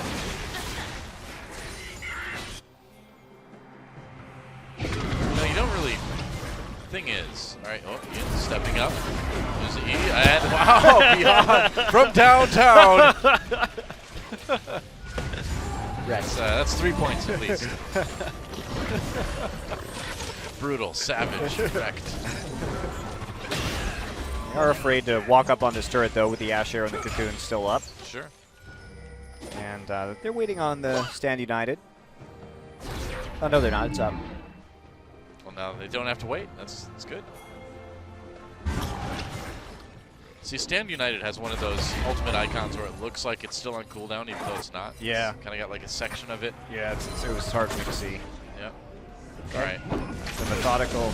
Asher on to Ian. They are going to go in. Big dunk from Mad Life. That's going to be a kill onto the Varus. All right, well, there's something for CJ. Going after Beyond now. A lot of damage coming in from Kramer. Haru in the back line. Shy comes into the teleport. CJ picking up 2. Beyond on the run. Flash from Shy gets a slow, and is this Krog instead looking for that body slam? Not going to find it. Mad Life with the bloodthirsty Q on that Braum. AD didn't ult. I guess so. That's a bit surprising. Maybe he was worried about the Kassadin in that side of the map, but in any case, yeah, Beyond didn't have any mana. So let's talk about this setup, because the Taric is behind the turret for some reason. And you're not trying to flank this turret right now. I don't even know what Taric would do back there. So he just needs to be with the rest of his team to make sure that they can disengage with the Dazzle, but instead he leaves his backline out to dry. And I actually, okay, I don't know why Shen didn't ult right there. I think he just wanted to punish them. Okay, MVP. I mean, this was a game that MVP really had huge advantages coming in from the draft. But if you're not going to use your Shen ultimate and your Taric is trying to flank a turret for whatever reason, well, you take down the one auto attack away from dead mid lane. Yeah, I know you wanted to set up and punish them, but just stick together. That's all you have to do. It's like one of the few times where Shen wasn't seen. It's like, am I a good ninja now? It's like, I must be a good ninja.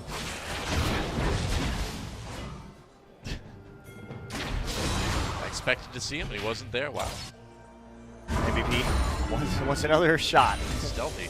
Yeah, they also didn't have the cleanse onto Ian, so it was really extra important that Max was there to try and defend.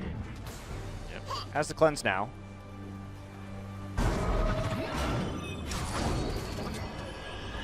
That turret still with no health remaining.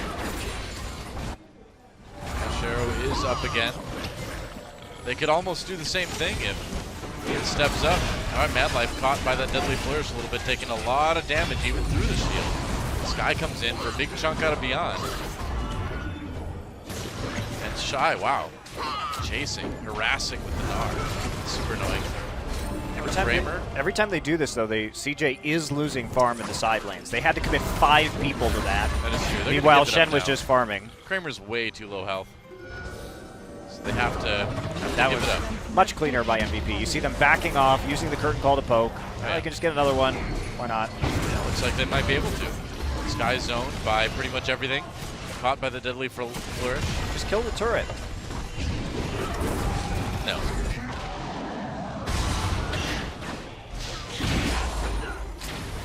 So time to reset, but this is going to go more in favor of MVP right now because they have the side lane pressure too. So a lot of opportunities for them to continue to push forward. They got to get some vision down first, though.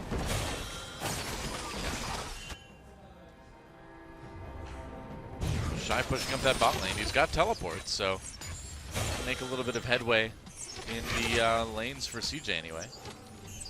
Infinity Edge is now complete. Still don't know. I think Youmu's Ghostblade would have been a lot better. Plus, with that armor penetration build, you can build into the Maw like we saw Ian do, which gives you a lot of protection in this game, especially considering there's an Elise too.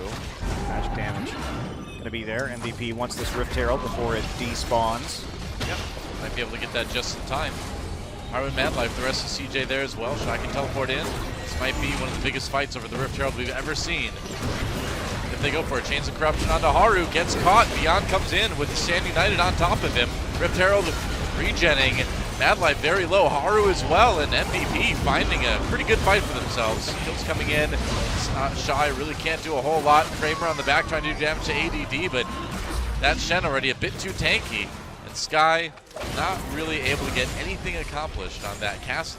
Oh, not at all. And just caught outright there. Now, MVP didn't look like they hit the necessary chain CC onto Haru because he was able to repel in the middle of that one, but it ended up not mattering because the upfront damage was enough.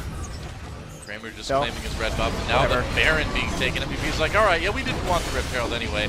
We'll be happy with the Baron. Yeah, Kramer coming in, he's got the Ash Arrow. He can go for an epic steal. He's going to go for an epic stun instead. And Baron goes over to MVP. MVP has misplayed this game, and they still got a 20-minute Baron. I think that tells you a lot about this draft. I think so, too. So, let's take a look at Haru right here. Does actually manage to escape at the end of that one, but still has to come straight back down. No other targets for him really to go to. Ian's going to flash forward to actually finish off that kill with a piercing arrow. Shy doing his damnedest, but hits Mini Gnar once again, so is easily focused down. Kramer and Sky just splitting up Rift Walk to get out of that, but MVP, that's the long-range engage that they had. Good turn, baiting them into fighting over that Rift Herald. And, you know, if you're CJ, just let him have the Rift Herald. Who cares? You're trying to scale with the Kassadin anyway. Why even pick that fight? Like, no, we want them to get the Baron instead. Oops. This game has been a wealth of poor decision-making, Doa.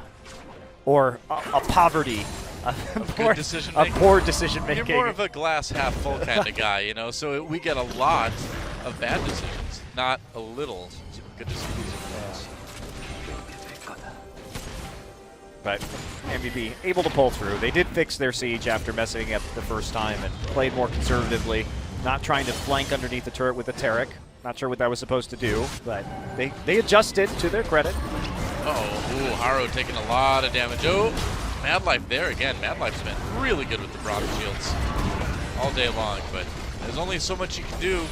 I mean, how do you stop support. this? At least Kramer went for the fast Hurricane. That's what I'll say, is that they really needed that item to even have any semblance, because if it had been Essence Reaver first on this Ashe, yeah, there would have been nothing that could have been done. No wave clear then, no way to stop the pressure in any of the lanes. I mean, Kassadin walks up to try and use Force Pulse to clear a wave. He just gets nuked. It's like free taunt, free chain of corruption, you know, whatever you want. It's there, waiting to wreck you. Yep. Beyond getting caught with a cocoon, but no big follow-up from CJ. Kramer having to walk all the way back to Fountain. Here we go. This should be the end of the bottom lane inhibitor turret. As Kramer comes back in, still has that Astro if he wants to use it. Sky, just, there's no way he can really get the back line. There's no way they can do anything, though. Oh, Shy gets caught, explosive cast pushes him back. There's the ultimate from Taric, keeping everybody healthy as they go in onto this inhibitor. Kramer is still holding that enchanted crystal arrow. EDD coming back in, there goes the inhibitor. Mad Life throwing the Braum ultimate, gets a knockup onto Maha, but no follow-up. Kramer low, gonna throw out the Ashe arrow before he flashes away. Shy tried to come to the back line. A lot of low health members on both teams, but CJ taking a lot more, and there's the curtain call, and it may be curtains for CJ right here. Mad Life low, gets back to the fountain just in time. Ian picks him off with the Q though, and beyond the rest of MVP, they may just be going for the win here. That's going to be a little... Oh, no, they still have Standing Diet. Okay, Yeah. or the teleport, rather. They've also got the Baron, they've got a minion wave. There goes the second Nexus turret. CJ Ohmwrecker. trying to fight for their life, man. I don't know. The Ohmwrecker came in. ADD with the Manor Ohmwrecker at the end. Wow. Good stuff. Double kill for Maha. And that is it. A 24-minute win for MVP as Mad Life and Shy try to turn this one around, but I don't think it's going to work. And we are going to game number 3. Another kill on Mad Life in the end. Wow, that was an interesting one, wasn't it? Well, if you wanted to know, Doa, what getting hard countered in a big ban phase looks like, that was it. I guess so. MVP didn't even play that perfectly. And No. they still won the game in 24 minutes. There's literally nothing you could do, barring titanic errors from MVP, because it was very simple shot calling from MVP. It's like, oh, we just group up and then kill them.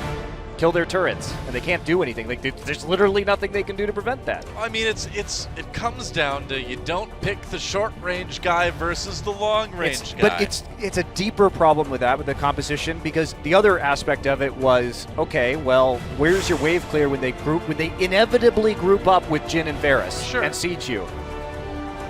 I don't know, it wasn't there. Nope, didn't exist. I guess nowhere is the answer. Gnar? Don't think so. All right, well. Gnar built for damage, is going to get poked out? Don't think so. That was game number 2. And so that means we are going to game number 3. MVP with a chance to take this match. And if CJ keeps picking like that, I think they probably will. Just play Azir. I mean, why not play Azir or Victor? Yeah. I don't know. Sometimes you just have to play Kassadin. You just get that urge, like, I got to play Kassadin. I can't help myself. It's a Korea problem, I think. Yeah. We do see this once in a while in this region. Also the Draven, that's the other problem. Yeah, just gotta play Draven. Arrow's sometimes like, well, it's time to play Draven. It's my one Draven game of season, guys. I gotta get my fix. Got any more of that Draven? Hopefully CJ doesn't have any more of that Kassadin. When we come back, we will see if they can have a little bit tighter pick ban phase and win this series, or if MVP will take yet another victory. So don't go anywhere. LCK Summer on OGN. We'll be back in just a few minutes after I stretch this outro out a little bit longer. It's your favorite thing to do, Noah. I know, the green casters, they just keep going. Just have to guess. Well, epic music goes on a loop. I know, right? All right, we'll be back in just a few.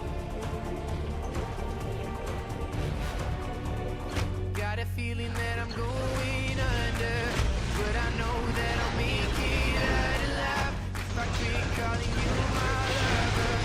Move on. You watch me hit it till I can't breathe, shaking, falling onto my knees. And now that I'm without your kisses, I'll be needing stitches, tripping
환호하고 있죠. ESC 에버입니다. MVP입니다. MVP 이 정경기보다는 좀 더 과감한. 던전. 와. 비욘드. 템트. 와. 비욘드가 그리고 블레스까지 진짜 잘하네요. 크레이지 에너지 맞습니다. 이건 지금 약간 이거를 또 패스를 빼왔어요. 또 했어요. 자 그리고 밀수. 와. 비욘드. 진짜 잘해요. 네. 썸머 시즌에 첫 승을 올리게 돼서 되게 기분 좋고요. 아 착한 친구야. 아 진짜 뭐야 오래된 거 봐. 그니까 가식적이야. 서로 팀원끼리 그 정보 교류가 많아서 이제 챔피언에 대한 이해도도 넓어지고 해서 그런 것 같아요. 아 그게 또 착한 컨셉으로 밀고 가네. 그니까. 너 그냥 우리 숙소에 와딩캠 있었으면 쟤 그냥 끝났는데. 그냥 끝났어. 왜 우리한테는 저렇게 상냥하게 말 안 해줘? 야 원래 안 이래요. 컨셉이에요. 컨셉이에요 진짜. 아 컨셉. 진짜 와 언제부터 건모라고 그러니까. 그래 건모가. 건모라고 한 적이 있어 아닌가? 그래. 건모가. 오랜만에 이름 불려본다. 야 선수일. 조용히라 선수가. 야 그래 항상 탑을 부르자 탑. 양심이 어딘가에 떨어진 거 아니잖아. 양심 저기 부스에 떨어뜨리고 온 거 같은데. 착한 척 코스프레 하긴 그냥. 형이 날 이름을 부르기 오랜만이야. 형 오늘 경기에서 건모가 괜찮아. 오징어를 먹으면 이긴 거 같아. 오징어 한 2개 가자. 이걸 먹으셨네. 오징어 하나 저희가 이 오징어 때문에 이겼습니다. 어제 이 오징어 10,000원어치 사가지고 다 같이 나눠 먹었는데 정말 좋은 효과인 것 같아요.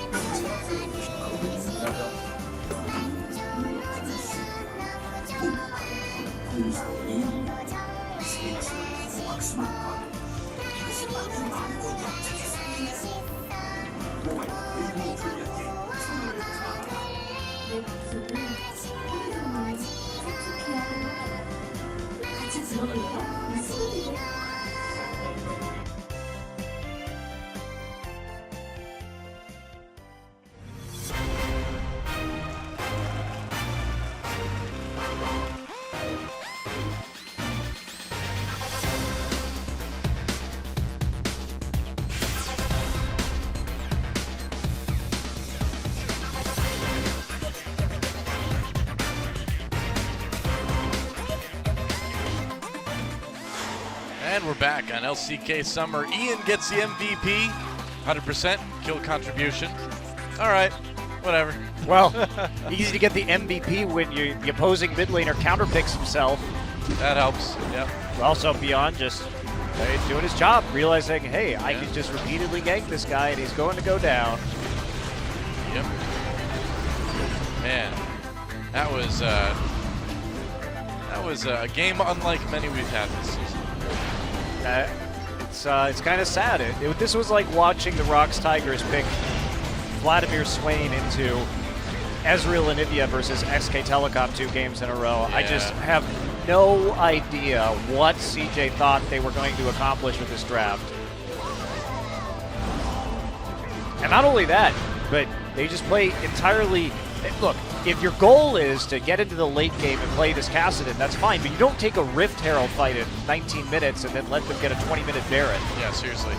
I mean, it's not often when you can look at a pick and ban and say, well, they are going to get massively destroyed because of this, and then they do get immediately massively destroyed because of it. Not even a perfect game from MVP, like we discussed. No. They actually They gave messed it up up. a few kills when they tried to group in the mid lane because they didn't execute it properly. I think the timing was good, but the Taric flank under the turret was disastrous. All you had to do is group up as 5. They made it more complicated than it needed to be. I think the problem here is that Reach was a Protoss player. Protoss has units that like to blink and kind of like teleport around a bit. You know, not so much in StarCraft 1, Yeah, but not but when he that's, played. But it's a principle of the thing, you know? He's got these Protoss blinking urges. You know? Reaching his blinking urges. Yep, but he looked like a Dragoon trying to walk up a ramp in that game. Apt description of Brood War Noah. All right, well, Gangplank and Talia once again will be the first bans, as they have been through the entirety of this series. Question we have for MVP is whether they go for the TF ban on the red side, which they did not do in game number 1. Vlad. All right, so same ban so far on the blue side for CJ Entis, and they will go for the TF, so they'll drop the Shen or the Sivir ban, depending. All right, there's a Varus ban coming in from CJ, not wanting to deal with that from Ian again. Yeah, but they don't ban Ashe like they did in game number 1, so if you're MVP at this point, I say you just let everything go through. Nidalee's still available. That was CJ's first pick. And you definitely can't let Beyond have that, so I just leave the Nidalee up. I mean, you can see MVP really thinking about this one. I agree, though. I mean, just okay. They're gonna ban Hecarim. Oh, okay, which is essentially leaving everything up. Yeah. We have not seen Beyond play the jungle Hecarim, but Haru we have. So Nidalee, are you going? You have to take Nidalee here. You cannot let Beyond have Nidalee. That is not optional, CJ. Is it time, I wonder, to bring out the Amumu? No, it's time to bring out Beyond's Nidalee. Oh, I guess so. Well, if they pick the Shen, it certainly is. Look, I think Shy's been doing a good job of dealing with the Shen with the Gnar. I think it's much more important that you take away the Nidalee from Beyond, who we've seen just take over games with that champion. Yeah, I would agree. Okay. They're going to take the Shen anyway, though. Well, that was predictable. Sivir. Yep. And Nidalee will be the picks. First time Sivir has made it through the pick and ban phase. And of course, you'll be happy. Okay, well, if CJ picks Ashe, all right, well, you have a spell shield at least for that. Eventuality. Kramer could go with the Jhin. He could also play the Lucian again and just try and win the lane. The Jhin might not be a bad idea. Kramer here. At the very least, one of the upsides for CJ is they took away the Gangplank lane counter pick away from ADD, and he has been successful in that GP into the Shen before. What if you just grab the Lucian here, actually, if you're CJ? Yeah, I think Lucian, you can definitely just try and win lane. You can play Lucian Bard or something like that and just go hard in the laning phase. Go hard with the Bard. Go hard with the Bard. That's right. That's what Krepo does, I'm pretty sure. That's what Mad Life wants to do, too. Krepo goes hard with the Bard. Yeah, or gets hard with the Bard. I'm not sure which one it is, really. I wasn't going to go there, but you did. You went right there, immediately. Why waste time, Della? Yeah, I suppose just cut out the middleman. I appreciate your directness. All right, it's going to be the Kindred for the jungle on the CJ side, I guess. And this we year, know the Amumu's not getting picked. This year, Kindred has been CJ's best pick in the jungle. They do kite nicely around the Lamb's Respite. They have multiple forms of stasis now. The Bard and the Kindred together. So Amumu and then Yasuo the hovers. I think you just go with the Trundle again. Why not? Shen's going to build pure tank in that lane so you can win the split push. Yeah.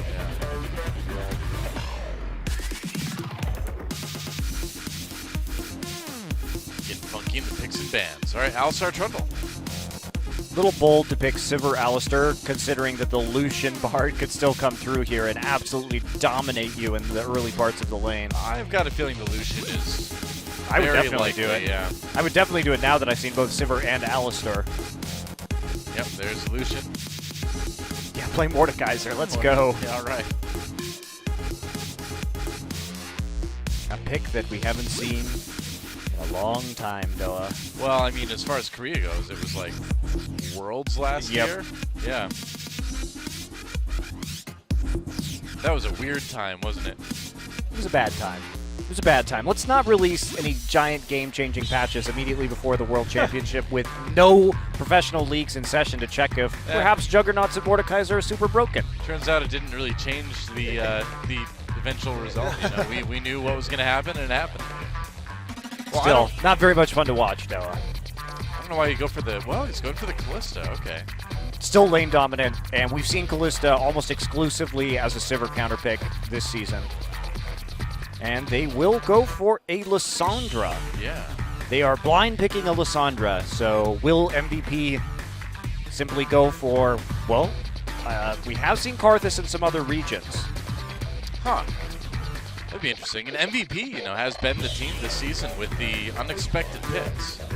I think it's safer here if you do something like Azir and just play, Azir with Cleanse, which is what he's going to do. All right. All right, but maybe a bit of a preview for something we see down the line from KT, or from MVP, oh my rather. God. I The think Manor he's Kassadin trolling, would be he's trolling. so real, Doa. I would love to see that. Obviously, a much better matchup for Kassadin, but yeah. Still you have to be worried about getting locked up by the Lissandra ult in the mid game. And I think that Probably a better idea to go with the Azir, though. why not just take Cleanses here? That's the safe pick. Well, you know what? It's almost like MVP wants to win this series. You know what else is interesting, Doa? What? Guess who doesn't have wave clear again? I'm going to guess CJ. Yeah, I thought so. Lissandra's going to have to get uncomfortably close to clear waves with the Q, and that means that, of course, the Sivir, Nidalee, and Azir can easily poke her out if she tries to defend turrets. And again, their one form of wave clear is dependent on an early Hurricane from Kramer. Well, it did not work very well last game. No, it didn't. Definitely not the same level of pressure, obviously, in this game, but Ian has another easy lane. I mean, this is a winning lane. So it's going to depend on Sky's ability to TP and make plays in the side lanes. Now, much easier to do that early with Lissandra, obviously, so this is a big improvement already. Would have much rather seen the Lissandra than the Kassadin in the last game, because at least you can make picks early on instead of waiting for Rod of Ages to scale you into the late game. Yep. Because you just have so much crowd control, so you can dive turrets. So I like this better, and you can also just use it with the Shen to dive and try and get Kramer ahead, and that has to be the goal here. Diving extremely strong from CJ. They can lock up the turret with the stasis from Mad Life, of course survive with the Lamb's Respite. This is, they've got to make plays out. It's got to be in the bottom lane too, pretty much. All right, well, CU takes it. Game number 3, CJ versus MVP. It's go time.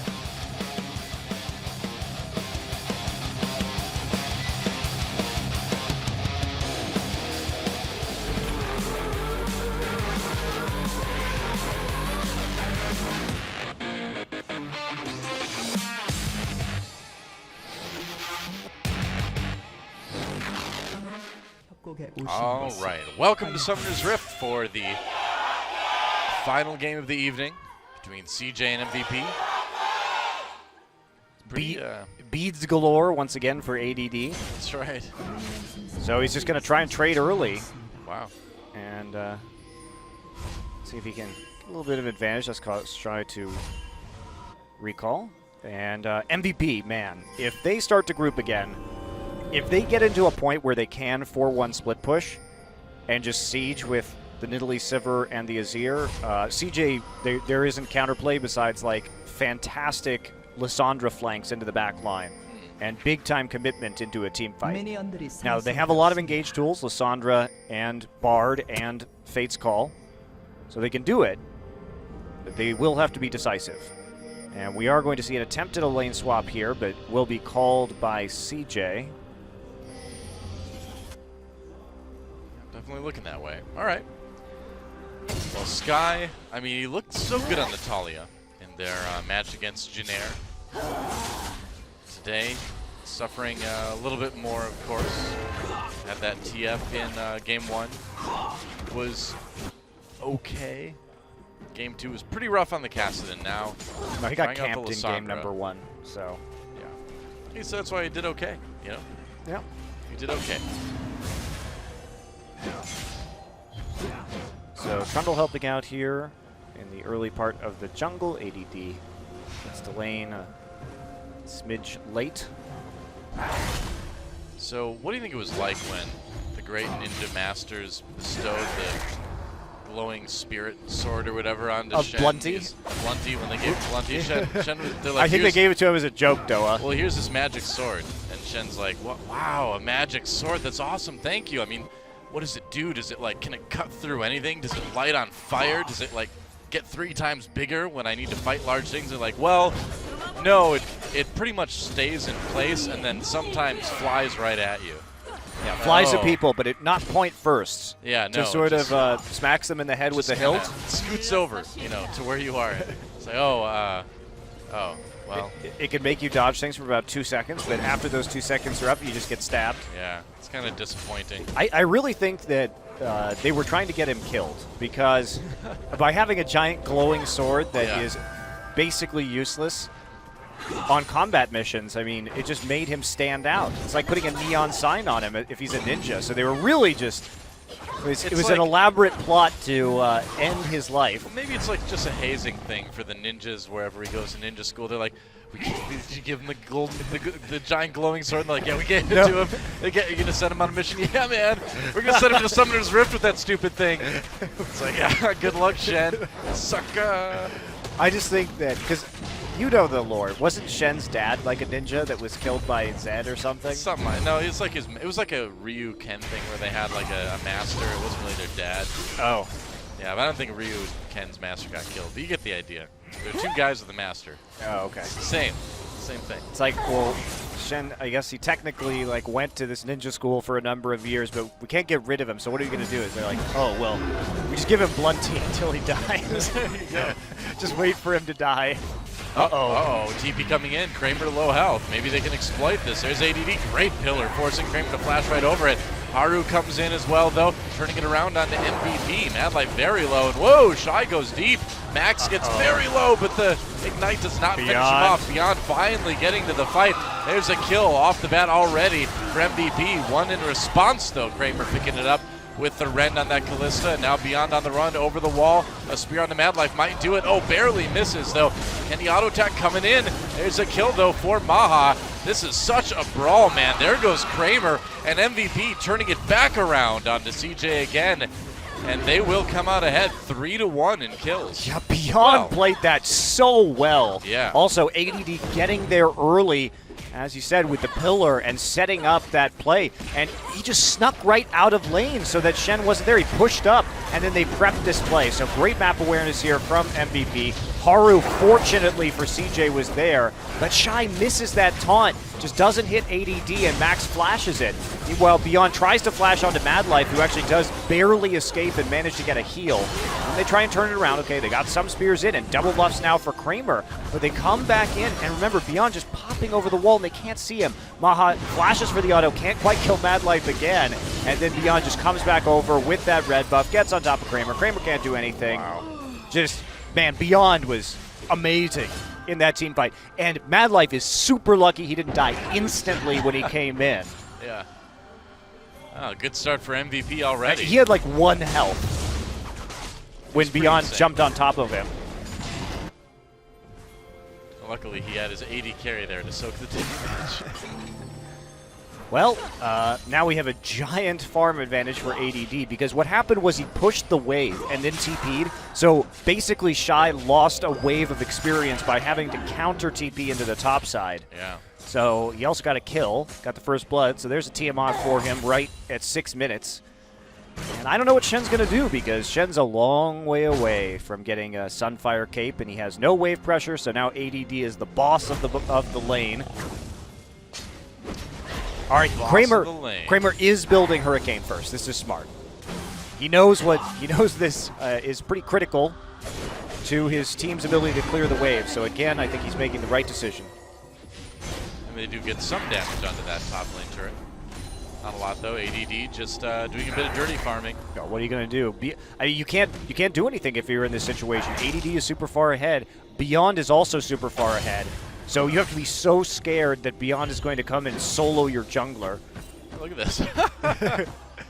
I love ADD. I love his Manor Ohm Wreckers. I love his proxy farm dancing. He's great, man.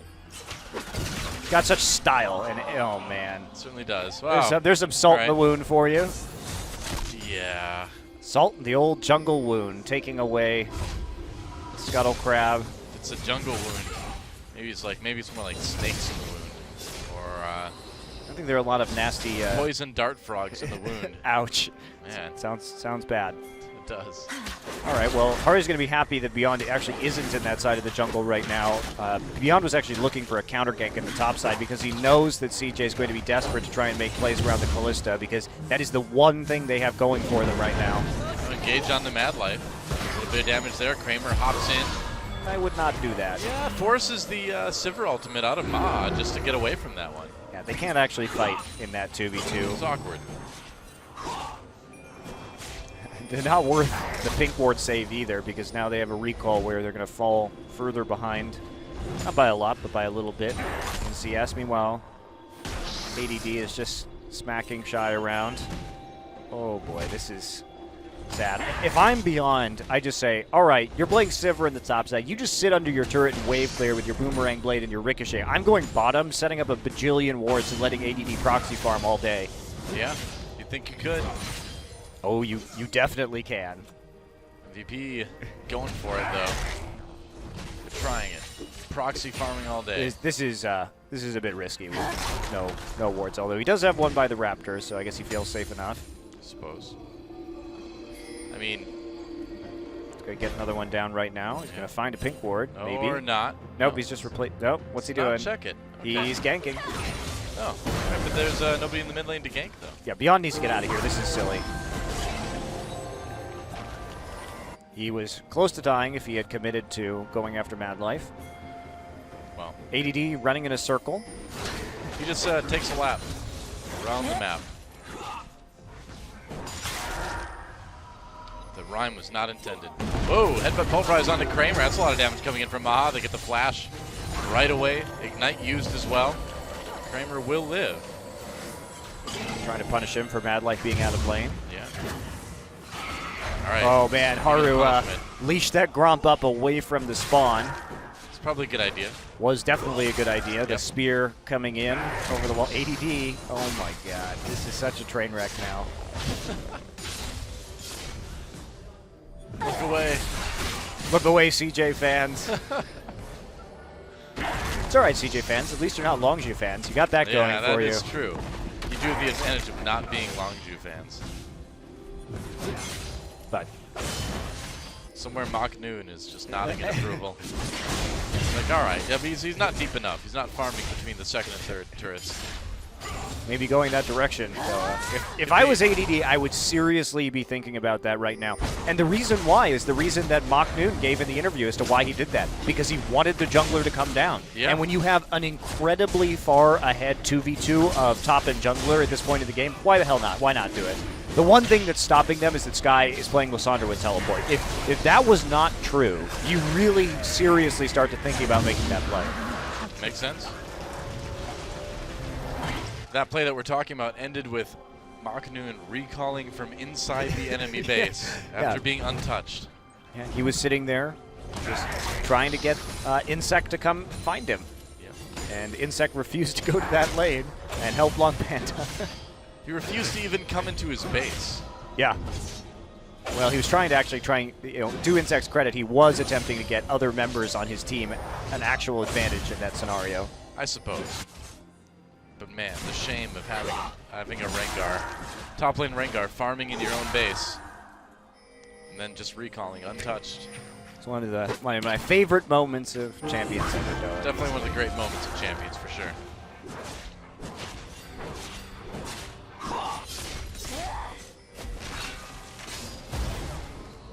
I do detect some of the Mach Noon tendencies towards styling, though, from ADD. That's good. He did buy the Ohm Wrecker on Shen in the last game and show up in the base with it to use it once on the last 20-minute Ohm Wrecker. Oh, Flash taken from ADD after that Tempered Fate is used by Mad Life. Yep. Lane swap coming through now as MVP does take the Mountain Drake, and he's going to be happy snowballing their advantages with Drakes and trading turrets. That's going to be A-okay with them. Yeah, getting that Mountain Drake is look how much nice. Look how much damage was done to that turret by the proxy farming already. I mean, Shen is one of the most vulnerable champions of the game, the proxy farming. Yeah. I mean, we used to see it all the time with Singed way back when. He picks Singed as the counter pick to Shen, and then you just sit behind his turret. Yeah, Trundle's pretty damn good at it too. When you get a 6-minute Tiamat, you can clear the wave so quickly. Does help. Trying to save their tier 2 right now, and we'll be able to do it. Ian gonna come out, give a helping hand. That's gonna cause them to back off. Oh, I won't say no wards. There is one ward. Max looking pretty threatening there for a moment. They've got to. If CJ wants a chance at this game, they've got to make a play with the Lissandra, the Shen soon.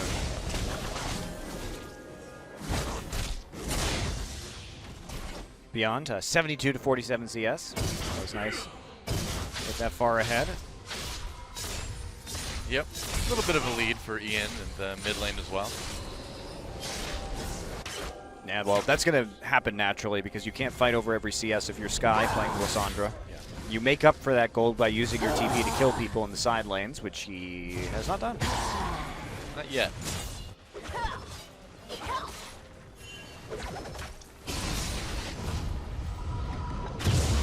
ADD still a little bit up in CS over Shy. Shy should get a good amount right here. ADD getting real scary. Has Vamp Scepter, so maybe Ravenous Hydra this game. Going for the aggressive option. I like it. Believe it or not. So a bit of a lull in the action at the moment. MVP though with a good chance to take out this mid lane turret. It's only got about half its health. No wave clear. Hurricane not done yet. Yep, Tempered Fate catches Ian. And they don't finish off the turret. Oh, okay, well now the turret does go down. Kramer hopping in there with Lissandra. Does not get pushed back by the Emperor's Divide. Max is going to get taken out. Why would you ult there. Ian? Not He sure. still had Cleanse Up. I suppose their choices were Spell Shield Sivir or the Azir, but the burst just isn't there yet. He just finished Rod of Ages, so he's still waiting for that item to stack. And that doesn't accomplish a whole lot. Sky flashed for that too. I mean, you just don't even flash for that in the first place. There's no way you get a kill. I mean, they got the kill onto Max at least, I suppose. Well, yeah, but after that, you're not going to get any follow-up, and that's a perfectly fine trade if you're MVP. And look at the pressure. Azir turret coming in right now. Hey, Sky, no ultimate, no flash on him, so I'm not sure what he's going to do. It's going to be the great proxy wars of Summoner's Rift, I guess. Apparently. Lissandra's proxying. They're going to go for this Rift Herald, which is going to be beautiful to have on ADD. Tanky Trundle. CJ now attempting to take turrets and get Kramer further ahead, but he's not really ahead at all in this one. Maha was successful in grabbing some kills in that gank, and Sky going to poke at this turret, pick up 100 gold for himself. Why not? Now, a little less than a minute until the next dragon. We didn't see which one that is exactly yet. I'm sure we will soon.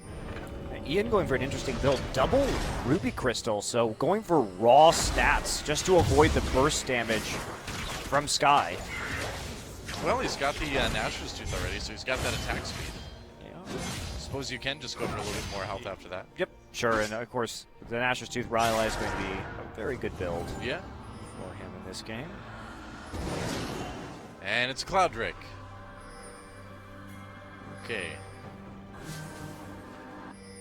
Too useful for either of these teams. Maybe slightly more useful for CJ as a pick-oriented composition. Perhaps. Well, ADD now even further ahead. Chilling out in this top lane, and Shy really can't do much of anything against this. He's already started to get some both armor and magic resistance, so he'll be well suited for the team fights that occur as well. Beyond is really far ahead and going for a Rylai's himself. Yep, here comes another one. Yep. Does not connect with that, but yeah, he's already got that needlessly large rod. Looks like he's going for a Rylai's himself as well. Yeah. Oh, he's going to walk into a bush though. Face checks that, has to flash away, dodges the Temper's Fate, but maybe a little bit of a boost there. Yeah, I wouldn't have thrown out the Tempered Fate that early. Once you get the flash out, you can just wait for it if you are going to contest, but they don't have any control over the bottom side of the map. They have to go back right to their tier 2. Kramer now hopping around with his finally completed Runan's Hurricane. It's a big buy though for CJ. Yeah, huge. They need that. Well, they may actually get this Cloud Drake. All right. I don't think MVP's too concerned about that, though. No, they do not appear to be. But they are going to collapse eventually to watch it die, I suppose. Oh, yes. Mad Life has a magical journey, so no threat. And another pick Cloud occurring. coming out. Yeah, I really think MVP could have pressured that a little bit more. They walked to the mid lane with a lot of people just to clear the wave. And they certainly had deep vision, so they knew that there was a chance that it was going to be done right there. How many spears does it take? Man, that Rift Skeller is tough. He has a nice exoskeleton, Doa. I guess so.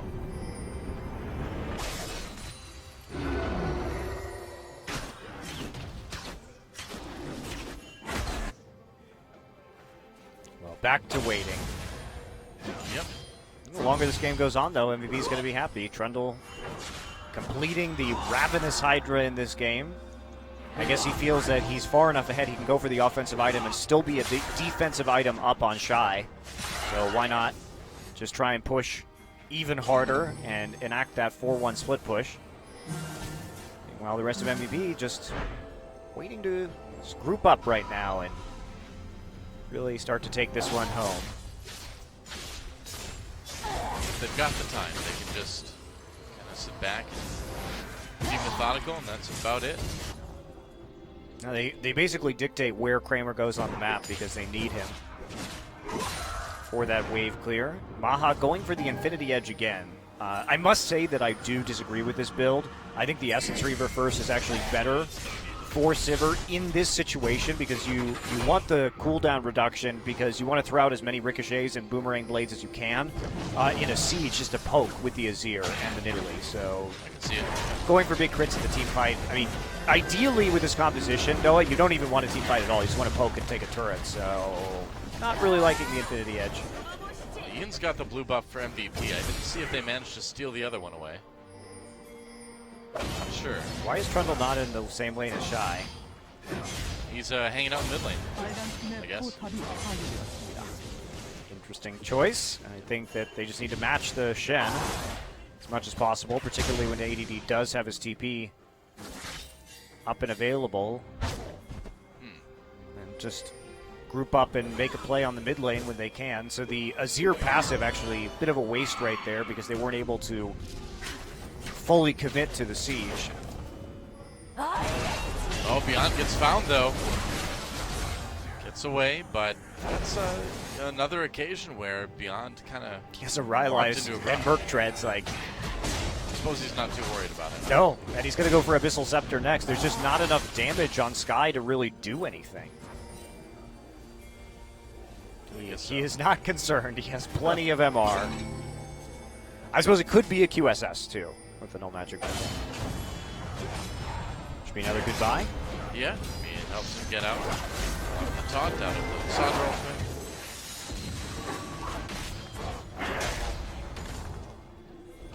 Here's the split push from ADD, and there's not a lot that Shy can do to stop that right now.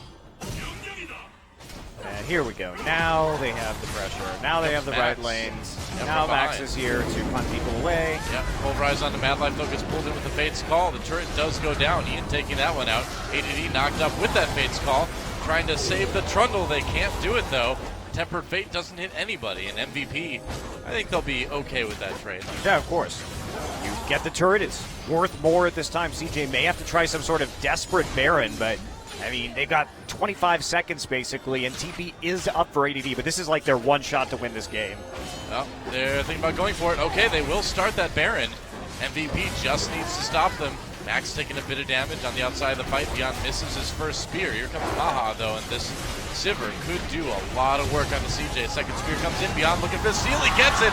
Seals that Baron away. Big effort to find comes in from Ian. Lamb's just fight drops down. Keeps a couple of people alive for the moment. But MVP going to find some kills afterwards. One comes in. Two come in for Sky. But the double kill for this Lissandra does not. Wow, that was a sick cosmic binding, actually. Mad Life on the run, Noah. It was good. And Max coming around the flank. Oh, well. Oh, nice Flashes. flash. Hey, Mad Life is pretty good at League of Legends. He's not going to be alive, but he is good at the game. So, Baron does get taken by MVP. They do lose two people, but Well. ADD, I mean, How are you going to stop this Trundle now? No, you can't. You can't. The silver lining is that when that steal occurred, ADD was not alive, He was so he still didn't dead, yeah. actually get the Baron buff, which is very important given how much this Trundle is already dominating this Shen. I don't even know how this happens, though. There is a rend in this game. Yeah, you're right. That should never happen, ever, with the Callista. So that's pretty terrible from CJ. I don't know. You want to talk about salt in the wounds. That is about as salty as it gets right there. Well, CJ really only have themselves to blame. Like, losing a Baron when you have Callista is appalling. Putting salt in their own wounds. And then Mad Life, the great chase. The great chase indeed. It's a good chance, you know. And so, looking like we're coming in. Whoa, okay, never mind. They're going to grab Haru first. Good play by Ian. Yeah, Ian with a good Emperor's Divide there to set that one up. Very quickly eliminating the Kindred. And that's going to make it even easier for MVP to move in onto this mid lane. No wave clear, so no way to defend this. Yep. Basically, if you're CJ, you made a choice that you were going to make TP picks with the Shen and the Lissandra in the early game. And if you got those, then you got objectives. But if you start to fall behind, well, you actually can't withstand the pressure that MVP is going to put on as a team. You just can't do it. I mean, I suppose you can't really fault CJ too much for trying to put more emphasis on the early game since they've had some success there recently, and MVP is known as a team that doesn't have a strong early game. But MVP really played it beautifully. We have to go back, They did. turn back the clock in this game to when ADD quickly pushed the wave and then just got the TP drop onto the top lane. That was very well done. Great planning to punish Kramer and Mad Life for overextending. Well, the bottom inhibitor turret is gone now. Silver ultimate pop, Mad Life very low health. I think they can maybe pick up a kill there. Sky kind of on his own. He's going to ult himself, and is not going to result in a whole lot. Baha on the outside of this fight, able to throw in as much damage as he wants, and that's going to be another inhibitor going down. No kills for MVP, but they don't need the kills. They'll be perfectly happy taking these objectives. Yeah, and ADD will be perfectly happy buying another Ohm record, though. Yep. That's the Raptor Cloak. Why not? Why not, indeed? Where is it? Could be Zerat's. No, it's definitely Ohm Wrecker. We know this about ADD now. He is the king of the Ohm Wrecker. Loves to wreck you with ohms.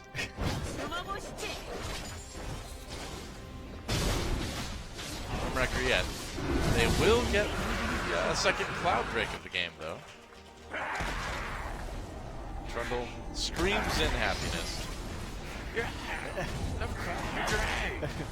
No, he loves ohms. It's an homage to Ohm, the former MVP top laner. An homage. It was definitely an homage. Yep.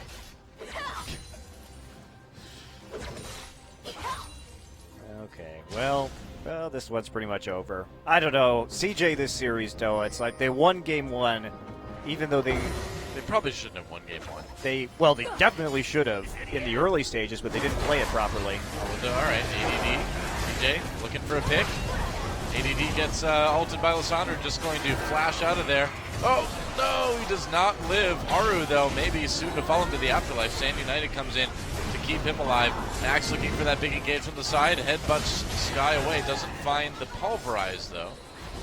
He used that flash to get it, too. Wow, it took them so long to kill ADD right there. And in the end, they can't even defend their tier 2 turret or do anything as a result. So, okay, they get a kill, but it actually just is a net loss for them because they have to fall back to their Nexus because of the time it took. Super Minions already pushing in, and MVP not deterred at all. Still have TP up in 10 seconds. Shy in the front lines, looking for a chance to maybe go in with the Tog Flash. This is the end of the game right here. There's nothing that can be done. Yeah, last inhibitor falls. Teleport, bringing ADD back in again. He has his own wrecker. Hooray! There it is. That's why he died. He had to go back and buy the own wrecker. Now I get it. Shy. Never fade onto him for some reason. And the Emperor's Divide pushes Kramer away for just a moment. Wrecker! That's right. The turrets can do nothing. Just like CJ can do nothing in this fight. Nice 3-man pulverize from Max. That's going to set up the end of the game right here. Beyond comes in, that Nidalee doing very well. Double kill for Ian in the end. And that is going to be it. So MVP winning 2-1 here at the end of all things. And that is it. MVP just keeps winning. And CJ, pretty rough series for them. The big man and the actual game itself too. Well, I think we saw Sky a little bit exposed in this series. This is, remember, this is why they went to BDD in the first place. He just doesn't have very many champions that he can play. A very shallow pool. And when that happens, and you've been discovered, and Talia and TF are banned, well, you play Kassadin and Varus, I guess. I don't know. I don't know, man. Pretty ugly series if you're a CJ fan or It was CJ player. It was real ugly for CJ. Like I hate to see that happen to them, but they weren't doing themselves any favors in the latter two games in the draft phase. And yeah, not the cleanest performance by MVP either, but you know, a win is a win, and they'll be happy to take that one. I mean, they got one win in 24 minutes and one win in 28 minutes. So even though they had their flaws, they still pushed their advantage hard enough to win very decisively. But at the same time, CJ just basically, if the snowball started for MVP, they had no tools to stop it whatsoever. So they were pretty much guaranteed to get run over. Yeah, pretty much. And it's tough. Kramer looking pretty despondent there. Well, they're still ahead of Longzhu Doa, so that is true. In the end of the day, at least you're not Longzhu. It's a silver lining, you know. That is true. Well, I mean, they did damage because they got ahead. Yep, pretty much. Champions did a lot of damage. I don't know. That is a true story. Well, MVP takes home the 2-1 victory. They continue to take a stab at maybe being a lower playoff team. Yeah, I think honestly, MVP they've got a shot. Not maybe not at the semis or anything like that, but they've got a shot to actually make the playoffs. Beyond gets the MVP. He was for the great. Nidalee play. I mean, his Nidalee play in that skirmish at the top lane at the start of the game really started the snowball. And well, he's a fantastic Nidalee player. Yes, he is, and he's creeping on Smeb here. Yeah, he is. I mean, a lot of MVPs going over to Beyond this season for good reason, and here's that very early play. I'm trying to. Oh yeah, it looks like the Lissandra TP wasn't available, so that's not even an option. Yeah, he used it after a recall. John coming a bit later to clean this one up. So yeah, I mean, just watching Beyond play this team, this little skirmish was beautiful. Pops gets the little bit of damage onto Mad Light, pops over the wall, hits the spear onto Kramer, so he can get right back over with the pounce. And finishing it up, the final spear at point-blank range, and of course this. The Baron steal. He even got ulted there. He just smote right through it. Smote. How does that even happen, Doa, with Rend in the game? I don't know. You Oh, have this pops right back in. He's like, ooh. When you've got the Kalista, you've got the Kindred, but yet the Baron is stolen away by the Lissandra ulted Nidalee. Just sits there and hits smite. So it's a rough day.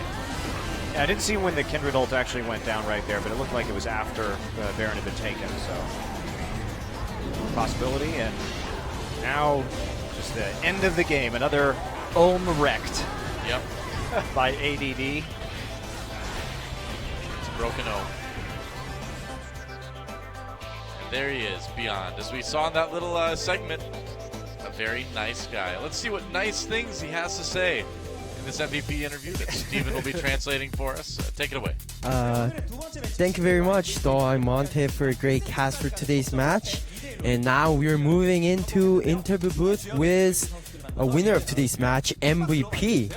And let's hear from our two MVP for today's match, Ian and Beyond. First of all, congratulations for both of you. So Ian, tell us about how do you feel about today's match? 이겨서 기뻐요. Ian simply say, I'm very happy to win today's match. 어렵네요 인터뷰. He says it's quite, interview is pretty hard. Ian had in the last time he said I'm gonna get destroy all the lane. He said he have shown a lot of passionate interview before, but he's kind of shy right now. 다양한 인터뷰를 해봤고. 그렇죠. So now Dongjun said in Sangam Stadium, only Beyond had an interview. It's first time for you. 보니까 좀 And TV 때랑은 많이 다르고요. Dongjun asked about how about us? Like, what about combination between Dongjun, the Cloud Temper, and me? And Ian said it's totally different from Next Arena. It's in there. It's different announcer. Here, you guys are Hyunhee and Juni. It's kind of different. And then they're making jokes. And Ian said, "I'm really happy to get MVP." So now they're back into the game interview. So Dongjun's asked about MVP point for Beyond. He's now 700 in the second rank in second place MVP. And Beyond said, "I'm really happy to get MVP, and also I'm happy to win to this match because they turned the table around. It was pretty tough in the first game."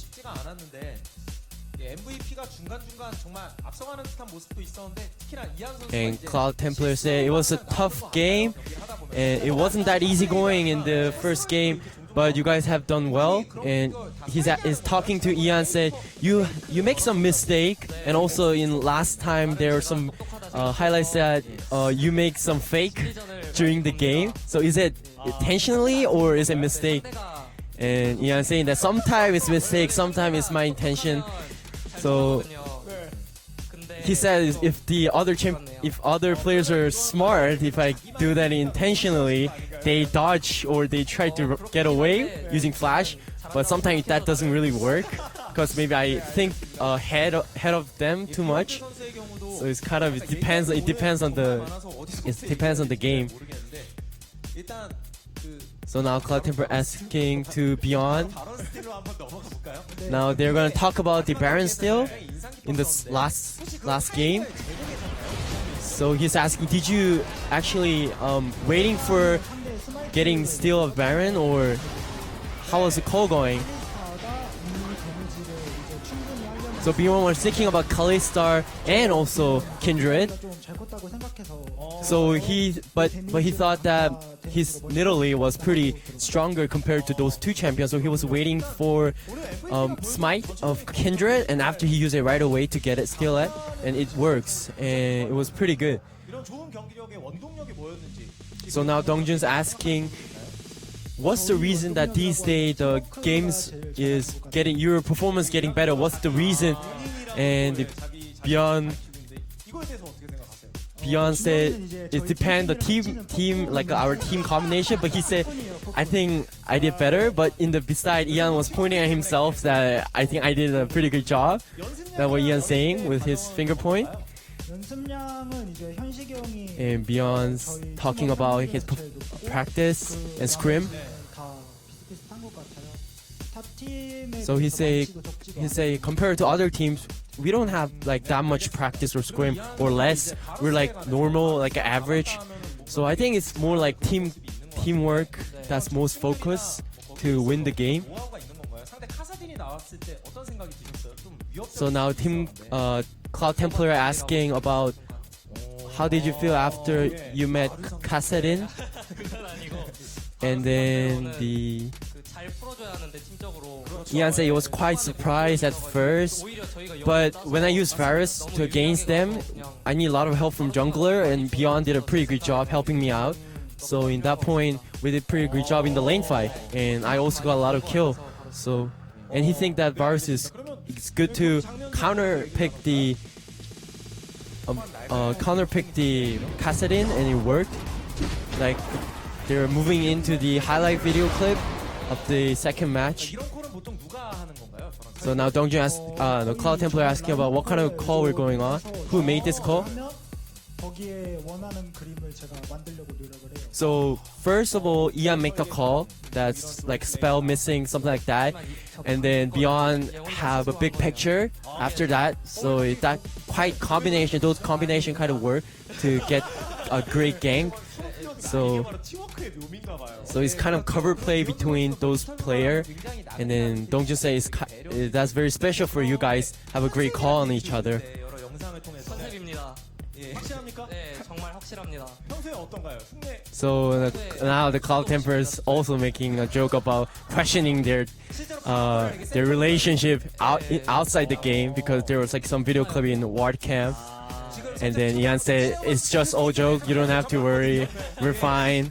And they're like chit chatting. 우리가 말한 게 어느 정도는 맞는 말인데 And now, you know, before we game started, there was some video about the Beyond being too kind during the interview in the first interview in Sangam Stadium. 이 말이 다 And then Ian said, Ian have talked about that, and Beyond said some part is true and some part is false. So, and like those kind of joke were going on. I think they're cooling down the interview because it's too heated for today's match. And now Cloud Templar talking about that sometimes in MVP performance it's like he never thought about it. It's like pretty amazing. So how can that happen? And Beyond have talking about that the call from our most big brother Maha makes some great call during when he's in the bottom lane. He give a lot of call too. So mostly our call were pretty clear on each other. 처음 저희 창단되고 And also, so Beyond saying that when we make the team MVP like last year, Ma were like one of the player that gather all the player. He teach them how to order or make a call. So those kind of help. Our experience has been stacked in the Challenge League, and it came move up to LCK, and I think that's why it added to teamwork. Those kind of things are kind of really helping each other in these days' performance. So now Beyond side, the Maha is the most important role, I guess, as a big brother. So now Cloud Temper asking about some team fight and also the lane fight. And then he asked about the top lane. It was pretty close, like in the right there in the top lane. It was pretty close, and then MVP got it back. So he's asking to Beyond about what kind of core we're going. At first, we were kind of close to get killed because he was not great. We couldn't get the range very directly. But he said that there were a lot of focusing on me, and then at that point, Maha, Seaver were very good at dealing in the behind, and I came back down and I helped him out. So those kind of like the team fight will be very good on us because it's a lot of great call we're going on. 근데 보니까 없더라고요.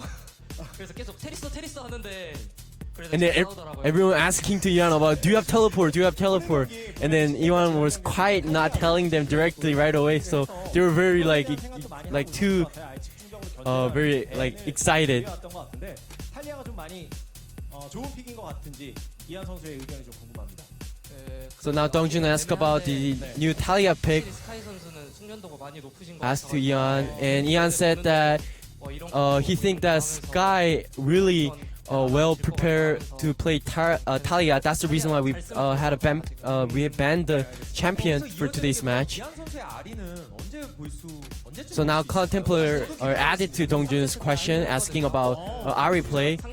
When you're gonna pick the Ahri? 아리나 르블랑 하려 했는데 So Ian said when the other, he were thinking about that when Sky pick Azir, I might pick Ahri or LeBlanc, but it didn't happen. So maybe next time. 하려면 할 수 있는데 아직 다른 챔피언이 더 좋아서 아리 상향 좀 해줬으면. So Ian is kind of like very carefully asking into Ryan about increasing the Ahri ability, make sure he can use it during the game. He's quite careful with it. So now Cloud Templar asking about some opening up the Shen. They didn't ban the MVP and they banned the Hecarim. So why did you guys do that? So Beyond said we giving them one pick Shen, we give them Shen, but we got Seaver and Nidalee. So those kind of trade were pretty great for us. So we're very confident with those picks. That's why we gave them a one pick and we gained back two pick. So that's why those kind of trades are kind of like fair trade. For us, those two champions really confident and we can use very easily. 이한 선수가 지금 현장에 또 끝까지 인터뷰도 지켜봐 주시는 팬 여러분들 굉장히 많으시잖아요. 뭐 농담에 Now Dongju say it's a late night in Korea, and a lot of fans are watching interview right now. And Ian, make a great anything to say to your fan. 부스에 있는데 막 처음에 And Ian said, I was very surprised that there are a lot of fans cheering for us for today's in the stadium. I didn't expect that. I was very surprised. So I'm practicing really hard, and we're gonna gain a lot of victory from the next match. So please come more to the stadium. And he said, I really thank to get a lot of present from you guys after the game.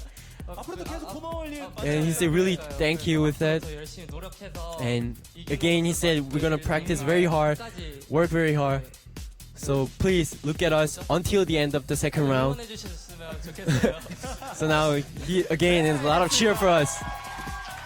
정말 신의 풋풋함이 느껴지는 그런 인터뷰였던 것 같습니다. 오늘 경기 승리로 인해서 And that's it. I guess that's it for today's match interview. And thank you very much. And back to you guys. All right, thanks for translating, Steven. And MVP getting the 2-1 victory over CJ in the end. There you have it. It was a bit messy. It nearly broke Monte Cristo mentally, but we made it through. You're going to sleep okay tonight, right?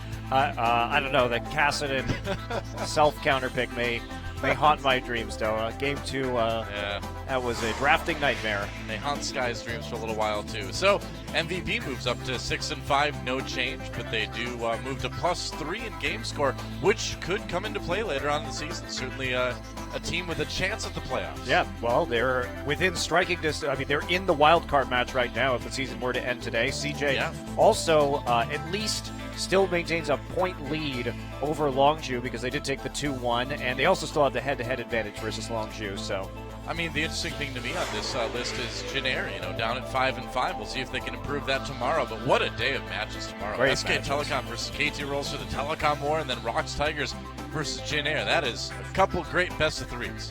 absolutely. And we may have our 4th change in first place by the end of tomorrow. It has been really nutty at the top end of the standings right now. It's just been going back and forth, back and forth. Who knows? And it's so close that even a team that has the same match record at the end of the season may end up falling down to 3rd, maybe even 4th place. Yeah, I mean, and like we mentioned before, I mean, that's the difference between one extra best of 5. So you want to have as high a place in the standings as you can. That's going to do it for us tonight, guys. From Seoul, South Korea, I'm Doa. That's Monte Cristo. Thanks for watching LCK Summer here on OGN. Definitely come back tomorrow for 2 more great best of 3s. We'll see you then.